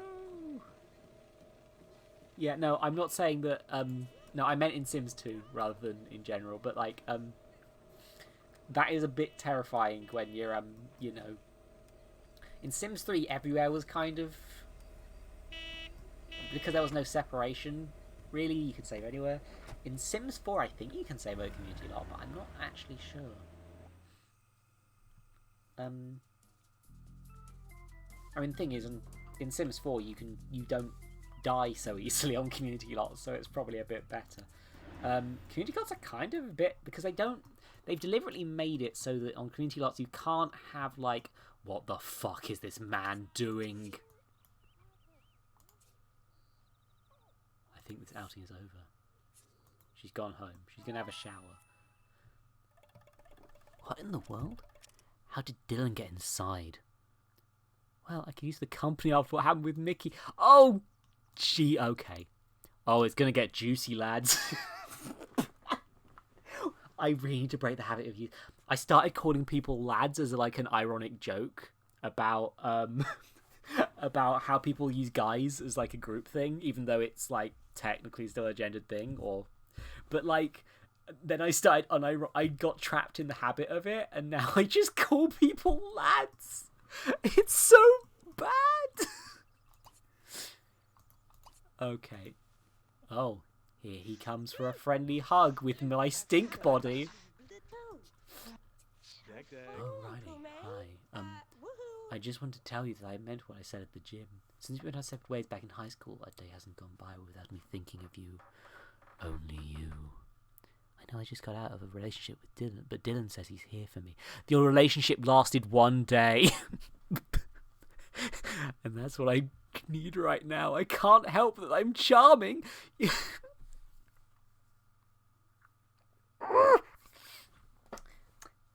Hello, people who are attracted to men. Please confirm my suspicion that this is not how the straights act. Please. Please, I have to know. I need to know. She's gonna get nude. What? With the toilet's blocked in the background. He's playing darts. Oh. Yeah, I did not think this was an accurate portrayal of any relationship, apart from, you know, maybe a disastrous one. But anyway, oh god, in this game you have to both. They made woohooing easier in later games because, like, it's a bit of a pain. I'm so charming. What's the actual goal here then?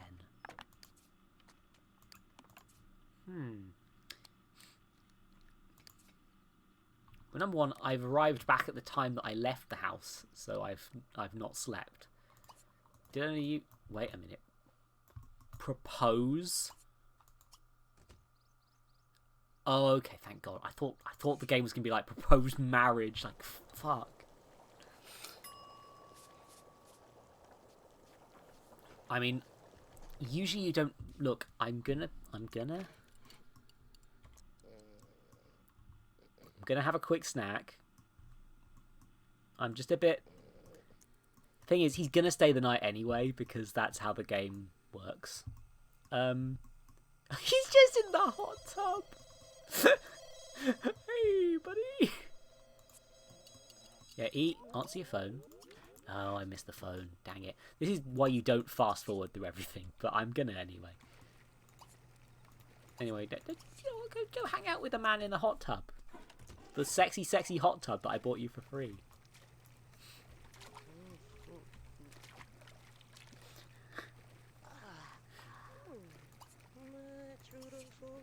Closer, Riley.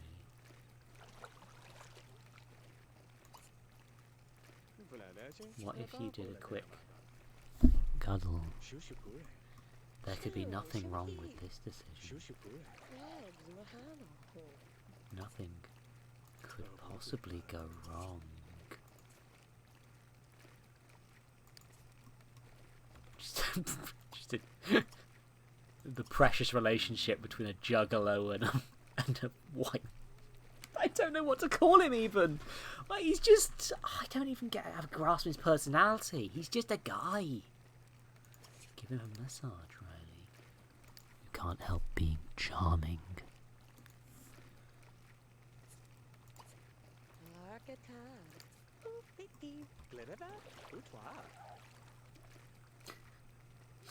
The punk girl, the fuck boy is a very good way of putting it.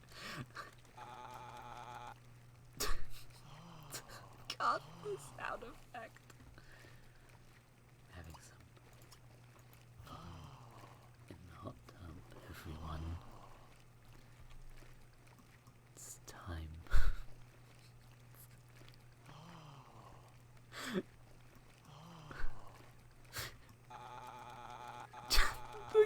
the noises.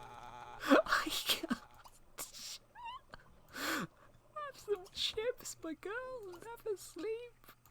Oh no, wait. Sleep in underwear, you're trying to be sexy. Yeah, eat your chips and go to bed. Come on. He's still gonna be here, right? Let's just... Yeah, he's just in the hot tub still. Wow, look at the time. I better continue what I'm doing at a more respectable hour. Oh yeah, there he goes. I guess he doesn't stay the night then. Okay. I will reload the save if that breaks it, but...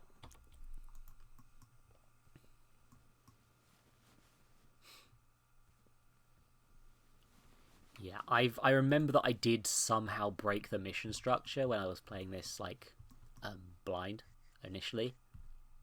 Bear in mind, I didn't get this far because it crashed and broke and I couldn't play it anymore. And when I wanted to play Sims, I just played it on, like, fucking, you know, the actual, like, PC and not on a laptop. But, like, still. Yeah. Oh, come on. Cook faster. Riley, it's... God. Off she goes to work. Once she's finished her lunch, breakfast, I'm... Who is the random man she keeps... Oh, hun, what's going on? Is it the... I'm just gonna... It was your MacBook? Yeah. I didn't realise it was your MacBook was recent enough for that, but I'm sorry about that.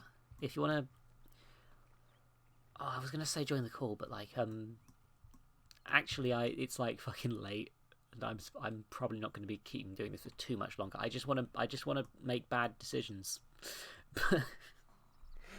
but yeah, it's late, and you care about me, so you won't let me stay up late. You monster! How dare you? But where's that fuckboy? Oh, this guy who I was like, I like him because he looks like a lesbian, and Minerva thought he looked like a school shooter. Yeah, no, hun, don't. It's fine, hun. Like, do what you need to feel better. I love you. Be careful. Be safe. That's a weird way of putting it. I'm losing my train of thought. I'm sorry, hun. But yeah, just do be good. Be. Oh, are the fish dead again? Oh fuck. Oh, he's here. He's just not on top again. What are you doing, Dylan? Oh, fuck. Okay, sure.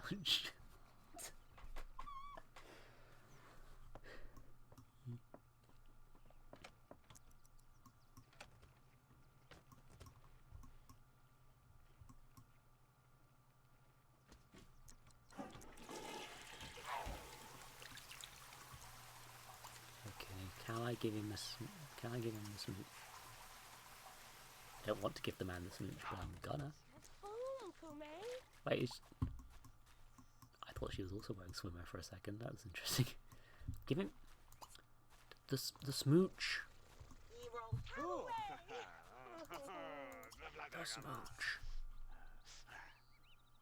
Oh yeah, no, that's how Sims 2 works. Oh. Wait, are we just... Oh. I got a crush on the man again, I guess. Make out with him. Do it. Be a... I don't know how to do this one. But I want to try and finish this because I don't want Dylan to stay in my house. Which isn't my house, it belongs to Riley's aunt. And Riley isn't me. I want to keep reiterating that. I am not this clown punk. Oh, we're friends now? He's like, oh no, I made a best friend.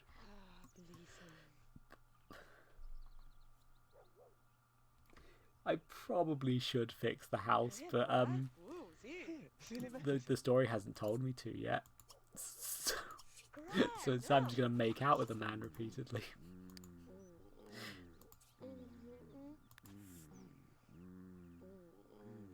I'm trying to work out what... Oh, charm. Wait. There's a flirt option that's charm, isn't there? What am I bloody doing? I mean, maybe I should propose stay the night, but like God, this game does seem to expect you to kinda know Sims 2 a decent amount. Yeah, there we go. I've charmed a man. Don't know why that had a clover. I didn't explain it properly, but... Oh, she's getting in the hot tub again! Girl! Ooh, I got a painting, I guess. Okay. Let's... put that... through the wall! Yes! And a statue because I went to the gym. Oh, I don't remember that statue being in Sims 2. Interesting. It does look like the logo for some startup company. That's the downside. Riley, when I'm around you, I feel like a butterfly floating in the morning breeze. I understand you feel hurt right now, so just remember that I'll always be here to comfort you, my one and only. Dylan is being really nice to me. He's really helping me ease my hurt, which he caused. And by he, I mean me. He's a really tender guy, so it's tender and fitting that I should give him a tender kiss, she says after making out with him several times. Fucking hell. The painting Riley's ex gave her. Through the wind. This is where this lives now. I think that's just an actual photo with a Photoshop filter put on it. Again, no, power to him. I'm not gonna... like, if you want to make a game, it's hard to get all these assets. I'm not going to complain too much, but like, yeah, the writing on this game is not very good. This doesn't. It feels like a soap opera written by people who don't like soap operas, if that makes sense. Just want to earn money and gain charisma. My sweet Riley, I wish words could express my feelings for you. I love you so much, and I'm grateful for everything that's happened to bring us back together. And one day you and I can live together, here in Four Corners, close to Aunt Sharon. You're her favourite niece, right? Sure, I'm Aunt Sharon's favourite niece, but what's that have to do with anything? Anyway, he's still got the gift of making someone feel so loved and cared for. I think I'm up for one of our patented Dylan and Riley makeout sessions.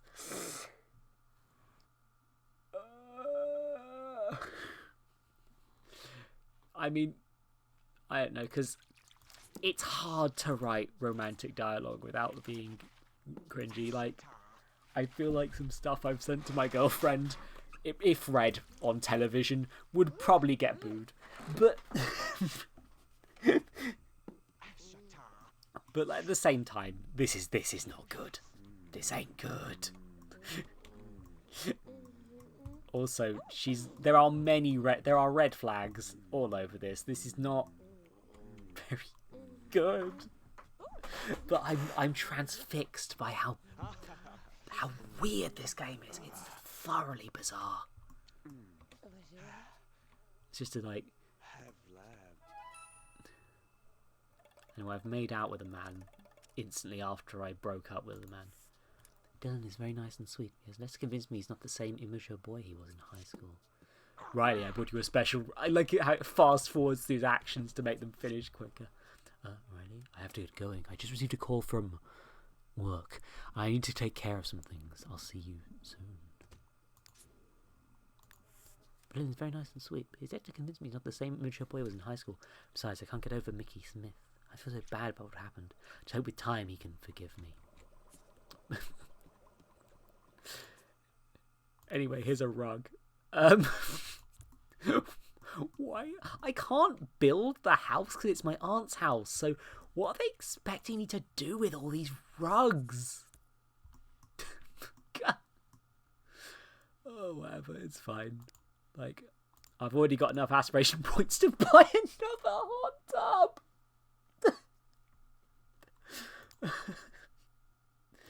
What's this one do? Energizer. Boost stats. I'm gonna do this. I'm gonna mad science this lady up. I said I was gonna quit after the end of this day, but like,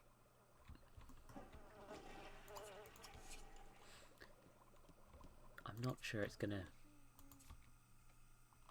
I'm not sure how chapters work really. I think it is to some degree a tutorial. Oh no, never mind then. Chapter 7. Dylan has always been there for me during hard times. I'm so glad he's here with me now. Although I shouldn't get too attached. I've been hurt by him before, not to mention what happened with Mickey. Mickey. Oh yeah, I guess I should call it, really. It's midnight. I'm very sad that werewolves don't exist in this game, because the even if they kept them in the code, I don't think the expansion was out at this point in time. But anyway, I think I feel like that's, even though it's a weird game end thing, right? Okay, I'm gonna quickly just go to the monster week. Even though it's a weird.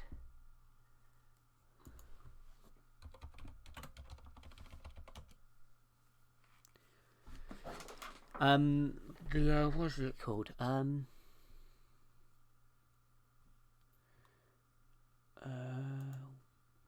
It feels. I want to keep doing that, but it's not. This isn't the sort of soap with a big cliffhanger endings at the end of the chapters, so I think before I go, I should maybe just give everyone in chat a little treat, a little present, a gift from me to them, just to say thank you for watching the stream and for sticking with it this far.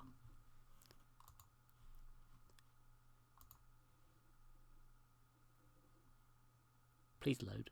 Come on, don't die on me now. Come on, video games. We can do it, video games. I believe in you, video games.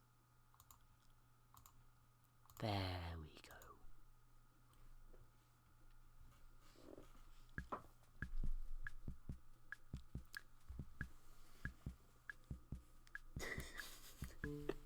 go. It's time for Mr. Mayor, everybody. They call me Mr. Mayor. Aha! I will be seeing your future. Sit down and shut up now. I have hidden 3 cards upon my body. Let's look at them, and then I may decipher them for you. He used both them and them in a sentence. That's amazing. Hello, the magician, Minton Box. Then... look out, it's the key of many opening. And then...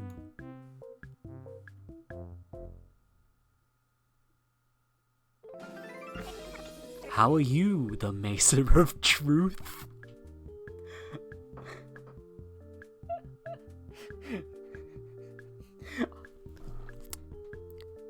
Eldritch Zoe Incorporated does not encourage the use of drugs and narcotics in order to enjoy Mr. Mayor. Although if you want to, I cannot stop you. Let me think. This reading requires a poem-y. I hope you like it. Actually, I think I've watched this whole one. Let's just watch Mr. Mayor go. Nice little relax. Look at him go. There we go. Wonderful. You are like a vegetable. Can I offer you some of my demagnetized beef pillars? And now you have great faith in the large boy. Hooray for you! Praise the Colosso angels.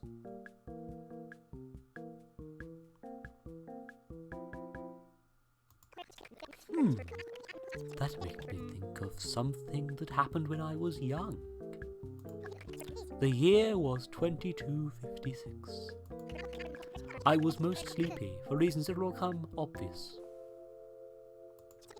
But then the strangest thing happened. Some time later. And that's how I end up with all them snails in my house.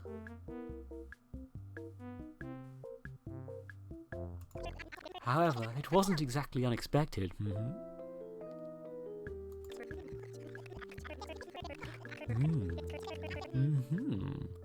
That was when I was just a boy after all, and it was about to get all full of forbidden geometries. Many moons pass. Based on a true story. But now you must try my cylindrical mayo biscuits. I made it myself.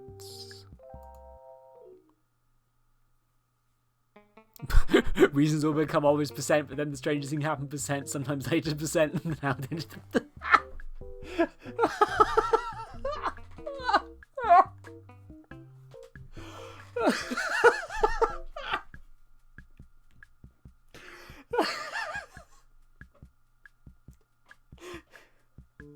Minerva, are you too high to clip that?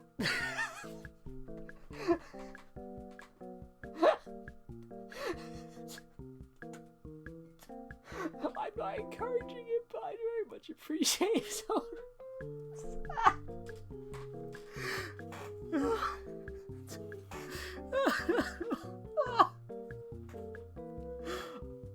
the fucking thing where it broke. The thing with Mr. Mayor is I don't know whether that's deliberate or not. I'm crying. Thank you all for watching the stream, everybody. Don't call you Mr. Mayor. I'm free. I'm free of your tyranny, sir. Thank you for watching the stream, everybody. Oh, piss. Oh, well, number one, I should raid, definitely. And number two, I forgot to do my vote. Oh, okay. So, I'm going to solve this in a different way. Okay, because I did set up a long-term poll on the Twitch picks thing in order to pick which Monster Energy I was going to do, but I fucked up and I didn't mention it the whole time. So I'm going to delete that one quick, and I'm going to do it as a Twitter poll instead. Thank you very much for clipping the percentage thing. Yes, that was... it broke me. No, there's no, I've actually got two vote systems in place because it turns out that there's one built into Streamlabs, which works better for most purposes. I installed a Twitch Picks one, which I was using previously. That's good for like long-term polls, but yeah, less good if I want to, because the with short-term polls, it's better to use the Streamlabs one still. But yeah, thank you for very much watching. Thank you for coming along, Joe. It's lovely to see you. And it's lovely to see you all. And I hope you do a follow. I'm now at 46 followers according to my things. Blimey, I'm real happy. I might actually get the VIPs unlocked. That'd be nice. I'd love that. Then I could let you spam links at me if you're one of the people I trust with that. Which I shouldn't. But yeah, I should do a raid. Let's just quickly work out who's streaming, because it's always wonky about telling me who's streaming. Oh, Dogstrong. Dogstrong was in the stream earlier, so that'd be nice. But yeah, I'm gonna do a raid on Dogstrong, the strongest dog. And I hope you all enjoy enjoy the stream. Do the stream things. I'm doing the raid now. Hopefully. Oh, I always forget how it works. I'm just... Oh, come on. Come on. Is it working? I feel like it's not working. Start raid. Something went wrong. I might have to refresh the stream manager quickly. Sorry. Good. No, it's working. It's working. Good. Yeah, good-o. Thank you all for coming along. Enjoy the dog raid.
Stop the stream. I always